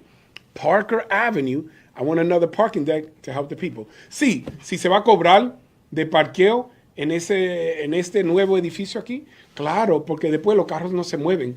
Es como cuando estamos hablando de la Main Avenue, los metros, los parqueómetros, si uno no lo tiene, alguien va a dejar su carro ahí 2 o 3 días sin moverlo. Eso ayuda para abrir esos espacios para que alguien parquea o se estacione, pague y después se mueve su carro. Si van a hacer compras, si van a ir a Main Avenue, si van a trabajar, para que no dejen su carro ahí para días. So I wanted to answer that. All right, let's talk about that. That's 300 spaces. Gregory Avenue. One of the initiatives that I pushed forward, and this is a unique idea that I implemented in the city, maybe not completely unique. It's not like it's never existed, but when I kept driving around, I kept wondering, we have these wide roads. Why not go to angled parking? Because angled parking, the amount of space in terms of the width is usually about 5 feet. So you might be able to double and triple the opportunity for parking around the city when you do this. I've done this on Gregory Avenue, on Broadway, different areas in the city. Angled parking brings more parking to the city. Yo he podido cambiar algunos estacionamiento o parqueo a ángulo, porque en tema del espacio es 5 pies. When you're talking about the parallel parking, or rather the linear parking, those can be up to 15 feet. So you, in certain cases, you triple the amount of parking spaces. Tú puedes tener el triple del parqueo cuando tú vas a ángulo, el doble hasta el triple. Yo lo he hecho en la Gregory Avenue, en la Main Avenue, ustedes lo pueden ver. So I wanted to show you those parking spaces. I want to go to River Drive parking lot. River Drive parking lot. Si pueden ver aquí en el River Drive, donde está el River Drive y la Paulson, River Drive and Paulson, en el lado, bueno, aquí, es el nuevo estacionamiento. En este lado puede ver cómo era grama. You can see how it was grass, the Jack Tatum way. And then on this side, brand new parking. So that's 31 new spaces, public spaces, espacios público. Para ti, para mí, para todos. Público. All right, next one. First Street and Jefferson Street. La calle Primera en la Jefferson. Puede ver antes lo que era, donde había camiones, donde no había espacio para estacionamiento, y pude desarrollar 30 nuevos espacios. 30 new spaces, Jefferson Street. Benson Avenue, or rather Brook Ave and Main Ave. Benson in front of the Animal Hospital. You can see this used to be all grass. That was the before. Now it's all parking. take my word for it on the before. It was just all grass. But now it is all parking, 40 new spaces, 49 espacios. All right, Christopher Columbus Park, Parque de la Once, Christopher Columbus. En un lado tú puedes ver todo grama y después ahora 49 nuevos espacios, o 43. Before it was grass, 43 new spaces. All right, we're going to try to run through this because I want to get to the enforcement. Pulaski Park, 3rd Street. You can see it was trees and grass and dirt, unused space. I drove by and said, I want to make that into new public parking. I also united both of the lots, created more handicap space, had it paved. I had it all striped. And now we have not only 55 new spaces, but over 100 spaces with both of the lots combined. So that's even more parking. Next, Myrtle Avenue, 8 new spaces.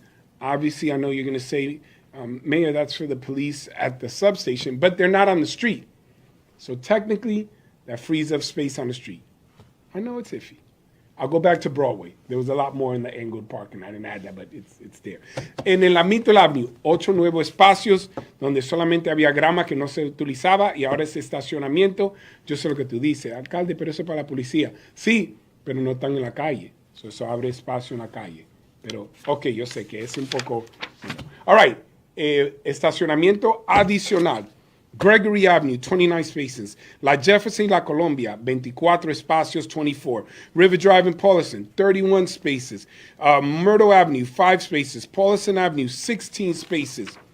Benson, 50 spaces. William Street, 13 new spaces with angled parking en la William Street, aquí mismito por el ayuntamiento.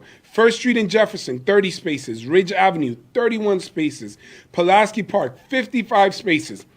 Pulaski Park, 4th and 3rd Street, 35 spaces. Gregory Avenue, 22 spaces. That's over 700 on just those alone, even though Myrtle's really 8, and in that list it said 5. To be consistent, it's about 8 spaces now. Here's what I wanted to talk to you about. Obviously, parking is necessary. As I look at the screen here in front of me with the 700 spaces, and that makes, or rather begs the question, 70,000 residents, Mayor, 700 spaces. I understand. But in urban communities, it's not common to come up with new parking spaces. You can build up. There's not a lot to build out. It's a unique and innovative approach to identify unused space and turn it into parking. I mean, it's a demonstration of a willingness by your mayor and by my team to find more parking. We get it. It's not easy. But we're trying. Le comparto estos espacios y yo sé que algunos dicen, alcalde, 700 espacios en estos 2 o 3 años, gran cosa. Pero eso no es común a tener una ciudad urbana donde se desarrolla nuevo estacionamiento. Uno puede construir para arriba, pero no para afuera. Hay poco espacio. Y eso demuestra un deseo a trabajar. Como su alcalde, yo no estoy sentado haciendo nada, yo estoy afuera identificando oportunidades. Claro que yo quisiera mucho más. Yo quisiera 10,000 nuevos parqueos. Pero ¿a dónde lo vamos a buscar? Mi gente, dígame, ¿a dónde? Yo no puedo deconstruir casas, tumbar edificios y hacer estacionamiento. Yo tengo que encontrar cosas nuevas. Y cuando yo salgo, yo busco. Y usted no lo ha visto. Hay mucho parqueo. Pero voy a seguir buscando. Tengo un nuevo deseo, hacer 400 nuevos parqueos en la Parker Avenue, ahí al lado de la escuela 10, donde tenemos el edificio grande de la academia. Guys, my next major project is the Parker Avenue parking deck. It's about $15 million, 400 new parking spaces. It's definitely a dream project, but that's what I want to create because I think it would be special. I'm going to show you just a demonstration. It's going to come right in front of camera right now. Check it out, guys. Right in front of the camera. You can see it right there. That right there. You see, assistant? That's the best part of this live where you can't see my face. Here, let me get it. Thank you, Renee. Renee's bringing it up. All right, check it out. This is my dream project. Este es mi proyecto del sueño. Este proyecto. 400 nuevo estacionamiento or 400 new parking spaces on Parker Avenue. Yo hice la presentación. Yo estoy luchando para esto. I'm fighting for this. That will bring us over 1,000 new parking spaces. That's the work that I've been trying to do in our city. I wanted to preface the conversation of parking tickets and enforcement with us so you know that there is a genuine effort and desire to address your concerns and your needs. This has been my approach for years. This isn't something new. When I became mayor, I promised you more parking, and I've delivered. But I understand. You want more. I wish we could have 10,000 more spaces. We're getting there, little by little. Not to the 10,000, but to the thousands. So bear with us. Yo sé que quieren más otra vez. Yo quisiera 10,000 nuevos estacionamientos. No es posible. Pero poco por poco estamos llegando a los 1,000. Y quizá un poco más. Tengan paciencia, que yo estoy trabajando y voy a seguir trabajando por ustedes. All right, with that said, let's talk about enforcement. All right, yes, I hired new parking enforcement overnight. But I didn't make this decision in a silo. It wasn't an arbitrary decision. This came as a result of an outcry from the community that there was a lot of illegal parking. Commercial vehicles overnight, individuals impeding visibility. When someone parks at a stop sign, when someone parks on a corner, they obstruct visibility on turns, and this resulted in more accidents. This is problematic. So after doing traffic studies, I said I'm going to hire overnight parking enforcement. Also, many of you asked for parking permits. I've been pushing, fighting. It's been tough. I've gotten approval for parking permits in certain sections of the city. Some of you, once we got the parking permits, got tickets and said, Mayor, why did you put parking permits? I'm going, you're the same person who asked for parking permits. You know who you are. But yes, we hired overnight parking enforcement. Police go around and give out tickets in certain areas. Now, Geraldo, you shared a video, and I will address your specific video, and then I'll answer questions. And then I'm going to bring in some professional responses regarding tickets. Ok, vamos a hablar de las multas. Es legítimo las multas, hay multas. Pero le quiero decir que esa decisión yo no la tomé arbitrariamente.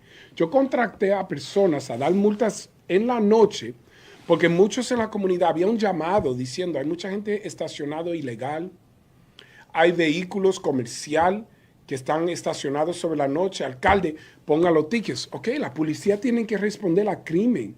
Yo contraté a personas que anden en la ciudad para limpiar las calles de los carros comerciantes que no deben estar ahí y personas que están estacionados delante de los stop signs en la esquina porque estaban obstruyendo la visibilidad o no se podía ver cuando uno va a doblar y eso causa accidentes. Nosotros hicimos los estudios de tráfico y contraté personas que están andando en la calle de noche, en la tarde y de noche.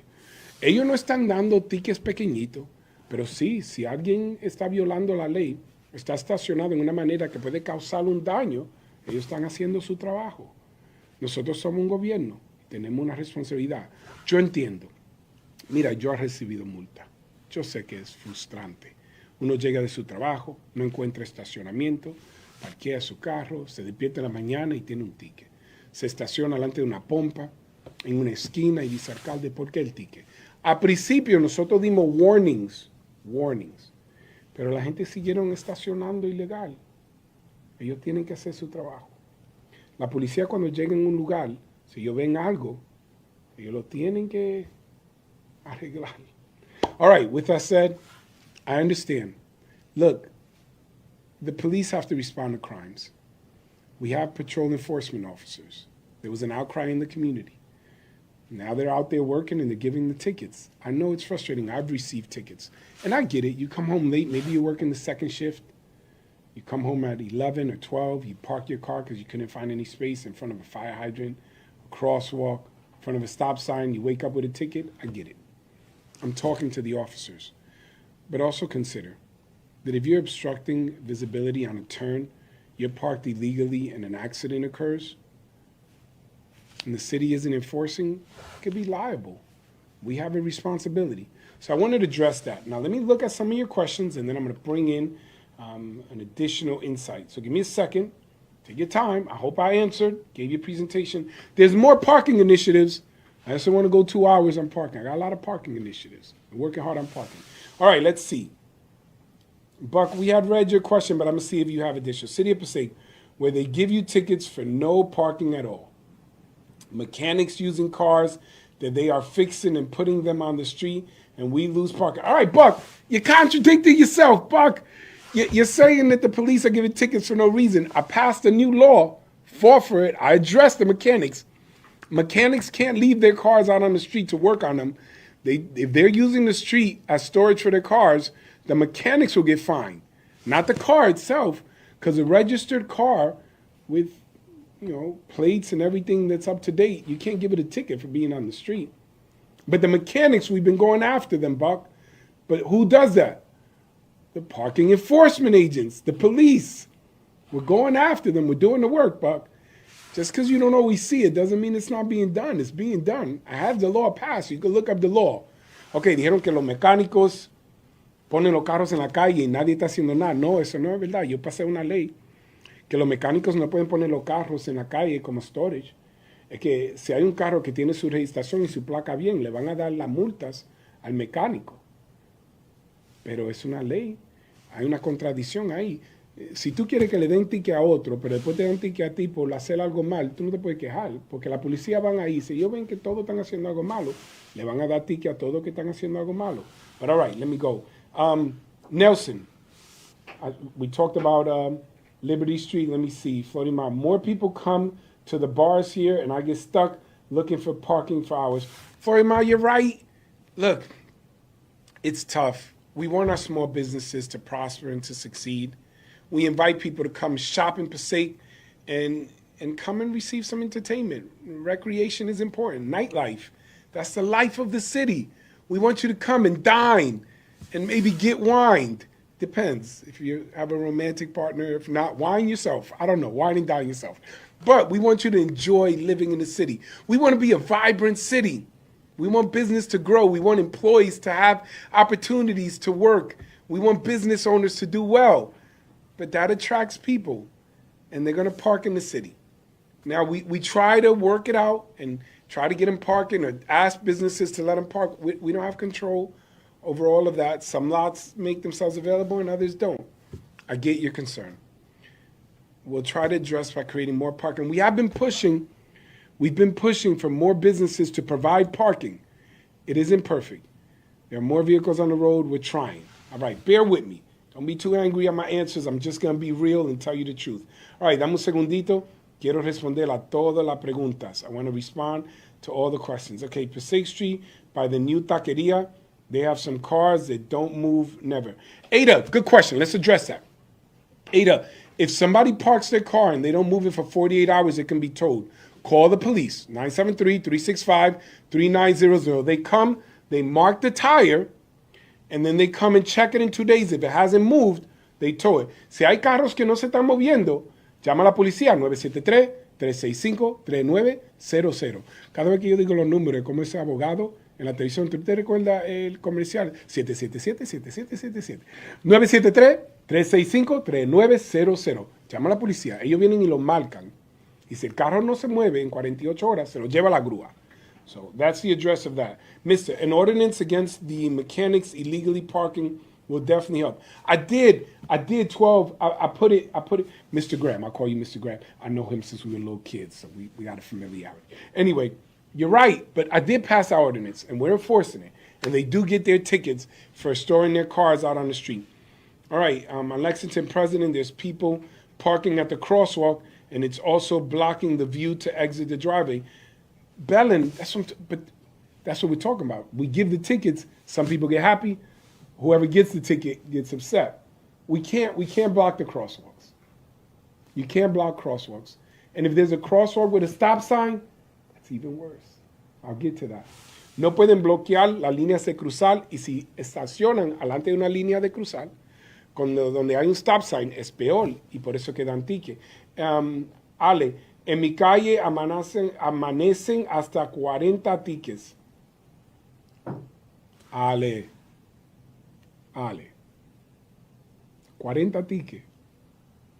Es que todo el mundo está parqueado en la esquina. Ale, 40 tickets.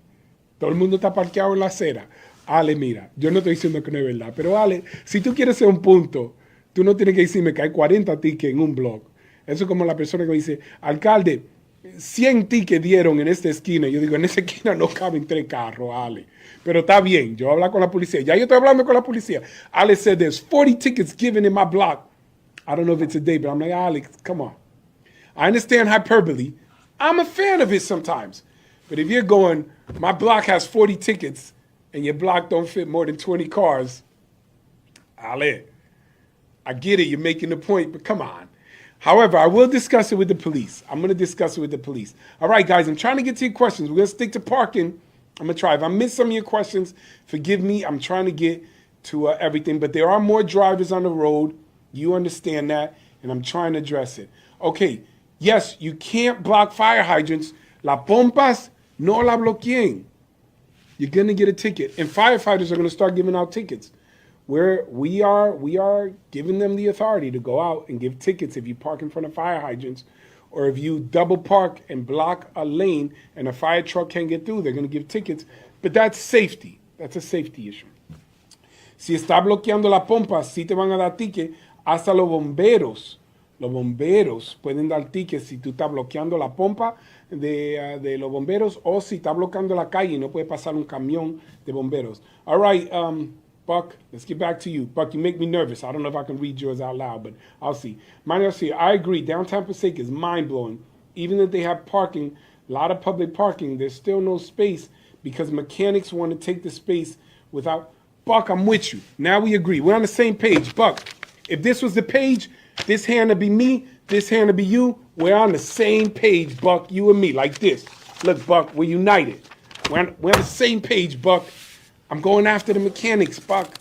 Just have patience. I'm one mayor. I'm working with my team. We're going to get to them. It's a lot of mechanics. The law is passed. Now the enforcement comes. Con los mecánicos, sí, Buck tiene razón.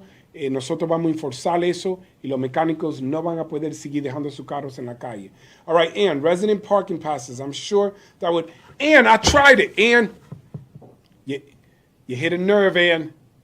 And we're going to get your full name because you hit a nerve. I wish I had one of those buttons. And I let you know that you hit the nerve. You know, I remember playing doctor, the one where you would hit the side and be like, you hit a nerve. And all right, Anne Marie Lyons, is that Misco? Anne Marie Lyons Misco, you hit a nerve. I tried the parking permits. I made the call to the community. I said, come out. You guys didn't come out. I don't have a problem pushing for what you want, but if you go out there and say, I got 1,000 people with me on this, and you turn around and there's 2 people, the people you're trying to convince are going to say, you got 2 people with you. I need you to unite if you really want it. Look, if you want an initiative in Passaic, I'm your guy. I'll fight for it. But you can't have me go to that fight alone. If that's really what you want, you gotta come with me, and I need the community united. United, we get things done. Come out, show your support, come to the meeting, or show up on election day so I can say, you see these 10,000 people? These people are serious and they're united. We got to get this initiative. Now, I don't always talk this direct, and I don't want to get off on a tangent. Like I said, I wouldn't. But you know what? This is a real Friday, so let's be real. Let's be candid. All right? You know how my name is Hector Carlos Laura. We'll go with Candid Carlos minute. Let's split for a little bit and we'll do some Candid Carlos conversation right there. 3 C's. Candid Carlos conversation. Listen. You want big things? Come out big time. You unite, show the numbers, I'll fight for whatever you want. I'll fight for whatever you want anyway, but if you want it to get done, I need super support from you, and then we can get some super things done. That's real. That's the truth. Nobody gets things done on their own. You want some big transformative stuff? Then start dismissing all this division and come out together. I fought for you. You can see it. You've looked around the city. You've seen the change. It's tangible. I don't talk about it. You see the work. I'm putting in my part. Sometimes really late at night. I need you to come out. Come out for me if you want these fights to be successful. I'll bring it up again, but I need you with me. This isn't one of those battles, you go to war for something, you need an army. Nobody goes to war by themselves. You want me to go to war for big things? Suit up. Suit up, stand with me, and let's hold the line. If not, then we'll be discussing this for time after time after time. That rhymed. You know I'm upset when I start rhyming. All right, let's get back to some of the questions here. Ella estaba hablando de permisos de parqueo y le estaba compartiendo que yo lo hago, pero necesito su apoyo. Mira, si uno va a guerra, necesita un ejército. Ustedes quieren que yo vaya a guerra para cambiar otras leyes y hacer iniciativas transformativas. No me pueden dejar solo. Ustedes me han visto luchando, trabajando. Ustedes han visto el cambio en la comunidad. Pero si ustedes no salen, mira, yo voy a hablar real. Es un viernes para hablar la cosa real. Si ustedes no salen y no demuestran la unidad y el apoyo, nada más se parece que yo estoy hablando de un apoyo de la comunidad, un respaldo que no está ahí. Yo necesito que salgan unidos para reuniones cuando lo tenemos, para llamados de la comunidad y para los votos. Salgan unidos. Dejan de ser divididos para que ellos vean que hay fuerza. Para cuando yo empuje en el condado, en el estado local, yo diga, mira, mi pueblo está conmigo. Pero si ustedes se quedan en la casa cuando vienen las elecciones y después salen después de la elección y dicen, alcalde, cambia esto, tú tienes que entender cuál es la percepción que yo le digo a mis colegas y a otros oficiales en el condado y el estado. Oye, yo necesito eso, que mi gente son serios y están conmigo. Y ellos miran atrás y dicen, pero ¿qué gente tú estás hablando? ¿Y a dónde están? Yo sé que eso es muy real, pero estoy hablando sincero, necesito su apoyo. Si verdaderamente quieren esa transformación, salgan a apoyar y dejan de dividir para que unidos logremos más. Ok, vamos para atrás al tema, que después me van a acusar. Alcalde, te fuiste del tema. Estaba un poco conectado del tema. We were a little on topic. It was just a little... All right, resident parking. And I spoke about it. You hit a nerve. I responded. All right, Eugene, traffic division should check the plates on cars regularly. Many have fake plates, invalid plates. We have LPRs. LPRs. LPR. That's pretty good. I came up with that. That's not sign language. LPR, license plate readers. Ladies and gentlemen, we got them all over the city. Some you can see, some you can't see. Because we got covert operations going on in the city. Dun, dun, dun. We catch people doing bad things. But yes, we have LPRs, and some of the police have them on the vehicles. They catch the plates, they give out tickets. Sometimes people get tickets and they go, Mayor, look, here's my registration. It says that it's good to 2026. And I'm like, that paper doesn't update when it got suspended when you didn't pay your tickets. The computer said your registration is suspended or that your license plate is fake. So you get the tickets and you get told, it's happening, I got it. We're addressing it. Ok, nosotros tenemos los aparatos que leen las licencias para saber si el carro tiene registración, está suspendido la registración o si no son válidos. Eso está ocurriendo en la ciudad también.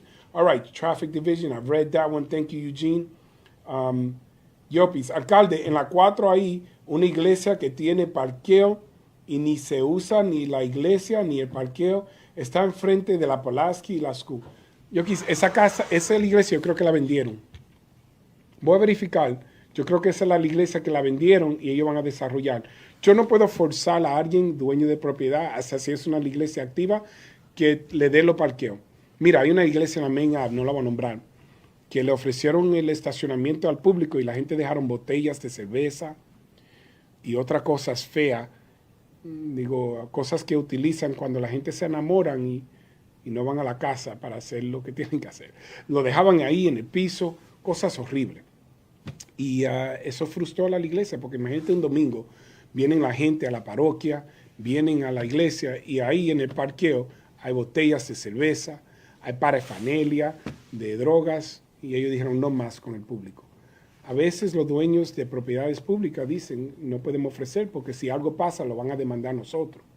So, si es tierra pública yo la puedo dirigir, pero no se puede forzar a la otra organización a hacerlo. All right, in regards to the church, I think the church was sold, the one by Pulaski Park. I think I know which one you're talking about, by 4th Street. That's a private development. But I will say this, I can't force private owners to give their parking lots, whether it's a funeral home or a grocery or a church. I do know that some churches have tried to work with the community. I'll give you an example. I won't name the church, but there was one, I may not have in Passaic, that gave its lot for public use, and in the morning they were finding beer bottles, paraphernalia, certain other items that wouldn't be appropriate to mention while kids are watching. I know kids are a little more advanced, but I'm a little old-fashioned. Let's just say things that sometimes you find when a couple might want to get a little more than romantic and didn't go home and they leave the things there. Now imagine you're going to church in the morning and you find these things in the parking lot. Church was like, we're not giving the lot to the public. So sometimes there are extenuating circumstances that result in a private entity going, we're not giving our lots. In an ideal world, I agree with you. All the lots should be used. Everyone who has a lot when it's not used should be open to the public. We don't live in an ideal world. Not everyone's responsible. We'll try to make more deals, public-private partnerships to provide more parking, just because I like saying things with a whole lot of P's. But it's also pragmatic and for the people, and it's progressive, and may even bring a little bit more prosperity to the private owner, and benefit the public in the city of Passaic for the people. All right, that's enough of that. I'm trying to be a little bit funny, but I get the point. The point. You want more parking. We're trying to work it out. All right, let's get to more questions, and then I have a special guest. Let's see. Aida, or is that? Ida. Always check if they move the cars because people don't move the cars only for street cleaning, go by 6th Street. Technically, Ada, if they move it, they're good. You just can't leave it abandoned for more than 48 hours. If you see one that's abandoned, but if you have a registered vehicle with valid license plate and it moves for alternate side of the street, they're allowed to do this unless we do parking permits. And to do that, I already told you what we need. You got to come out. You come out strong, I'll put that forward again, but I've been putting it forward since I was a councilman. I've been pushing for that. I don't have the full support because the community wants it, but then when we fight for it, you don't show up. It's not your fault. I'm just trying to be real. If you want it, you got to come out. Either come out to the meeting or come out on election day, because that empowers me to say, look, that's 10,000 people standing with me. And you don't want those 10,000 people upset. I can't have you stay home when we're ready to make the fight. We have 30,000 registered voters. If 30,000 people came out in an election, I'm going to tell you this, I'll get you whatever you want. As long as the people agree, of course. But you come out with all 30,000 votes, I'm like, hey, you don't want to get these people upset. That's 30,000 people. But if you're staying home, it makes it hard for me to make a compelling argument. Right. Let me get to the questions. How about South Street? Ariel, South Street, we're working on the parking. Listen, there's a particular business that I've already sent a letter that if they don't do what they're supposed to, we're going to take the lot and we're going to open it up for public parking. Right on South Street. I'm going to make that happen. I'm going to work that out. You'll see. So stay with me. I'm going to announce that soon. Sí, vamos a buscar parqueo on South Street, Ariel. All right, Anne Marie, I do, although, appreciate the effort in creating extra parking. So I'm talking about, Anne. I appreciate the encouragement. Sometimes it feels like it's all criticism. All right, Joab Brody. On Quincy Street and Lexington Ave, there are 2 mechanic shops whose owners live in Patterson and have 6 and 7 parked vehicles for months, and no one says anything, and we have gotten tired of calling the police and even writing to you about the situation. All right, Joab, listen, when'd you write to me? I know that's not the point. I know you say, Mayor, that's the part you read? No, I get it. No, they live in Patterson. They can live in Patterson. There's nothing wrong with Patterson. I love Patterson. I love the people in Patterson. That's the 3rd largest city in the state of New Jersey. God bless Patterson. They also start with the P. But you've reached out to me. You got to show me. Because people tell me, Mayor, I write to you all the time. And then when I call them personally, I say, give me a number. I said, when'd you write to me? Technically, I just wrote to you today. Joe, if this is the first time you're telling me this, that's not fair. You can't just post up. I've been writing you all this time, and it's the first time I've read it. In regards to cars that are being abandoned, I promise you that the police have heard your concern as of right now. Give me a few minutes, and I'll prove it to you. All right, let me see. You should put meters down Passaic Street. I did. We expanded the meters down Passaic Street. Go past State Street. You'll see, we added more meters. I mean, I can go all the way downtown, but you're going to get a lot of people upset in the daytime. I'll do a study. You want meters? I got you. I'll put the meters. But you better come out and fight with me when people start yelling. You don't have to. You're not the mayor. I got thick skin. I'll take the criticism. I'll look into it for you. All right? Voy a chequear los meters para la Passaic. What about by School 1 and School 15? Luis, where? By School 1. Tell me. Look, you have the Salvation Army. I wish I had the money to buy the Salvation Army and take the parking lot and say, here's parking by School 1. right? Which is, academy. Now, here's the problem with it. I could use city money, and then taxes go up, and it will be a one-time fix because they're going to get me out of here. You know it. You know it's true. I can't use tax money to start buying property and create parking. I want to create that $15 million parking deck on Park Ave. I'm trying everything. I've reached out to everyone. Listen, there's a lot of people running for governor. All you great candidates. All you wonderful governor candidates. If you're looking for an enthusiastic endorsement from a particular mayor in one of the most densely populated cities in the state of New Jersey, perhaps talk to me about funding the parking deck downtown. Because if you can fund my parking deck, that is reason enough for me to consider endorsing. However, if that is not compelling, then let me address anyone running for Congress or Senate or potentially president. If you're interested in an endorsement, I'm willing to talk about my endorsement if you're willing to give something to Passaic, because I don't need anything for me, but I do want something for Passaic. This message, though perhaps not directly approved by the city of Passaic, is Hector Laura approved. That's it. I need a parking deck. If you give me a parking deck, in case you didn't get it. If that was too subtle, if you give me a parking deck, I'll endorse you. I just want my parking deck for the city of Passaic. All right, let's go to the next. Where on Parker? Oh, right in front of the church. Right in front of the church, like by Sherman, by Quincy. There's 2 lots right before the school, right before number 10 school. One lot belongs to the city, one lot belongs to the Archdiocese. I want to unite both the lots and create 410 spaces. This is it, right here. This is what I want to create. Right there by Parker Avenue. So I need your support on that. All right, let me see if I can get through the last of these, and I'm going to bring my special guest. Do something about all of the out-of-town school vans parked in our neighborhoods. Gio, during the daytime, they could park here. At nighttime, I have addressed it. They all came and protested, remember? Because I was addressing it so much. I was giving them tickets, told them they couldn't park. They kept protesting. I have addressed it. Los vehículos comerciantes. Nosotros sí le dimos multas, vinieron, protestaron, trabajamos con ellos, buscamos solución. Sí, estamos trabajando con eso. All right, Minor Garcia. Minor. I'm glad your name wasn't A Minor, because there's been some issues. The Super Bowl. He should let that go. I don't want to get off on another topic, but you won. Somebody tell Kendrick he won already. He should let that go. All right, Mr. Minor. The worst part is that the police will ticket cars of people that work hard every day for that money, for them to just write up tickets. Minor Garcia, the police, they don't know whether you work or not. Like, when they look up the license plate, it doesn't say, Minor has just finished a 16-hour shift. If you're parked on the crosswalk, if you're parked on the fire hydrant, you get the ticket. Not everyone gets it because sometimes the police miss it. But when they see it, they give the ticket, and I assure you, they're not targeting hardworking people. They just have a job to do. So do the patrol enforcement officers.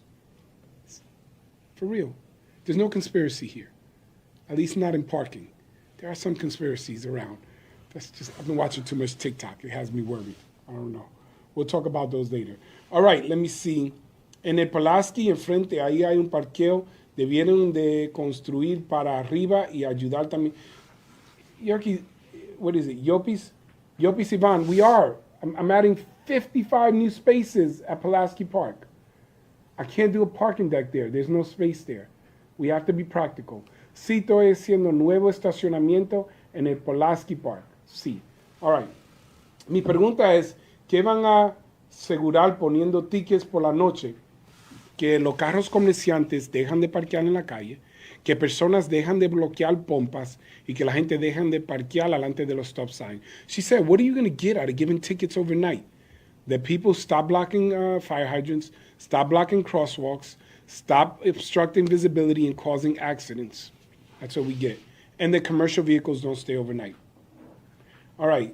Also, Mayor, residents are not considering their neighbors by messing up parking spaces. Yes, Alex Velez Lopez, that's what I'm talking about. Sometimes the neighbors call. You think it's always us. I'm not trying to rat on anybody. Sometimes it's the neighbors. Not your neighbor. Your neighbor's great. It's some other neighbor. So don't go start a fight with your neighbor. I don't want to start fights. But sometimes it's a neighbor who says, hey, these people are parked here. There's some people, they just look out their window, excuse me. I think about that. I was picturing it. There's some people who just look out the window constantly looking for something to call the cops on. And they say there's 3 cars parked on the corner. The cops show up because it's recorded. They put in a complaint. They give the tickets. A veces son los vecinos. No el vecino tuyo, es otro vecino, no el tuyo. El tuyo es bueno. Pero hay otros vecinos que a veces llaman porque ven estacionamiento y llaman a la policía y viene la policía y dan los tickets. All right, listen. I'm going to take a break because I'm holding a special guest here. I'm going to invite a special guest over. Ladies and gentlemen, we have our Deputy Chief of the Passaic Police Department, Deputy Chief Louis Gentile. Tenemos a nuestro vicejefe de la policía, vicejefe Louis Gentile, y él va a responder algunas preguntas. Deputy Chief, come on by, grab a chair. See if you can get a chair. I'm going to read a few questions. This is our Deputy Chief. You might need to bring that up. Bring the chair up because that's really low. I'm going to look like a talk show host. Like I'm one of those talk show hosts. I feel like one of those talk show hosts. I'm too high. I feel like I have to ask you a question. So how long have you been in this? Tell us, are you here to plug a new movie? What's going on? You gotta bring the seat up. See, yeah. All right, we're going to bring a different chair. Ladies and gentlemen, we're having some technical difficulties. And somebody should give the ticket to the chief for a bad chair, please. All right, Chief, that looks good. Fancy, Chief. Down to be too tall. All right, you're right. Chief is fancy. Come on in, Chief. Ok, tenemos el vicejefe de la policía. La silla estaba muy bajita para eso. Le dimos una silla más alta. I don't think his feet touching the ground right now. All right, it's good. Chief, you're dangling his legs. That's not good. All right, tenemos vicejefe. All right, so I know you guys have some questions for the Chief of Police. We're going to go all the way down, but Chief, if you can share some things, and then we'll try to translate. Let me see. Mayor, desde el verano pasado hay 3 coches que no los han movido. Rex, escríbeme claro, Rex, para yo poder entender. Movido, desea esos carros están abandonados. Uno tiene el parabrisas roto. Los policías dicen que no pueden hacer nada. Rex, yo tengo policía aquí mismito. Rex says there's been an abandoned vehicle, three abandoned vehicles, and that they're not moving, and the police have been told, and the police aren't doing anything. Chief, if somebody leaves an abandoned vehicle on the street, what are the police going to do? Is it nothing? You can't do anything about it? You can't tell me you can't do anything. We're going to do something. All right. Right away. You let Can us you know elaborate? where those cars are. Let us know.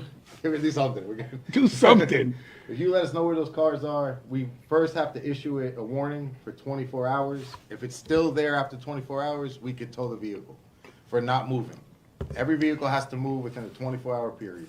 Chief, I've been telling everybody 48 hours. They told me the second day you can move it. So you're saying after 24 hours? Yeah, you could tow it. So if you come and check at 12 o'clock in the afternoon, and you mark the car, and the next day at 12 o'clock in the afternoon you mark the car, and it hasn't moved, you can tow it after 24 hours? Correct. Okay, so ladies and gentlemen, it's Scott Schroeder. I've been told by ordinance it was 48 hours. The chief is saying 24 hours. We have that verified, Chief? You want me to triple check? Please triple check. I'm going to triple check. I'm sure you're right. The chief may be We able have to state say, law and ordinance. he may say that you can tow it after 24 hours. I just want to double check because I want to give you accurate information. Le quiero dar información correcta. María, ¿por qué no marca los parqueos? Pero María, yo lo estoy haciendo. Lo hice en el Hudson, en la Lexington, en la Myrtle Avenue, en la Gregory, en la Broadway. Es que estamos en invierno. Y ahora en el invierno no puedo marcar los vehículos. Permiso. Porque en la nieve y cuando hace frío no se puede pintar.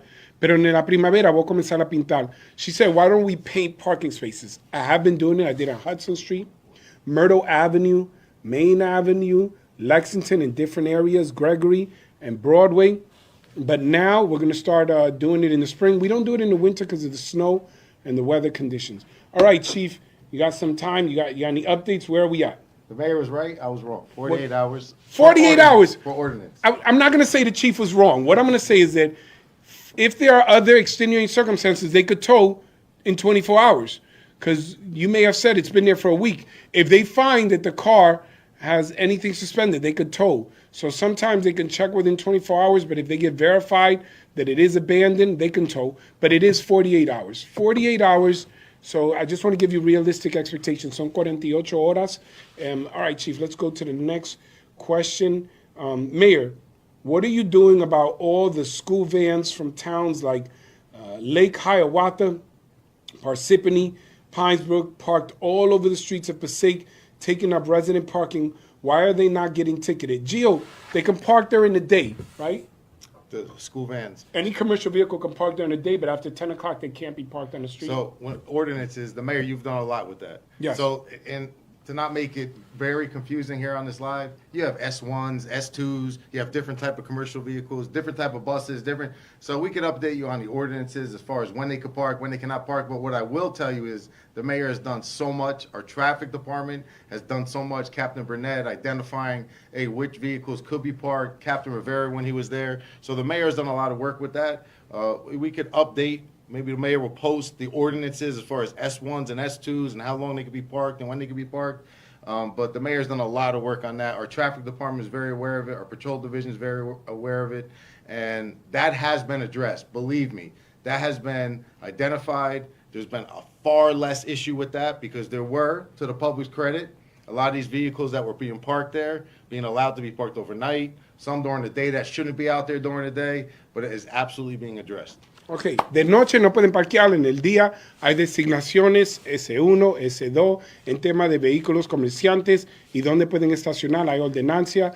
Vamos a trabajar con eso, Gio. We're going to work with that. All right, they are getting ticketed. If they park overnight, they are getting ticketed.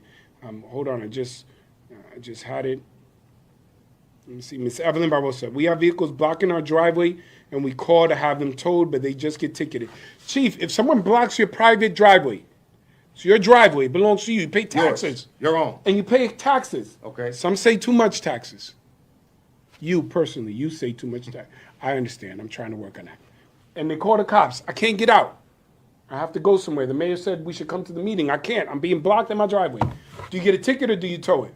In your own personal driveway. The cops show up. Somebody else is blocking your driveway. Yeah, that's a Is problem. it a ticket or That's a tow? So the mayor made an ordinance where if it's your driveway, your own personal driveway, Yes. you could park your car there. But someone else can't block your own So driveway. what's the consequences? So Tow or get a ticket? summons. So I'm going to tell you what the police do. What we do is, yeah, absolutely get a summons. You could also get towed. But I'm telling you now, the officers are instructed, and they do it. I see they do it. They're going to do that little toot, toot, toot, toot, real loud with the sirens, right? They're going to put the lights on. They're going to knock on doors. They're going to say, hey, look, what does this plate come back to? And then they're going to go knock on the door and go, hey, can you move your vehicle? What we have in the city of Passaic is we have a lot of vehicles that are registered not to the city of Passaic. Not that we don't have a lot of residents that are parking in Passaic, but if they have a registration from another state, from another city, from another, now we can't go knock on their door. But if their plate comes back to Passaic and they're parked really close, we're going to actually knock on the door and say, hey, can you move the car? But you will receive a summons. But Chief, if I'm blocking a driveway and I need to get out, will the police tow the car if it doesn't move? Yeah, if we cannot identify the driver, get them to come move their car, yes, we're going to tow it. Ok, si alguien se estaciona delante de tu driveway y no pueden identificar el dueño del carro y no se mueve, le puede llevar la grúa. Eso viene del vicejefe de la policía, Luis Gentil. All right, Mr. Parker, we'll look at whether we could paint yellow lines. Those are restrictive in terms of how much parking you take away. We're trying to add parking. Yellow lines take away parking, but we'll do a traffic study. All right. Let me see. Flores, las policías ya no protegen a la comunidad, están para... Yo no voy a decir esa palabra. Flores, Méndez, Veri, no escribe cosas que yo no puedo decir. Que hay niños mirando. Y ustedes después van a decir, ¿tú oíste lo que dijo el alcalde? Las policías están aquí para proteger. He said the police aren't here to protect, they're here to, I'll say the word in a different way, to hassle the public. The police are here to protect and serve. La policía están aquí para proteger. A veces uno se siente mal cuando reciben los tickets. Yo he recibido tickets. I've received tickets. Let's be fair to the police. We want them to move somebody else's car. We get upset when it's us and it's our car that's doing wrong. Let me see if we get to specific questions. Okay, 183rd Street. Ya no vive la persona que puso discapacitado. Ya se fue. That's a good question. All right. If you no longer live in a place but you still have the designated handicap, call our city, 973-365-5510. Si alguien tiene un parqueo, estacionamiento discapacitado y todavía no vive ahí o ya se mudó o desafortunadamente falleció, llame a la ciudad. 973-365-5510 y se lo vamos a remover. A veces ustedes se enteran antes de nosotros que la persona se mudó o falleció. Nosotros chequeamos cada año, pero si pasa dentro del año, déjanos saber para quitarle ese estacionamiento. Sometimes you find out before we do that someone unfortunately passed away or moved away and they're not using the handicap anymore. Let us know. Call 973-365-5510. We'll address it for you, and we'll remove it. All right, let me see. Mr. Mayor, as a former member of our youth council, I've learned that advocating is essential. I would like to ask Ms. Jezebel Fernandez, neighbors, procedures for neighbors double parking. In front of my house on Harrison Street, there is enough space for 2 cars to park.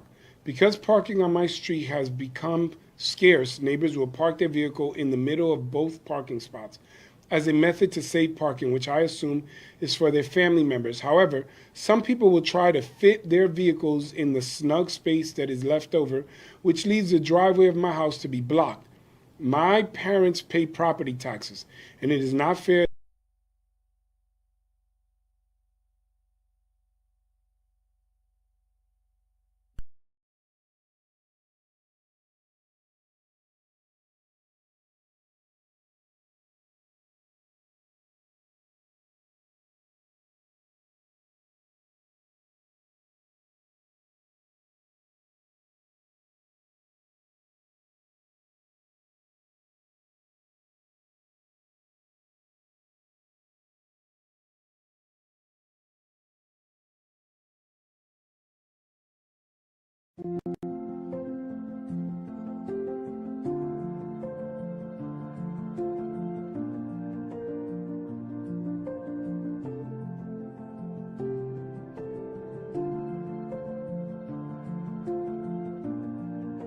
All right, guys, I'm not sure if the live is back on. I think we had a temporary stop. Let me see if we're actually back on. It doesn't appear. Okay, it looks like we're back on. I'll let you know if we're back on. Sorry, we had some technical difficulties. I'll just confirm if we're actually live. Okay, we are live. All right, guys, we're live. So, sorry, Jezebel. Sorry, we had some battery issues. Very quickly, Jezebel. Yes, I'll address it with the chief of police. If someone's blocking your driveway, and because they're blocking your driveway, and people are trying to save spaces, but they're saying it's not insufficient or it's not sufficiently blocked, there's still enough space to get out, I'll discuss this regarding an ordinance, because technically you have to be impeded from getting out of your driveway for there to be a tow or a ticket. That'll get addressed through ordinance. It's a good point. Thank you, Jezebel, for sharing. I know many disconnected when the battery went dead. Hopefully you'll come back for the answer, but thank you, Jezebel, for that question. Isabel dice, si alguien parcialmente te está bloqueando el driveway, si le pueden dar un ticket. Eso yo lo voy a ver por ordenancia. Voy a hablar con el abogado a ver si podemos cambiar la ordenancia. Thank you for that. Mr. Mayor, there seems to be people that park in their one driveway that block the sidewalk. That can the police do about it? That's a good question, Humberto. You cannot impede the driveway. Call the police, they can get a ticket. You cannot park on the sidewalk. You cannot, I understand what you're saying. They park on the entrance of their driveway and they block the sidewalk. If it's temporary, you're just dropping something off, there's leeway. Obviously, the police aren't going to get there in time. If they're leaving it for an extended period of time, they can get a ticket for obstructing the pathway, the pedestrian pathway. So call the police. It's not a 911 call. It's more of a 973-365-3900 general police call. Okay. If you need a handicap parking, you can apply at our engineering department for handicap parking. Passaic Engineering, that's located at 873 Main Avenue in Passaic, New Jersey at our DPW site. You can go there and apply at engineering for a handicap space. Let me see. Alcalde, en la Market por México, Delhi, siempre hay carros y double parking y es un peligro. Yes, Leon, there is double parking by Market Street. Sí, hay parqueo del doble por la Market Street, pero eso es porque hay muchos negocios y a veces no hay parqueo. La gente quiere entrar a buscar su comida. Tratamos de entender, pero sí, vamos a mandar más policía. Es que tenemos que tener una balanza. Mira, mi hermano, permíteme que le quiero aclarar y quiero ser real y sincero. Si enforzamos y somos muy rígidos, los negocios van a sufrir. Si no enforzamos, vamos a tener desorden. Tratamos de hacerlo en una balanza. Tengan paciencia. Poco por poco se va a mejorar. Yo estoy buscando otra solución para Market Street para buscar el estacionamiento. All right, let me see. Will more police be hired for the next civil service test this year? Luis Zayas, I am considering, but we have a tough budget. So I never want to hire so much that we may have to lay off in the future. I try to be very pragmatic in who we bring on. And some people get very excited at the idea, hey, hire 200 more police. It means taxes are going to go up significantly. Now, if you're with it, the taxpayers tell me, Mayor, we want 300 police. We'll pay whatever we need to pay. I'm your mayor. I'm here to do what you ask. Not always, but within reason, where collectively it serves the interests of the whole of the city. I don't have support to hire as many people as I want.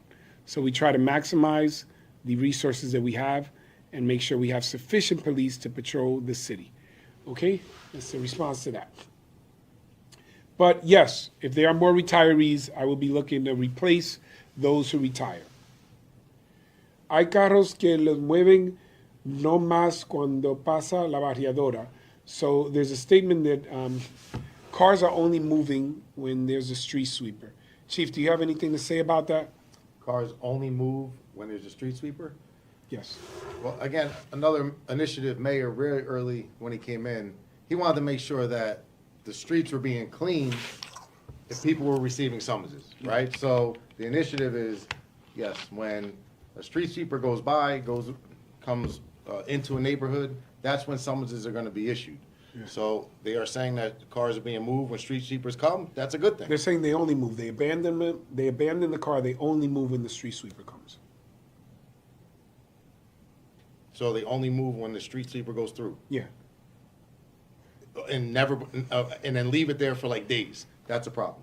If it's 48 hours, we can take it. That's a problem. Si pasa 48 horas, llama y se lo llevamos.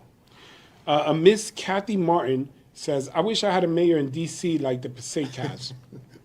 I'll let you answer that. Go ahead. Having a Miss Kathy Martin was a very great benefit to the city of Passaic also. I would add to that. He said nobody told you to leave. Where you at? Wait, is Kathy over? Where you Come at? back. Where you at? Where you at, Kathy? We have a few houses for sale. Come to Passaic. All right, let me see. All right, let me see. Carmen Gonzalez. Pero hay vecinos que tienen su parqueo y parqueadero afuera. Es verdad. Carmen, es un problema. Vecinos residentes de la ciudad de Passaic, si usted tiene un driveway, por favor, utilízalo y abre un poco de estacionamiento para los vecinos. La Biblia dice, ama a tu prójimo, como te amas a tú mismo. Tú quisieras tener más estacionamiento, ofrece a los demás. Si tiene ahí un driveway, vamos a ser una comunidad que se preocupa y ayuda a uno de otro y uno y otros, y eso es demostrar amor. Ladies and gentlemen, if you have a driveway, use it and open up space in your block. The Bible says, love thy neighbor as you love yourself. The greatest demonstration of love, well, according to scriptures, that one would lay their life down for another, as the Lord did, and that's whole theology and salvation. But in terms of driveway and parking, a great demonstration, maybe not the greatest, a great demonstration of love is to care for your neighbor by providing an additional parking space by using your driveway. Use your driveway. Listen, I get it. Sometimes me and my wife put both of our cars in the driveway when it's really busy on the street. And sometimes we park on the street. It can be difficult. But when you know that it snows and it's challenging, put your car in your driveway. It's going to make a difference. Can I ask the public a question? Yes, go ahead. So I've heard from Minor, and I heard another gentleman earlier that you mentioned. I'm sorry, I forgot his name. But I have a question for the public. Why do police or POs issue summonses? And I'm open to responses. I've asked this of officers, and I've got some interesting responses. Why do police or POs issue summonses? Let me see what they say. A PO is a patrol enforcement officer, for those of you who don't know. PO, they're hired by the police department, but they're civilians who give out tickets, patrol enforcement officers with authority when they give out tickets. Don't get into arguments with POs. They are operating under official orders of the police department and have full authority, to give you tickets and to write summonses. But the question from the chief, Why do you think they give tickets? Ciudad de Passaic, el jefe de policía pregunta, ¿por qué tú crees que ellos dan tickets? Now, me being politically savvy, I would never ask that question, as it opens up a Pandora's box of individuals. Okay, all right. He wants to create issues on my life. He could have did his own life. So apparently, ladies and gentlemen, welcome to Deputy Chief Gentiles Live. I'm just, I guess, you know, it's his world. I'm just a squirrel trying to get a little nut here in his live. Ladies and gentlemen, Deputy Chief Gentiles Live, he has a question. El vicejefe de la policía quiere saber, ¿qué tú crees? ¿Por qué quedan tickets? Yo como alcalde no soy capaz de hacer esa pregunta porque van a venir respuestas interesantes. Él dijo, sí, yo quiero hacer la pregunta. So, aparentemente, él ha decidido que esta presentación pertenece a él. So, dale las respuestas que ustedes quieren. Yo voy a leer su pregunta. All right, Chief, have at it. I'm going to read other people's questions. I don't think they answered, though. No, it goes all the way on the bottom. We got hundreds of... Okay. Just to be clear, one doesn't need a permit on the weekend from Friday to night. Well, you just asked the question. It's going to come, Chief. Friday night to Sunday, correct? Well, you need a permit for specific areas in the city. It depends on how the ordinance is read. So you have to tell me what area you're talking about. Let's see. Andy, you should do parking permits for the residents only and not a... Andy, I want to do parking permits. I said it so many times. You want parking permits? Come out and vote so I can have the power to push for it, because I've been pushing for it for years. And every time I say the whole community wants it, 2 people show up. When I tell people there's tens of thousands of people voting and only a few come out, how do I get this done? You can't go to war without an army. Some of these ordinances, you got to go to war. Andy, I'm just being real. You want me to make change? Come out, man. Don't stay in. I need everyone together, and then we can make it happen. I've answered it. I'll get off my soapbox. All right, let me see. Mr. Mayor, does the city consider implementing parking stickers for the people who live in Passaic? Giovanni, I've said it so many times. I'll do it. I'll push for parking permits again, but I need the people. You got to come out. We have 30,000 registered voters. Come out. Come out and vote so I can show the power of our people and push for the permits for Passaic. That's a whole lot of peas. I need your help. We have potential to get the progress. But if you don't come out, we got a problem. See all those peas? They're important. Seriously, you want parking permits? Come out, man. Just come out during the election. Come out during the meetings. Let people know that we have a lot of numbers and we're strong. Because as a leader, I can't stand up against my colleagues or go to the county or the state for initiatives when the people aren't coming out. I'm being real. This is some candid talk. You know, there's the Mayor Hector, there's government, and then there's Candid Carlos. I'll get real with you and tell you what's up. Without your vote, I don't have the capital to move things forward. I need you to come out so I can say, me and this whole army need this initiative. But when I'm like me and 2 other people out here trying to fight, it doesn't have the same impact. Let's get to the Chief's question on the Chief's Live. All right, let me see if anybody answers. Tell me when and where. That's what I'm talking about, Patrick. I'll let you know. But, you know, I'll go on the lives. I say, come out. Elections, they happen every year. Come out and vote together so people see that we're strong and we come out and we evolve. But in terms of meetings, I'll put them up. I'll do the town hall meetings, but show up. Because together we can get whatever we want done as a community if it benefits all. But if you don't come out, then it's just stuff we talk about. If you don't come out, it stays just stuff we talk about. We want to change it from what we talk about to what we make happen. Let's get it done. All right. In the street cleaning, sign reads 10 to 12, and the sweeper passed at 10:30. Can you park on the side of the street? Yes. If it passed, I also put a law that the traffic enforcement must follow the street sweeper. It can't give you a ticket if it's not with the street sweeper. Now, once the street has been cleaned, you can park back on the street. You don't have to stay off it the whole time. I shared that when I first became mayor. I changed that law right away to provide more parking. All right. Miriam, yes, I'll let you know. All right, let us know when the meeting will be held. Giovanna Rosa, I will. But come out when I'm like, let's gather together. When I'm like, let's form, run around individually for those of you who grew up in the 80s. But when I make the call to Voltron, if we don't have an arm and a leg, we'll fall. You gotta Voltron, get all the lions together, all the lions, the legs, the arms, body, the head, and then we're strong. So when I say unite, let's unite, and then we can fight, and then we can get things done, and that'll be all right. Then once it's finished, we can say goodnight. All right. Parker, they don't believe voting makes a difference. Voting does make a difference. I know you're cynical, you're jaded. Sometimes you voted for people and go, nothing's happened. I got it. I'm in the system, so I get it. But I'm being real. If you come out in large numbers, we make big things happen. Come out. Doesn't matter which election, just keep coming out. It takes 5 minutes to make a huge difference, man. You come out, and people see it. And those officials that you're coming out for, they're empowered to stand strong and say, listen, my people voted me in here to make this happen. All right, I've made that point. I've kind of beat that horse. All right, Roca, alcalde, ¿qué pasa con los parqueos que andan, las personas que andan en bicicleta y se atravesan y no respetan a las señales? All right, Rocha said, can you talk about the bikes, the people who ride bikes on sidewalks or on the streets and bump into people and don't respect the rules? Are they subject to the same laws as cars, traffic lights and everything? Are we talking about electric bikes or all bikes? All bikes? Yeah, there's traffic laws for bikes, absolutely. Now, whether it's a motorized bike or a bicycle, there's different laws that apply. But there are laws of safety for both, absolutely. Okay, hay leyes que son iguales de carros y de bicicletas. La policía le están dando multas a la bicicleta, van a seguir trabajando, pero sí hay leyes que son similares y ellos no pueden andar en la calle haciendo lo que les dé la gana. Jesse said, keep asking. Some parking officers only ticket certain cars, and it's not fair. Jesse, there's a difference. Let me give you a difference. Geraldo, are you still on? Geraldo, I hope you're still on. I know I said I would address you. Geraldo, if you're still on, I want to show you the video. Geraldo, you posted up a video. Geraldo, si tú todavía estás ahí, tú pusiste un video. Hay una pregunta, and the question is, why do some cars get tickets and some cars don't? Este es el video que tú pusiste, aquí atrás.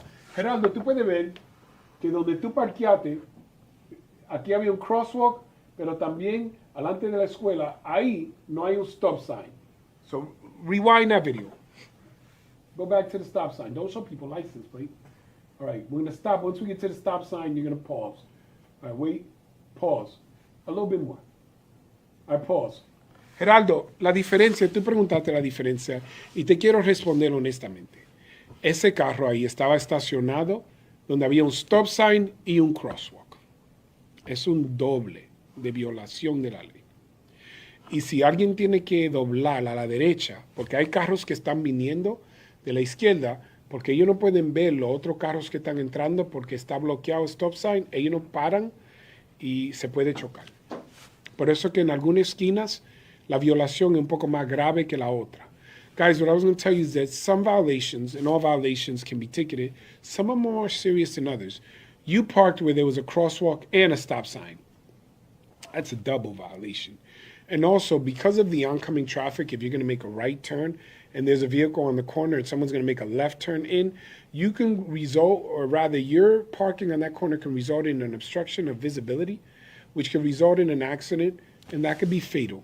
So some police, yes, they'll give tickets when the violation is a little more serious than a minor violation, like you just parked in a dead end and there's a crosswalk and it's overnight and there's no reasonable expectation that people are crossing.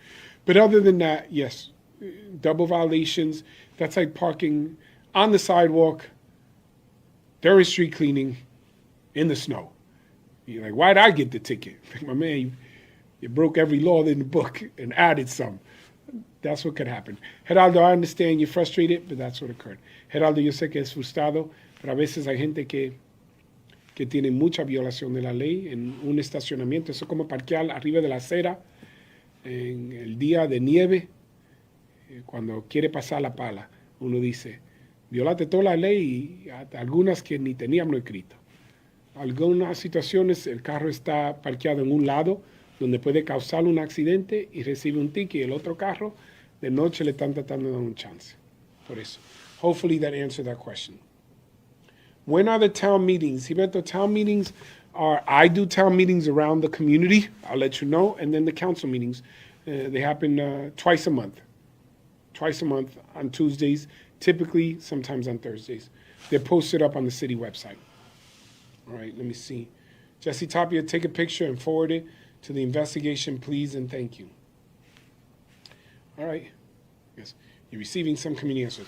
Me voy a ir en contra de la fiesta de nightclub. No debieran obligar a que tengan parqueo porque el fin de semana vienes menos. Geraldo, yo entiendo. Y fiesta, mira, tratamos de apoyar nuestros comerciantes, nuestros negocios. Estoy feliz que le va bien, pero entiendo que es difícil. Está creando unos retos en la comunidad. Yo he hablado con los dueños de fiesta. Ellos están comprando las propiedades alrededor para tratar de hacer el estacionamiento.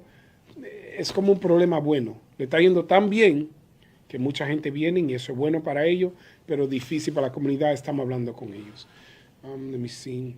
José Luis Águila. ¿Será que no frenan los que andan manejando? Se pasan las luces.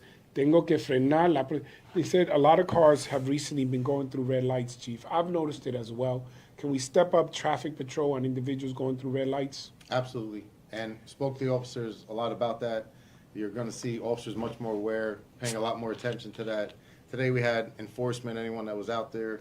You saw a lot of cops on Route 21 for speeding and such, but moving violations are something that's very important that we have to be on top of, and officers are increasing their awareness and stopping more vehicles forward. La policía va a enforzar mucho más las personas que están cruzando los semáforos cuando la luz está roja. Entendemos que está ocurriendo mucho y la policía está alerta y atento y está dando mucho más multas para prevenir un accidente, una tragedia en la ciudad. También ustedes han visto operaciones en la Ruta 21 en diferentes áreas donde la policía está trabajando con subsidios para parar personas y asegurar que los vehículos que están en las calles están haciendo lo que tienen que hacer. You've also seen stepped-up operation, direct result from grants in order to have more enforcement, ensure the vehicles on the road are driving safe, are up to date, and are doing everything that they're supposed to. And I would say that's very astute by the gentleman that mentioned that, because a large percentage of fatalities and crashes occur from running red lights. So that shows a lot of awareness on his part. Okay. Guadalupe. Excuse me. Guadalupe, las personas con motos y bicicleta con batería no respetan. Motorized bikes and motorized vehicles, they're not respecting drivers. They're cutting in between. The parking, reckless driving. How are you addressing that? When we do see that, we will stop those motorized bikes. When we could, I think you do also see that they have a tendency to be kind of shifty and get away from law enforcement. But when we see it, we address it immediately. We are stepping up and looking to find ways to identify the driver and then write summonses to the driver afterwards if we can't stop the driver at that point. So that's good for the public to know too. There's a lot of times they may see, oh, the cops didn't do anything. You may not know what's happening behind the scenes. There's cameras, there's pictures we take, there's videos we recover. If we identify the driver through those means, we could also issue summonses through the mail. They don't respond to it, warrants get put out for them, they end up having to come back to court. So you don't always assume that cops are not doing something because they didn't do it at that moment. There are other methodologies that we approach violations of such that you mentioned. A serious look on my face because I have to translate all that. I was kind of hoping that it was going to be. All right, guys, here's what's going on with that. Give me 1 second. So, él dice que lo que están en motores de batería o bicicletas de batería, muchas veces tú ves que ellos cortan dentro de los carros. Obviamente eso no es bueno y es difícil para la policía seguirlo porque son tan pequeñitos, pero aunque tú no ves que lo agarran, hay cámaras, a veces hay investigación y ellos lo encuentran ahorita. Simplemente porque tú no lo ves, no quiere decir que algo no está ocurriendo. Ellos van a seguir trabajando y enforzando la ley para reducir los incidentes de accidentes o personas que están causando problemas en los vehículos de batería, bicicleta o motores. All right, let's see. Yo soy el de la bicicleta. Sí, José Luis, pero tú eres responsable con tu bicicleta, ahí manejando tu bicicleta por todos sitios. All right. Perla, a mí me pusieron un ticket cuando ya había pasado la barriadora, solo faltando 10 minutos para las 2:30. Perla, tú me escribiste un libro. Yo lo voy a leer, pero... Un libro, ok, está bien. Es justo, porque yo hablo mucho. Tú tienes el derecho de escribir mucho, porque tu alcalde habla mucho. Está bien, ok.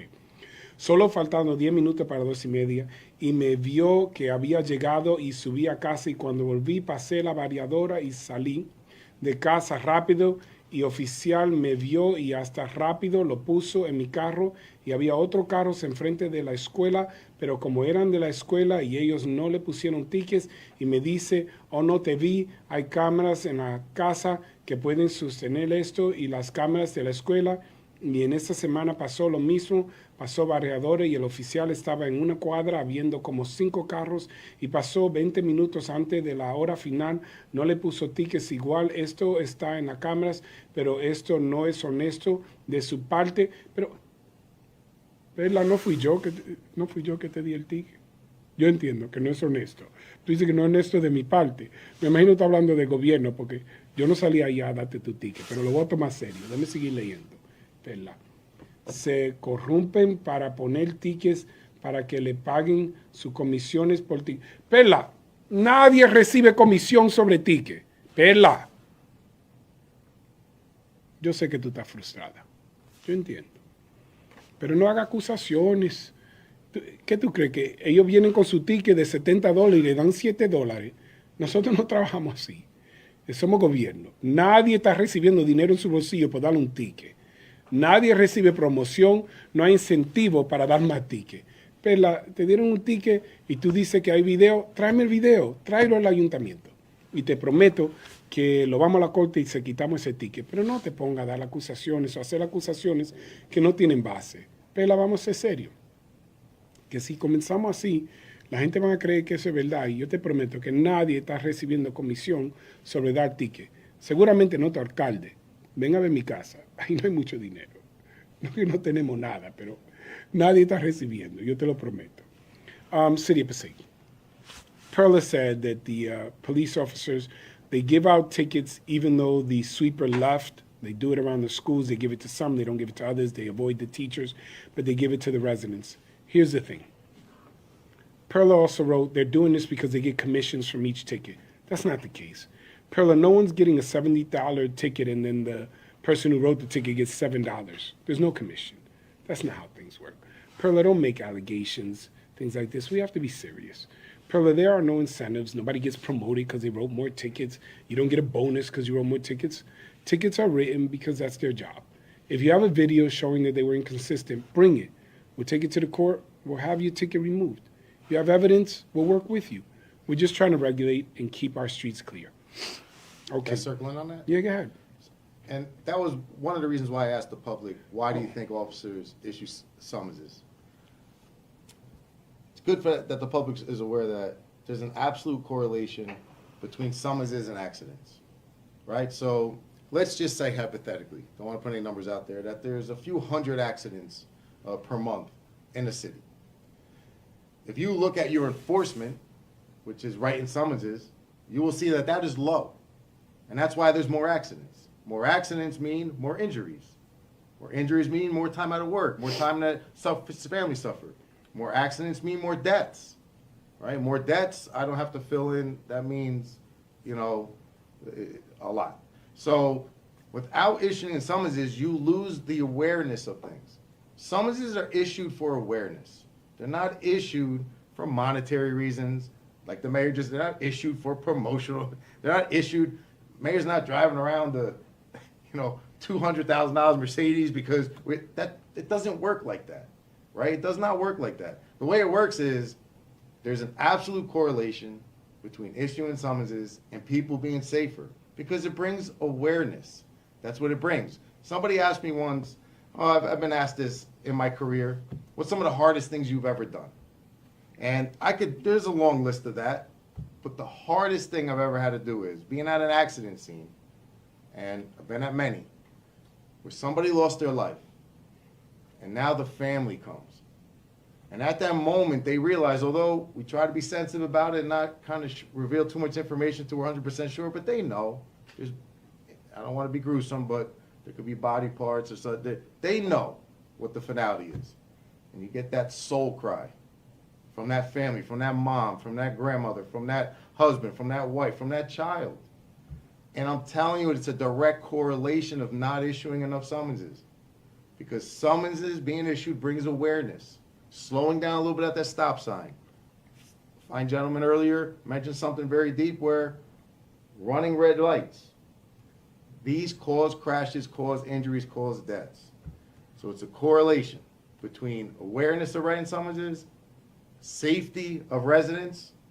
It's all a big correlation. El punto que estaba haciendo el vicejefe de la policía es que las multas no se escriben para hacer dinero. Las multas se escriben para educar al pueblo, para asegurar que todo el mundo conozca la ley, porque puede evitar una tragedia. Él ha llegado a accidentes donde desafortunadamente ha habido muerte, donde personas han perdido su vida. A veces la multa demuestra que la policía está serio y las personas manejan con más cuidado. Hay algunas ciudades donde no se escriben muchas multas y hay muchos accidentes y mucho fallecimiento. So él dice que es una responsabilidad. Renee, can you put that video up again? Geraldo Pichon said his car was the wine-colored car. So this is not your car. The white one is not your car. Your car is, yeah, this is the one at the stop sign. So Geraldo, tú dices que este fue el carro que no recibió el ticket y este es el tuyo. Ese que tú me estás diciendo, Geraldo, si ese es el tuyo y no recibiste un ticket, aunque está prendido, tú y yo podemos hablar. Tráeme el ticket. El martes, venga al ayuntamiento. Geraldo, venga al ayuntamiento, que estoy ahí mirando tu carro en la pantalla aquí. Ven y trae tu carro. No tu carro, pero ven en tu carro. Trae el ticket el martes para yo verlo y vamos a trabajar con eso. Gracias por la oportunidad de responder a tu preocupación. Yo pensaba que tu carro era ese blanco. No sé si es el que tiene la luz. Si este es tu carro y obviamente, mira, no se puede doblar con tu carro ahí. Yo puedo entender por qué te dieron el ticket, pero vamos a hablar. Tráeme el ticket, vamos a hablar. Tú y yo vamos a conversar a ver cómo se puede arreglar. We'll talk about that together. You guys need bike lanes on Main Ave. We'll work on that, Teddy. We're working on that with engineering to add more bike lanes. We did it on Lexington Ave. We'll add some more on Main Ave. We did it on Broadway as well. All right, Alexis, common sense is not always so common. Alexis, la pregunta es ¿por qué el blanco no tenía ticket? Ya entiendo, Geraldo. Disculpa, no entendía por qué el blanco no le dieron ticket. No sé.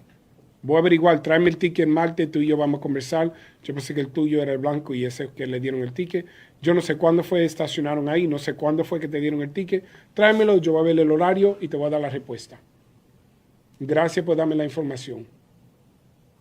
Let me see. The white car didn't have any tickets. I got it, Nelly. I just got it.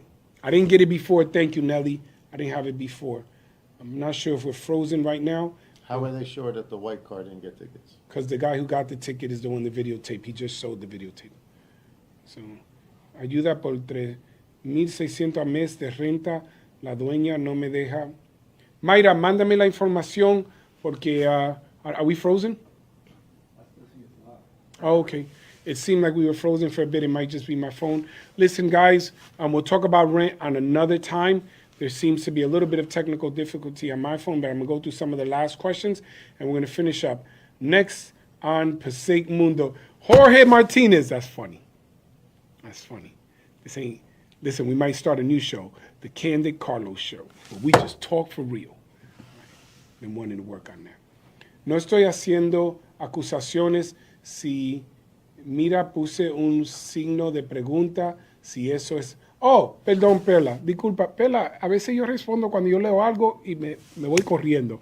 Pela, no lo coge personal, porque yo no cojo lo que tú escribes personal. Si además fue una pregunta, discúlpame, querida, que mi intención fue solamente aclarar que no hay incentivo de dinero. Pero siempre tú me puedes hablar directo. Si lo leí mal, disculpa, que estoy viejito y los ojos ya no ven igual. Yo no vi la pregunta, yo pensé que era un statement, disculpa. Okay. Let me see if there's anyone else responding. Let me see if there's any other. All right.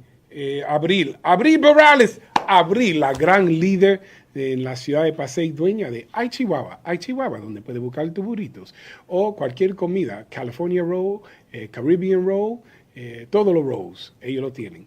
La comida mejor, excelente, deliciosa. pasa They say por those things at dinner Chihuahua. time? That's not good. Yes. That's not Let me see. fair, man. Es fundamental asistir a las reuniones y expresar nuestras preocupaciones, así como participar en todas las elecciones mediante el voto. Solo así nuestra voz se fortalece en generar un impacto real. I couldn't have said it better. Abri said it's important that we voice our opinion and share our concerns and be present in all activities, and then we get things done. Maria, what can we do about people who have their handicap parking spot and yet tend to park either in front or behind their designated spot? Maria, that's a good question. I started an initiative and passed an ordinance. It's called the Use It or Lose It. Use it or lose it. If you have a handicap space and you're not using it, we'll take it away. Send us a picture. Snap a picture. Get a picture. Send it to us. Maria, and if somebody is parking outside of the handicap and saving their handicap for someone else, we will remove their handicap, but we need evidence. We don't give out handicap designation. That comes from the state. So it's not the city. But we can make you lose the parking space. So take the picture and send it to us. Let me see. Ashi, Mayor, this is another issue. I've tried to apply for handicap parking. I have a sister who is disabled, and we can't get it approved. Ashley, there's a cap on how many you can get. So if a block is only allowed to have 2 and you apply for more than 2, they can deny you. En tema de los estacionamientos discapacitados o para personas discapacitadas, hay un límite. So en una cuadra o un vecindario, si además permiten 2, si tienen 2, no te dan el otro. Pero si tú pides para el otro bloque o a la vuelta de la manzana, te lo pueden dar ahí. So, chequea otra vez, ve y cuando te lo negaron, regresa a ingeniería y pregúntale, ¿hay otros sitios cercanos donde me lo pueden dar? Y ellos pueden averiguar. If you can't get one right there, you can ask, is there a near spot or one in proximity to my home around the corner on the other block? And they could check if one is available there. Okay, guys, yes, we'll check Gregory Avenue. Ashley, this is something that is important for my family since it's regarding my disabled sister. She suffers from muscular dystrophy, and unfortunately, as time passes by, her muscles continue to deteriorate. Ashley, yes. Again, check around the block. You can go to engineering and you can ask them, is there a spot in proximity to where I live where you could consider giving me another spot, and they can check that out. All right, Teddy mentioned that the scooters don't have license plates. We are following up on license plates and those motorized vehicles that don't have license plates, and bicycles and those toy vehicles, because they're not required. We've been pushing for legislation and law to update. So thank you, Teddy, for sharing that.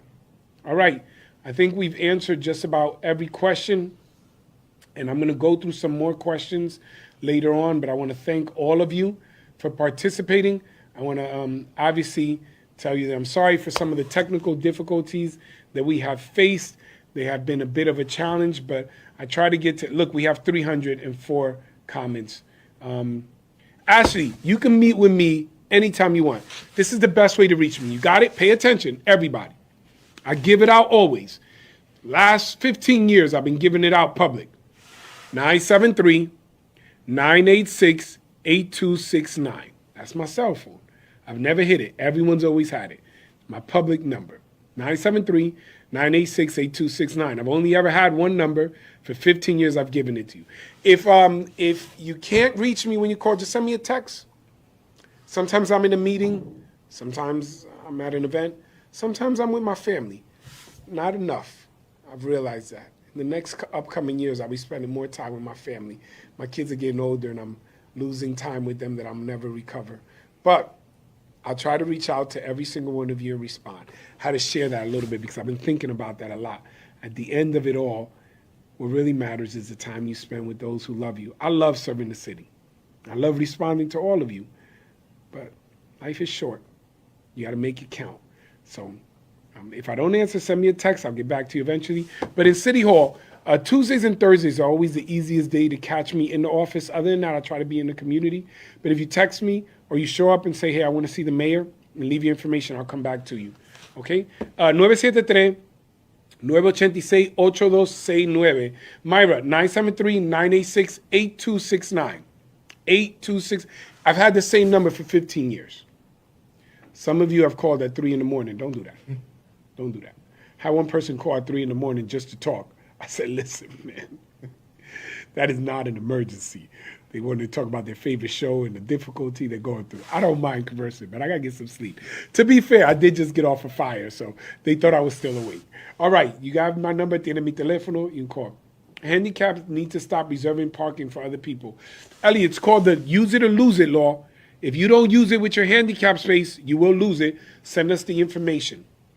All right, Ashley, that is my number right there, Ashley. You can call it. You wrote it out, but call it for something important.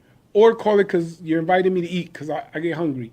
And then I'm out, and if you cook a good soup or something or a hamburger, I'm a steak guy. Make a good ribeye. I'll come by. We'll bring the deputy chief. All right, Kenny Colano. Great job, Mayor Laura and Deputy Chief Gentile. Continue enforcing the laws of the city of Passaic. Thank you. Thank you, Mr. Colano. We hopefully answer your question. We try to stay on topic. Parking spaces. Those of you who came in late in the very beginning, we did a presentation of some of the parking, not even all of the parking. We didn't talk to you about Broadway. There's other spaces we didn't get to. Dundee Island, there's a whole lot. We'll share those in the future. But there's hundreds, almost 1,000 new parking spaces, which isn't a panacea to all the problems we have, but it's pretty good. It's pretty good. All right, seeing if I miss anything. Belín, alcalde, disculpa por mi insistencia, pero es importante. Hoy que usted está hablando del tema, por eso le escribió, pero no le mis quejas. Belín, yo no vi lo que me escribiste. Mándamelo por Messenger y yo te lo voy a leer. Send it to me to Messenger.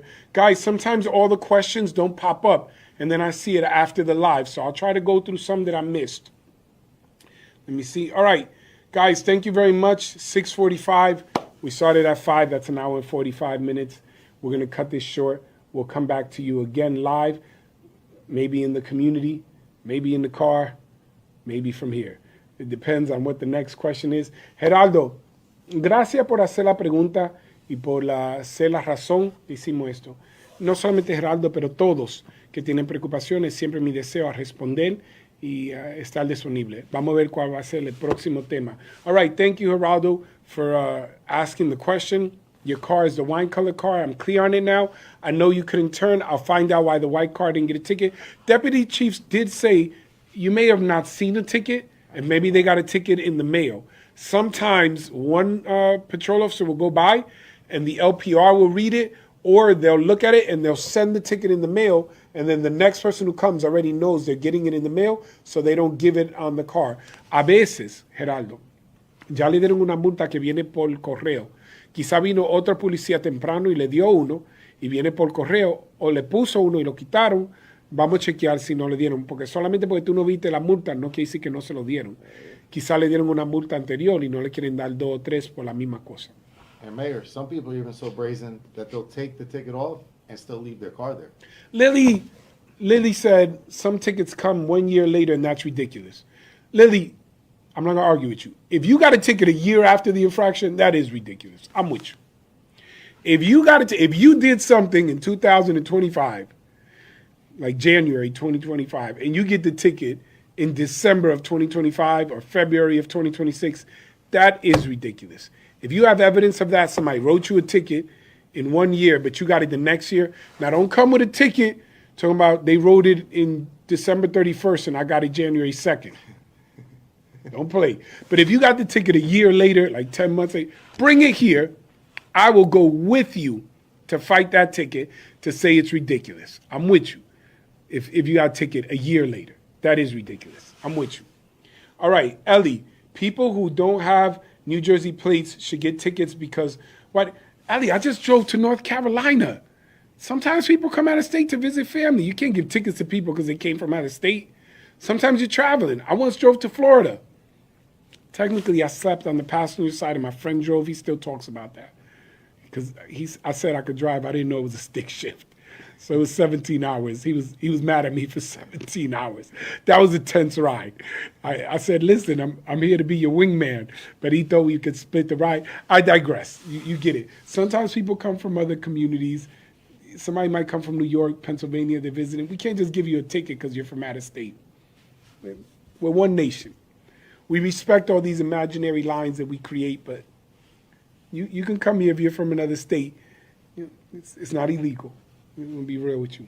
Okay. Oh, Ellie, but they live here. Some people live here but work in another state. Some people have done that. Now, I don't know. It's a gray area. If you're driving a company vehicle from New York, you might be bringing it home here in New Jersey. If you're getting better insurance in Pennsylvania, I don't know if that's valid. Some people are known to do that. I'll let the cops know. Excuse me. I have a neighbor who has multiple cars with different state plates. Ellie, send me the information on the street. We'll check it out. Your neighbor might be watching Facebook, might be like, come on, Ellie. Can we talk about this, Ellie? But, hey, we'll respond. All right. If they don't live here, we'll address it. Lily Tapia, Ellie Rivera, Passaic is flooded with out-of-state. Lily, I don't know if it's flooded. Sometimes we kind of, again, we use hyperbole. We'll say everybody's from out of state. Not everybody.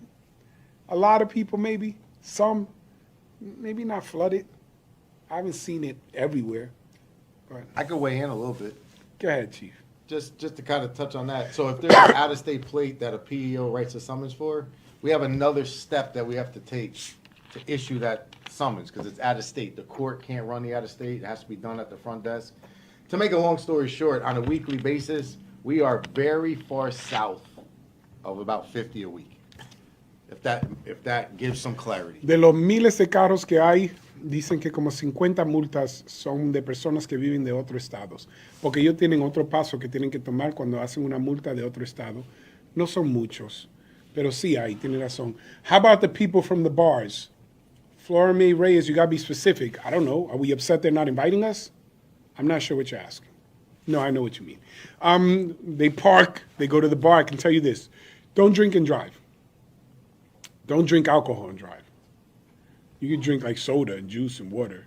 You'll be thirsty when you're driving. But don't drink alcohol and drive. If you have a designated driver, that's okay. Get a designated driver. Pick one person, and then everybody else can have a good time. But you shouldn't drink and drive. Try not to drink a lot. That's not healthy for you. Outside of that, yes, the bars get full because it's a business. And again, I mentioned that we have a balance. We don't want to be so rigid that the businesses fail. We don't want to be so permissive that the burden on the community is overwhelming. We try to balance it out. Cristina, buenas tardes, señor alcalde. Encontrar parking en todas las ciudades es difícil. A nuestra ciudad le ayudaría mucho que todos los residentes de Passaic tuvieran unos residentes parking. Cristina, yo lo he hablado varias veces, voy a concluir con esto. Apóyenme, respáldenme, salgan en números grandes, yo voy a seguir luchando para permisos. Si no, es una guerra y nadie va a una guerra sin un ejército. Yo tengo apoyo, pero necesito un gran apoyo para hacer cambios transformativos. Ustedes quieren cambio grande, salgan grandemente.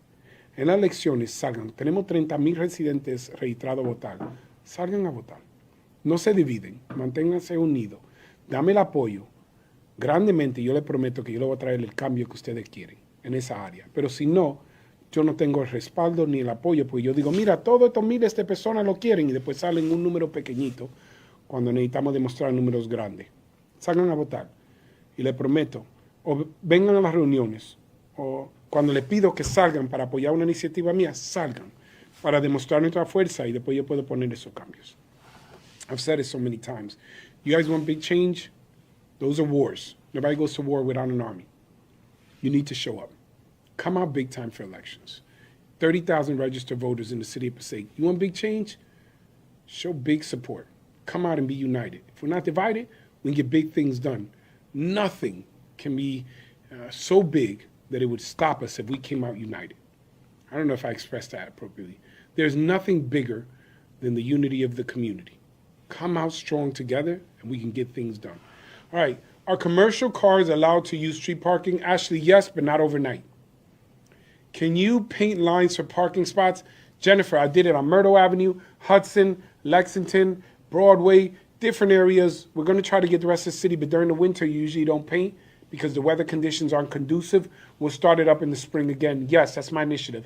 And over the next few years, I'm going to keep painting parking lines. I've already started it. I've heard the community.